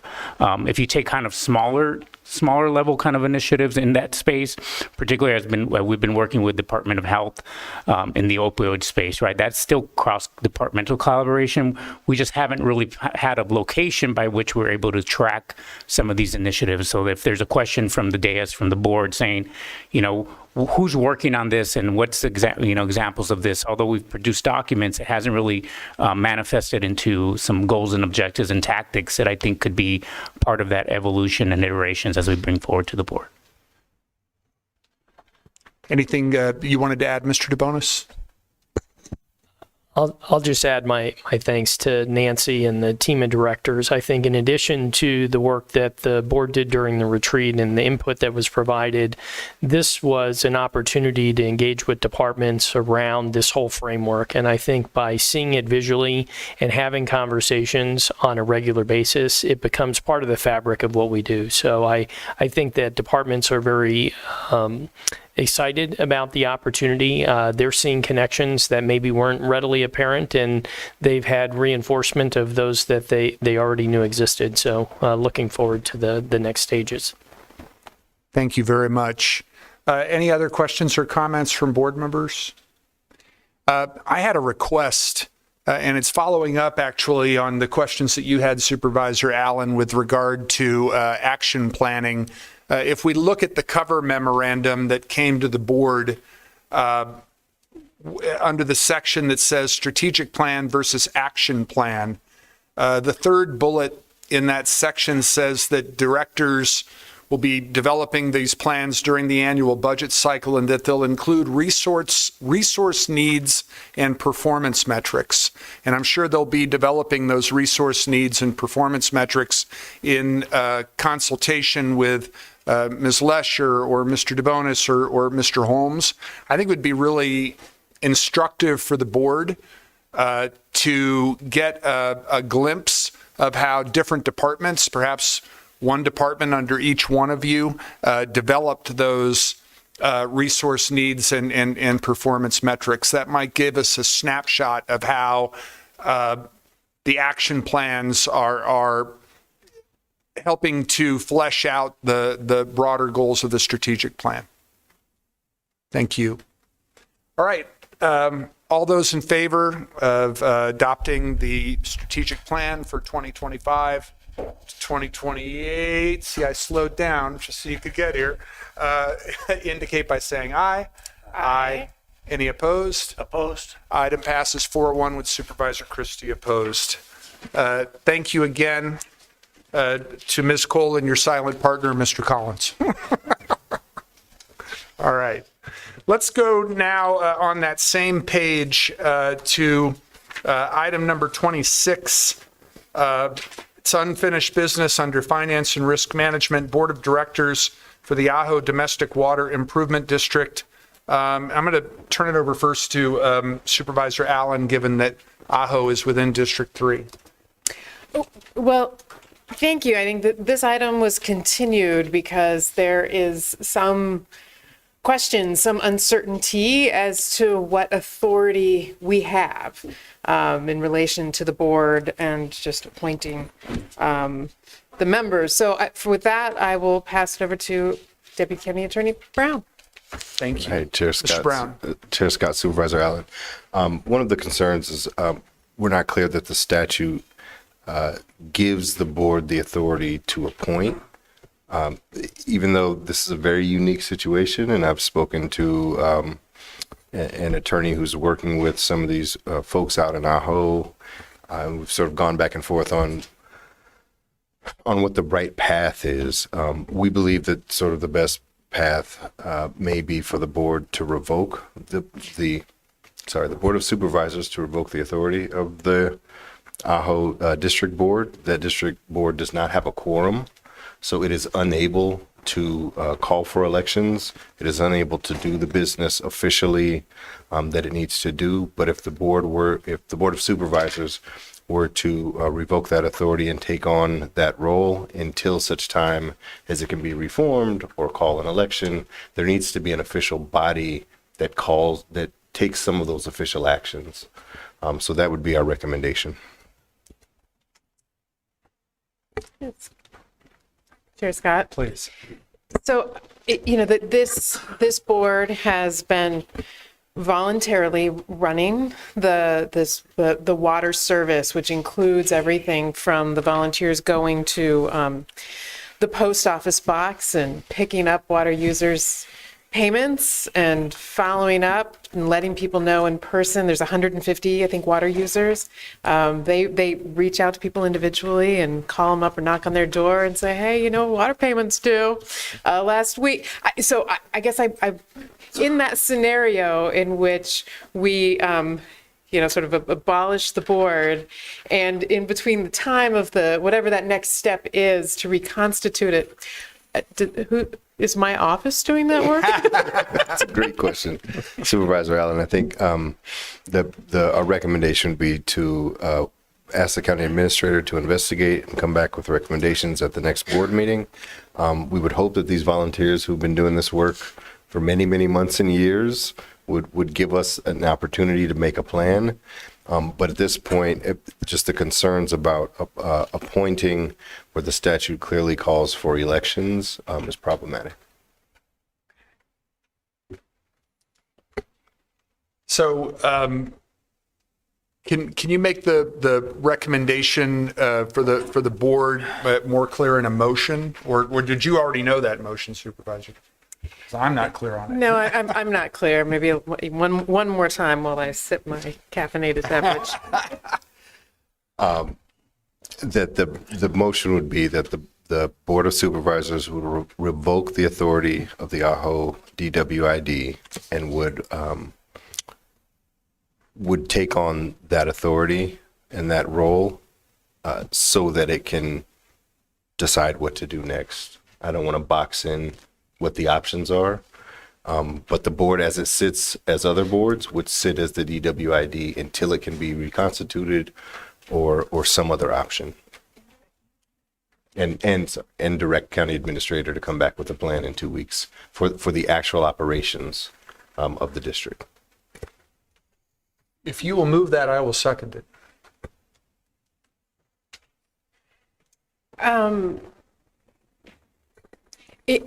Quick question on that. And this has been, you have been discussing this with the lawyer representing the current board members. So this will not come as a surprise to those board members that their authority is being revoked?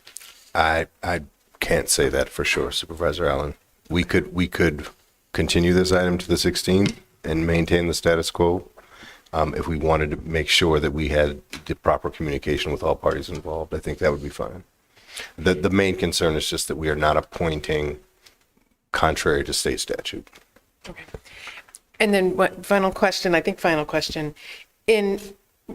revoking their authority is the first step and necessary step. That's a required step for any of the other actions to happen. Is that correct? We believe so, Supervisor Allen. The current situation is that there is no functioning board.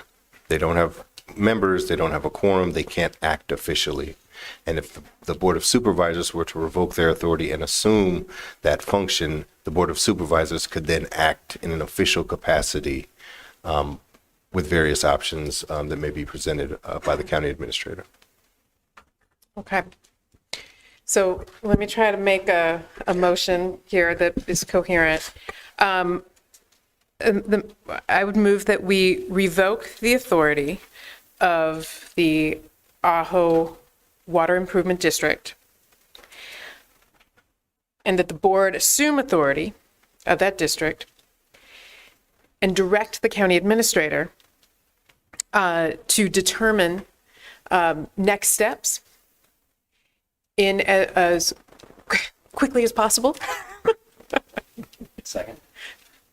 Okay, that's moved and seconded by Supervisor Hines. Any other discussion? That motion aligned with what you understand to be our best direction, Mr. Brown? Yes, Chair Scott. All right. All those in favor indicate by saying aye. Aye. Any opposed? Item passes unanimously. We're now going, go ahead, Supervisor, please. Yeah, just for the record, I really want to put out there a very big thank you to the volunteer members of this board who have stepped up and have been holding this down for water service for 150 people out in the Ajo area. They have done a lot of heavy lifting to just keep this going. So much appreciation for their work, and I hope that we can come up with some good next steps that makes life a little bit easier for them and for their customers. Thank you very much. Let's go now to item number 27. This is our monthly financial update. Administrator Lesher, any introductory comments before we turn it over to Mr. Caron? No, Mr. Chair, we can simply go to our director. Thank you. All right. Mr. Caron. Thank you, Administrator Lesher, Chair Scott, members of the board. I have a brief presentation for you this afternoon. If you could wait till they get the presentation up, and then you can immediately go to the next slide.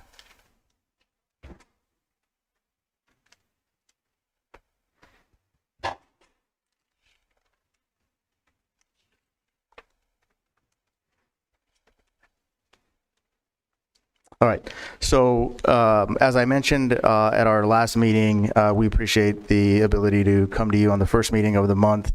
As I said, it'll more closely align with our financial timelines. Overview from this presentation that I would take away is that as of this point in the fiscal year, which is through October 31st, the November forecast represents a stable fiscal outlook for FY 25-26. We have our total revenues projected to exceed the budget by approximately $780,000, and we have expenditures that are trending lower than our budget by approximately $3.4 million. Both of those which lead to a projected fund balance increase of about $11.4 million for the end of the fiscal year. I do want to caveat that these are obviously projections. As departments continue to spend and operate in the fiscal year, we'll continue to monitor that. So do want to caveat that with that statement there. Next slide, please. This slide represents the number and the detail behind the overview that I just presented. You can see on the forecasted column, we have the beginning fund balance of 126.7, total revenues of about 830 million, which represents again that $780,000 variance between the adopted budget, and then you have our total expenditures at 852 million, which represents the total the net is $3.1 million in terms of expenditures trending lower, still a favorable number, which leads us to our ending fund balance of 104,359, which is a small uptick over what we projected back in September. And how does that impact our fund balance? Next slide, please. You can see here that we've updated the general fund reserve of that 104,359 from the prior page. When you take out the short-term crisis funding that the board approved at an earlier meeting in November, we have 103.5 million.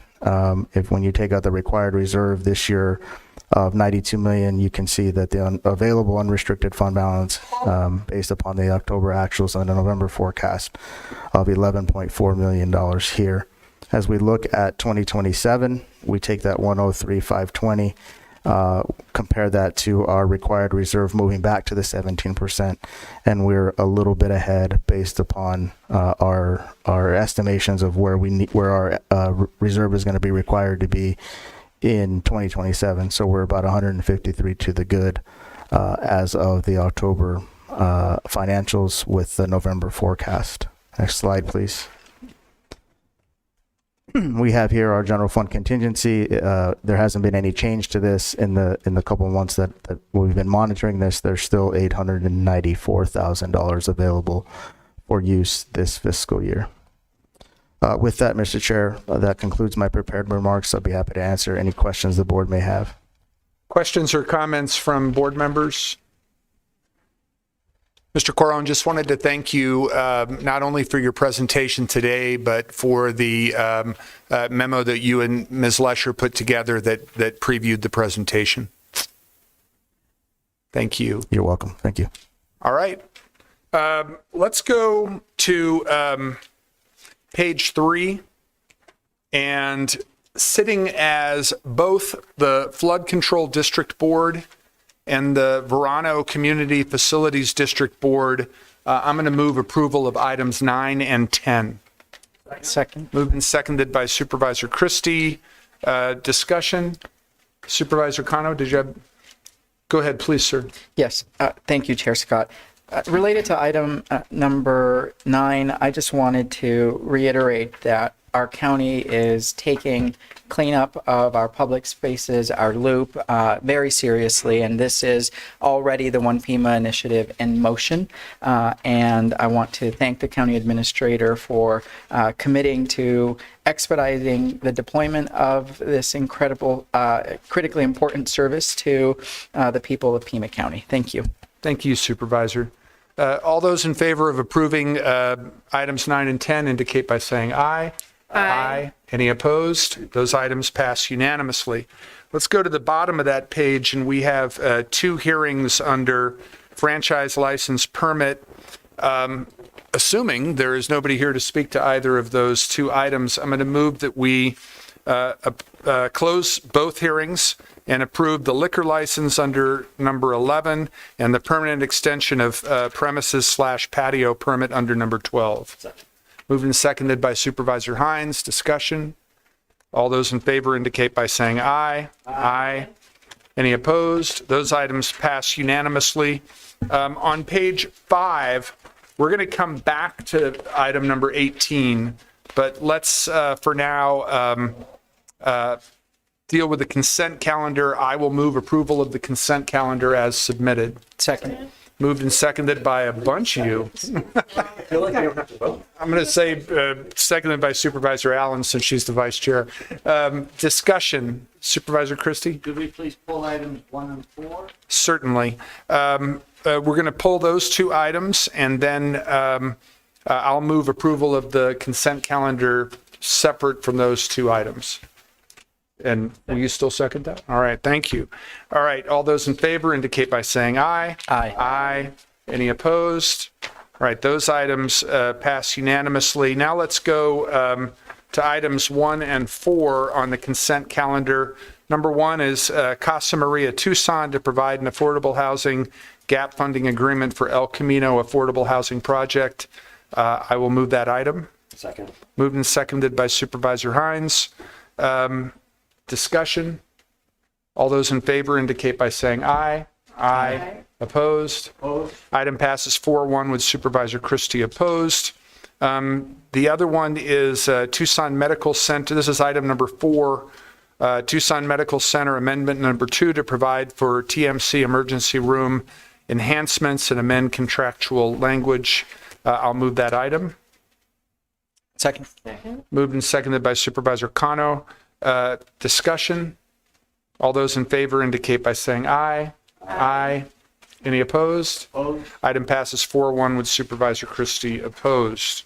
All right. Now let's go back to the addendum because we've taken care of everything on the agenda with the exception of item number 18 that we will come back to. Let's go to item number 4 on the addendum. This is First Things First resolution. This was introduced by Supervisor Allen. Thank you, Chair Scott. So I think as everybody knows, First Things First was established statewide, be funded by tobacco tax revenues. And I should turn on my mic to help fund early childhood development. And we have a gap right now, a 20% gap between supply for early childhood education and demand. 97% of parents receiving the Quality First scholarships provided by First Things First said that those scholarships enabled them to get back to work, and 91% were able to pursue further education or training. But as one of our speakers noted at call to the audience, the revenues from the tobacco tax have been declining. In fact, there was a 47% decrease since 2008, resulting in a $76 million reduction in annual funds for First Things First. The decline is mostly because of the increased use of vaping products, which comes with its own health concerns and fueling a crisis with young adults. So this resolution is about closing this nicotine and vaping loophole, which could add $80 million annually to the First Things First budget, while also protecting health in our community. So I would like to move the item. I think what the clerk will want you to do is move the resolution number. I would move resolution number 2025-57. I'll second. Moved and seconded, and I would sure appreciate it, Ms. Lesher, if we could get a report from Mr. Rossi on the likelihood of the legislature moving forward with this. I absolutely applaud Supervisor Allen for putting it on the addendum for our consideration. I have heard these concerns expressed by members of our First Things First boards, many of whom work in partnership with us on our early childhood education scholarships. I've heard it expressed by other supervisors around the state. It is a giant void that couldn't have been anticipated when that measure was first put in place, because we didn't have the number of vaping products that we have now. Any other questions or comments from board members? All right. All those in favor indicate by saying aye. Aye. Any opposed? Opposed. Item passes 4-1 with Supervisor Christie opposed.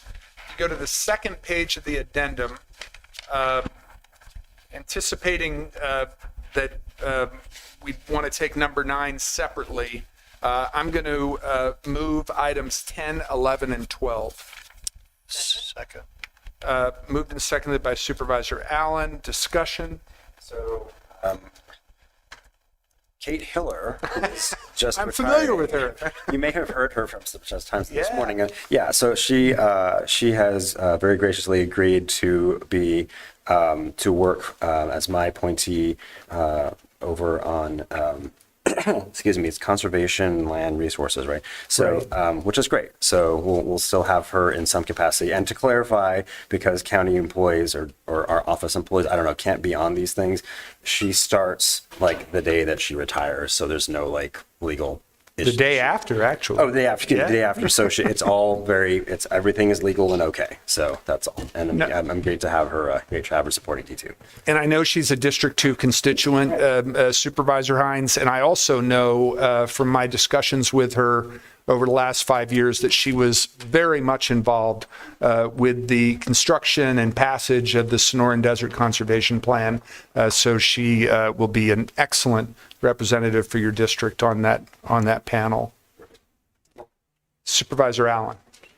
I will just going to do a nod to the value of item number 10, and just that it's real quickly, it is a great example of investing in processes that make use of waste materials that would generate some revenue and improve our efficiencies. So, just kudos to staff for making that happen.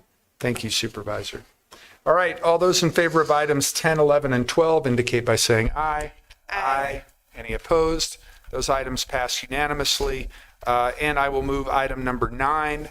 This is City of Tucson to provide an intergovernmental agreement for affordable housing gap funding for Tucson house preservation. Second. Moved and seconded by Supervisor Allen. Discussion. Chair Scott. Supervisor Kano. I have a question for Administrator Lesher, and it's okay if it's a follow-up, but I wanted to help. Can you please help me understand? This is broken into 4 different payments. So do we essentially put the full amount that's already allocated in existing budget capacity into a reserve fund and then we pay it out? How does the financing work in this is, I guess, my question. Yeah, Chair Scott and Supervisor Cano. So we will pay them periodically as construction progresses. We'll hold the funds. As construction progresses, they'll submit invoice and payment requests to us, and then we will disperse the funds on that basis. Okay, I look forward to asking some more questions offline. Thank you. Okay. All right, thank you, Supervisor. All those in favor of addendum item number 9 indicate by saying aye. Aye. Opposed? Opposed. Item passes 4-1 with Supervisor Christie opposed. Now let's go, before we go back to the regular agenda, let's go to addendum 2. This is Support for Wellbeing Collaborative of Arizona's proposed proclamation. That was put on the second addendum by Supervisor Hines. Thank you, Chair Scott. And this is to basically sign on to this on behalf of Pima County. This was brought to my attention by Dr. Cullen and the and the Pima County Health Department. But essentially, this speaks to the need. It's encouraging Governor Hobbs to declare March 18th of next year, of course, a Health Workforce Day of Awareness in the state of Arizona. This is particularly important, and it wasn't just COVID pandemic, causing healthcare professionals and the healthcare workforce to experience incredible burnout. We were already kind of on the edge going up into that pandemic, and then it just all kind of blew up. So a lot of my colleagues have left. I've not even been working in the hospital regularly for the past year. Lots of nurses left. Some of us died, right? So it caused so much stress. So I think, and then more patients. The good thing, it's like a double-edged sword. The good thing is we in the healthcare workforce are doing a better job at keeping people alive. That's great. But then there are more people with more chronic illnesses and more, right? And so, and all of the, I think I've said this before, but all of the baby boomers, for the most part, have moved out of the active healthcare workforce. So the surgeons and physicians that trained me as a medical student and as a resident, and who were arm in arm with me and the colleagues, some into the pandemic, they're gone. Some are dead, but they're also just retired. And sometimes they're coming back into the hospital needing medical attention themselves. So not only are they not doing surgeries or procedures or seeing patients anymore, they are themselves patients, which is taxing the healthcare workforce too. So I think anything at all that we can do to acknowledge and understand the great pressures that are, do better for more people with less resources. And every year Medicare cuts back on what a lot of the healthcare professionals are even allowed to get in compensation. So I think it's really important to just have us encourage the governor to do this. And this isn't technically passing the resolution. This is just supporting the governor do it. Okay. Did you want to move the item? Oh, yeah. And if I would like to move the item. I'll second it. Thank you. Any further discussion? Supervisor Allen. I just want to say thank you to my colleague for bringing this forward. I support this measure and just want to take a moment to recognize and express a gratitude to all of those who work in the medical profession.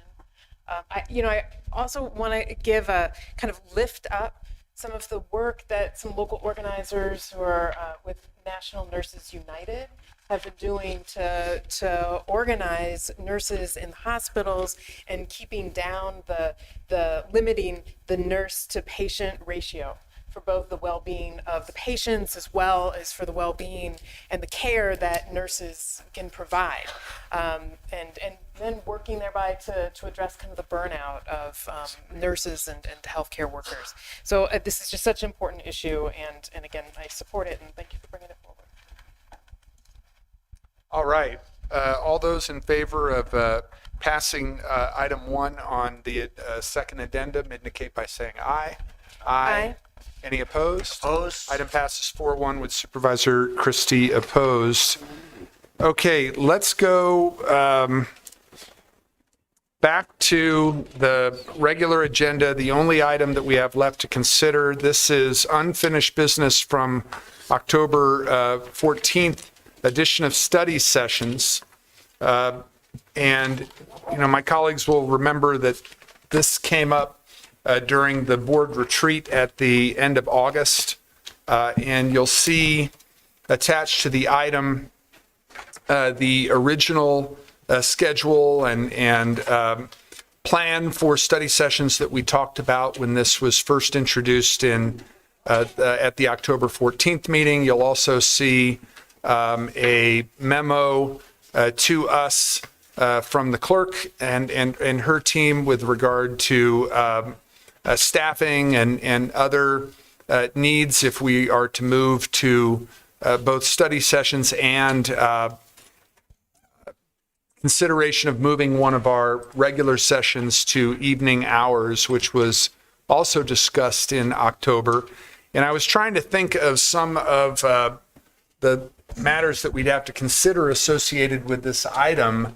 And I think it's not only the schedule for study sessions, but the deadline for submitting items for study sessions. How study session agendas would be taken up by the agenda committee, whether that would be done as an additional agenda committee meeting or in conjunction with regular session agenda committee meetings. Whether we should indeed move to having one of our regular sessions be in the evening. When to start study sessions. And I thank Supervisor Cano for bringing this thought into my head. Should we review this new structure at the end of the fiscal year? Because the whole premise for having study sessions was to have more robust and detailed discussions, not only between board members, but also with staff. But as Supervisor Cano pointed out, if we get to the end of the fiscal year and it's not doing what we wanted it to do, then we ought to have the courage to revisit it and determine whether we want to continue with this new structure. So those are some thoughts that I had in terms of things that we need to determine. Would like to open it up to my colleagues for their comments and input. Supervisor Allen. So I appreciate our moving this item forward, continuing this discussion. I think for me, I think there are two things that are important, right, that we're trying to accomplish with the addition of study sessions. One is that we are a public body, and therefore some of our operations should be more available for public participation. Second, that we address really like complex plans, issues, reports, presentations where I think more digging in and dialogue is incredibly helpful.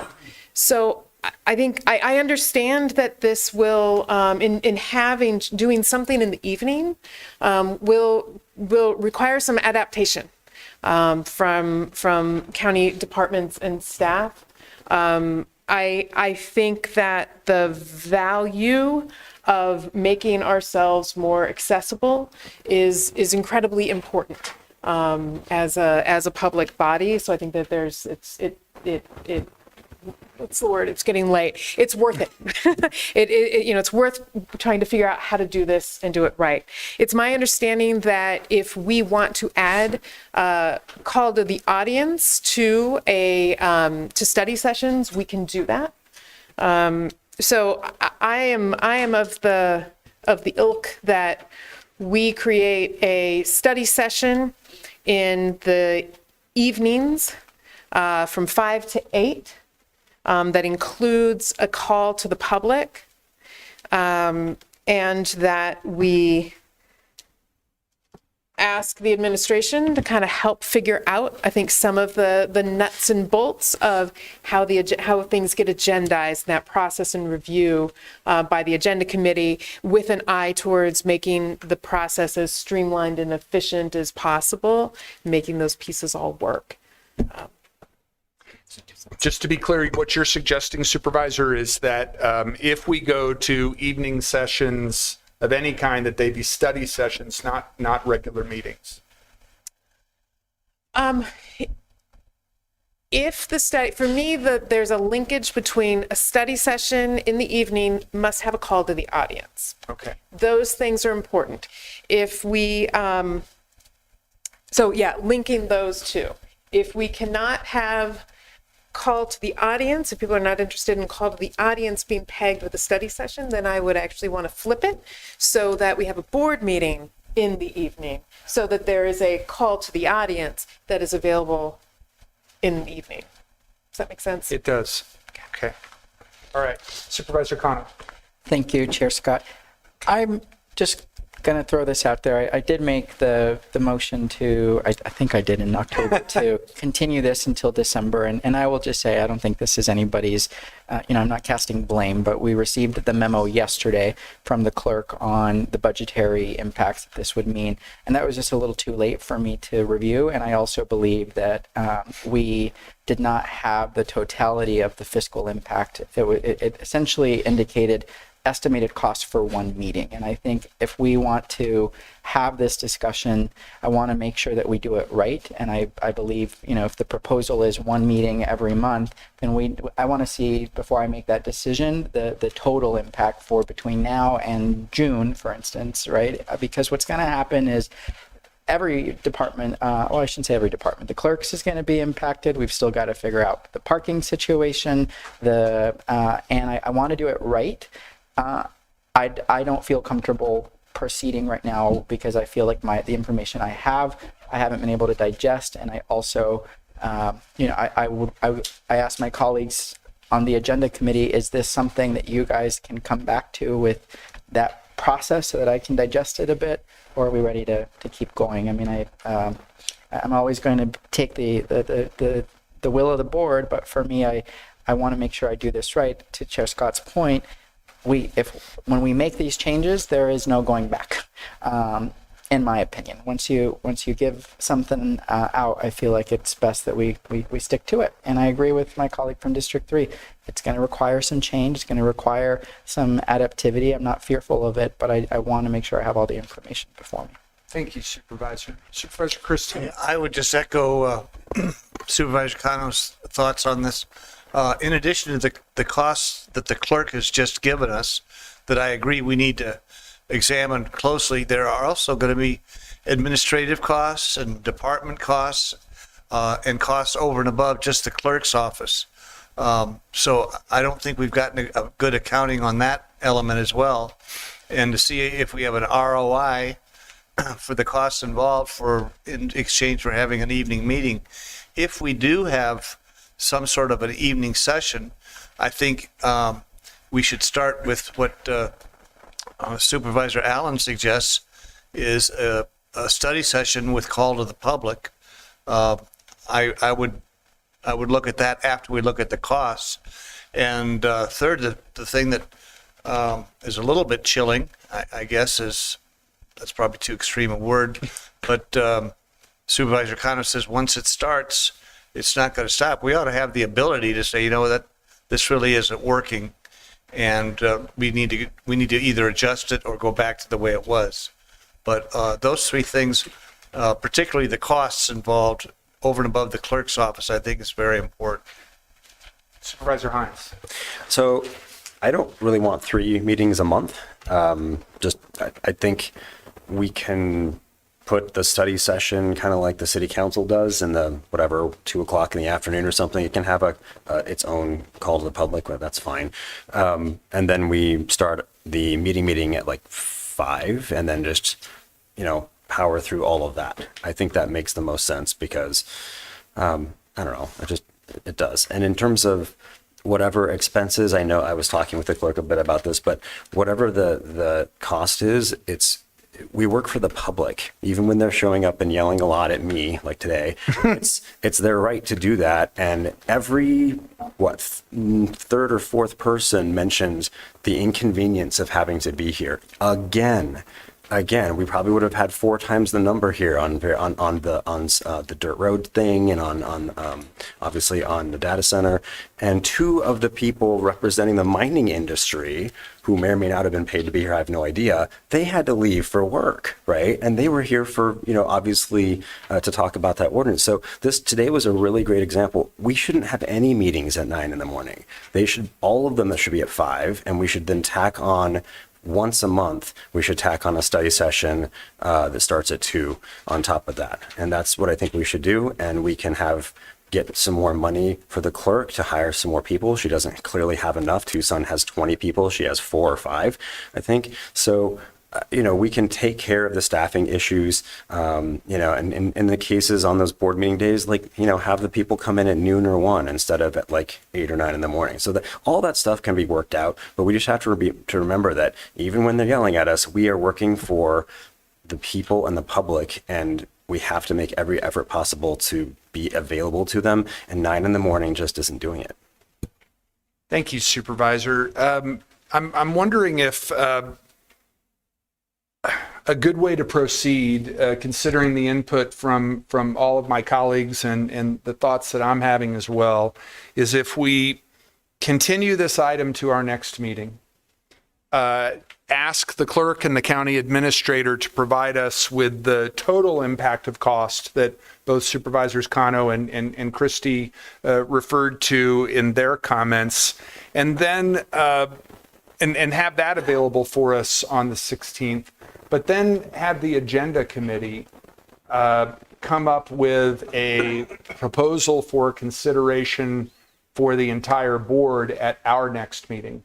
When we talk about when we have our meeting, I think it's this Thursday, to discuss the agenda for the 16th, we could also Supervisor Allen, you and I and the representatives from the other 3 districts, we could come up with a plan to then submit to the board for consideration on the 16th. Would that be acceptable to everybody? Go ahead, Supervisor. Is that me? Yeah. Yes, I'm sorry. I should use last names. Chair Scott, so just to provide a little bit more clarity for staff, I'm hearing consensus that we are not in support of 3 meetings, but continuing the 2. One of those being in the evening with the study session component. So what I heard was 3 things. I heard Supervisor Allen saying a study session in the evenings with call to the public. At the beginning of the conversation, I echoed something that I said in October, which is going with this schedule, which would be 3 meeting days, and have one of the regular meetings at night. But then I heard Supervisor Hines say, I don't want to have 3 meeting days. Let's have one of them be like what the city of Tucson does, where they have a study session in the early afternoon, then they have a lunch break, although they should probably call it a dinner break, and then they have their regular meeting that starts around 5. And he also said that he thought the other regular meeting day should not be at 9, it should also be at 5. Is that correct, Supervisor? Echoing our people. All right. So, but what I would suggest is that the agenda committee talk about all of these things, and if you have preferences as supervisors, convey that to your representative on the agenda committee. And, Supervisor Allen and I will be there as well. Mr. Chair, I'd just Please. like to point out, you've rattled off a lot of alternatives.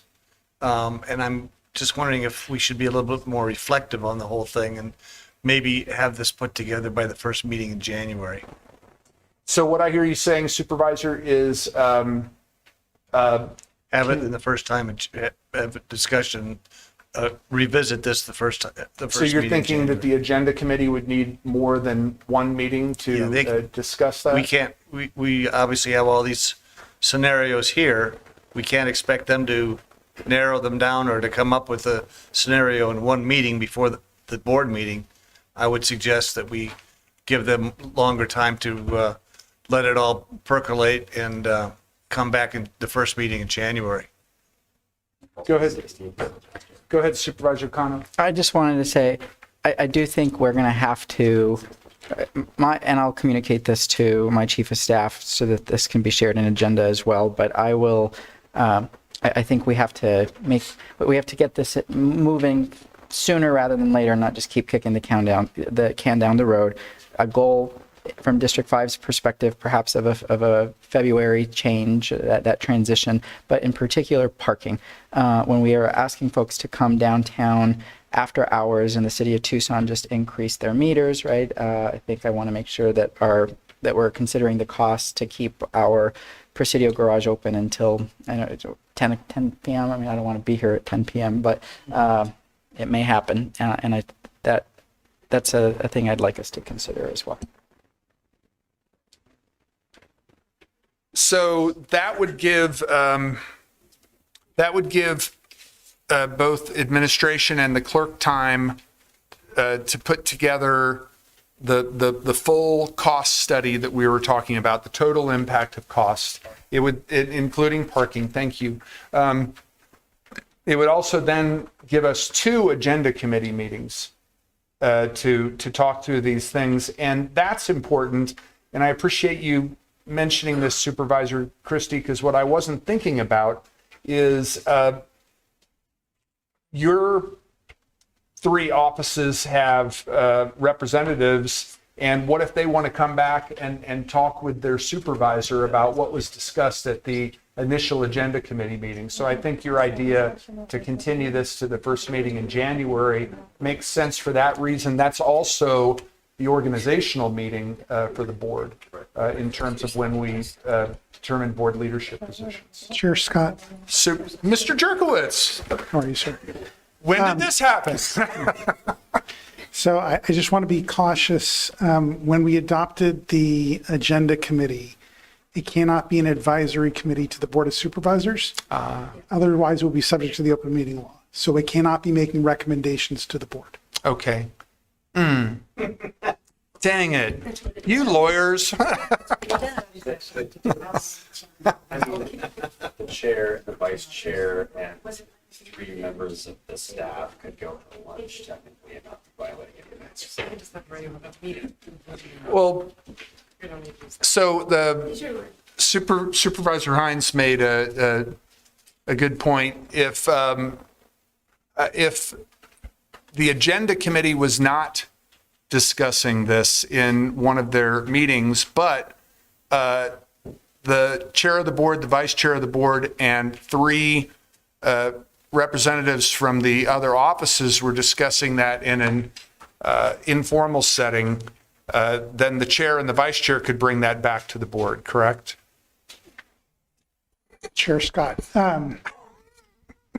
That would still, if it's a decision by a committee that's going to be recommended to the Board of Supervisors for action, that would probably constitute a public body. Okay. Which would be subject to the open meeting law. What, if I may, so what if out of that meeting is a option? Turn on your mic. Thank you. What if what comes out of that meeting is option A, B, and C?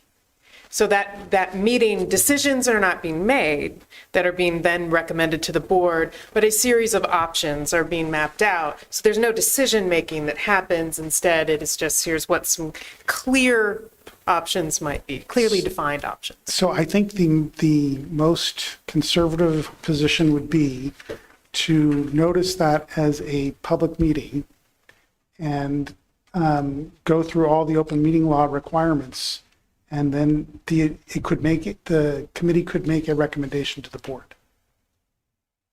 So what you're saying is the agenda committee could do that if we noticed its gathering as a public meeting? Correct. And we have time to do that, given that we don't meet until Thursday afternoon. All right. Administrator Lesher, was there something else that you wanted to? Okay. All right. Chair Scott, I have a question. Please, go ahead. Can you clarify what the Agenda Review Committee, what you want them to do? I would want them to discuss these different ideas that came from the supervisors today in terms of when study sessions should occur, when regular meetings should occur, and then come back to the board with a recommendation at our first meeting in January. So Chair Scott, so if Go ahead. we currently have a schedule, January through June 2026 for regular meetings, if there's any amendments to that schedule that is out that the board approved, it will need to be an agenda item. Okay. So you could talk about it at that time, I believe. And when you decide if you're going to do study sessions and the dates, the clerk's office will set the deadlines for submissions, making sure we're following our administrative procedure that list what the deadlines are, how many days the deadline is set. That Gotcha. an option as well. All right. No, I appreciate that. Go ahead. Another option might be that the administrator has now heard from board members of different ideas and thoughts and everybody likes preferences. that. Look at those And nods. then how about instead of taking the time of the agenda committee and noticing it, et cetera, that we just ask if you might be able to, based on what you have heard, prepare a proposal that feeds in some of the cost analysis as well as some of the priorities of board members and bring it back to us at either the next meeting or that first January meeting. And Chair Scott. Back on that, you would also, I'm sure, be in contact with different board offices with regard. Yes, and Chair Scott and Supervisor Allen, I was going to say, I think we can certainly do, I can do that. I'm going to just clarify that it would be the clerk of the board, I think, and me working together on that, and that we can flesh out the options. You've got her costs, we've got ours, and that we were just chatting about when we could meet and put together some ideas for you. So we will have that. I think it is safer for us to say we'll return on the 6th of January, simply given the deadlines for materials for this meeting on the 16th. Okay. Thank you. Is that acceptable to board members? Thank you, Supervisor Allen. Yes. That was an artful path forward, and I'm sure the agenda committee folks will appreciate that as well. Mr. Chair, placing all this authority in the administrator's hands, isn't it overreach, and isn't she being authoritarian, and isn't it a threat to democracy? Comma again. Clearly, and we're just going along for the ride. All right, so I will move to continue this item until the first meeting in January with the direction that we have given to the county administrator and clerk. Second. Moved and seconded by Supervisor Allen. Discussion. Just want to thank you again, Supervisor Allen, especially after being here since 9 a.m., coming up with that creative idea at this hour. Very much appreciated and admired. Chair Scott, may I see some board members getting ready to leave, just to point out. Oh, wait. Yeah, go ahead. Randy is here. If you can take a minute or two. Those of you who were with us last year, we do a message to the community wishing them happy holidays. And he will be shooting those if you've got just another minute. If you have to leave, let us know. And we will do that. And also wanted to say, and Administrator Lesher, thank you for reminding me to do this. Tomorrow is the annual directors meeting from 3 to 5 at the historic courthouse. But after that, from 5 to 6 is the holiday reception, and all supervisors are invited to join that reception. All right. I think with that, Supervisor Christie, yes, we will adjourn this meeting. Thank you, sir. All right. Thank you all very much. Oh, yeah. Okay, thank you. Yeah, got to have that close.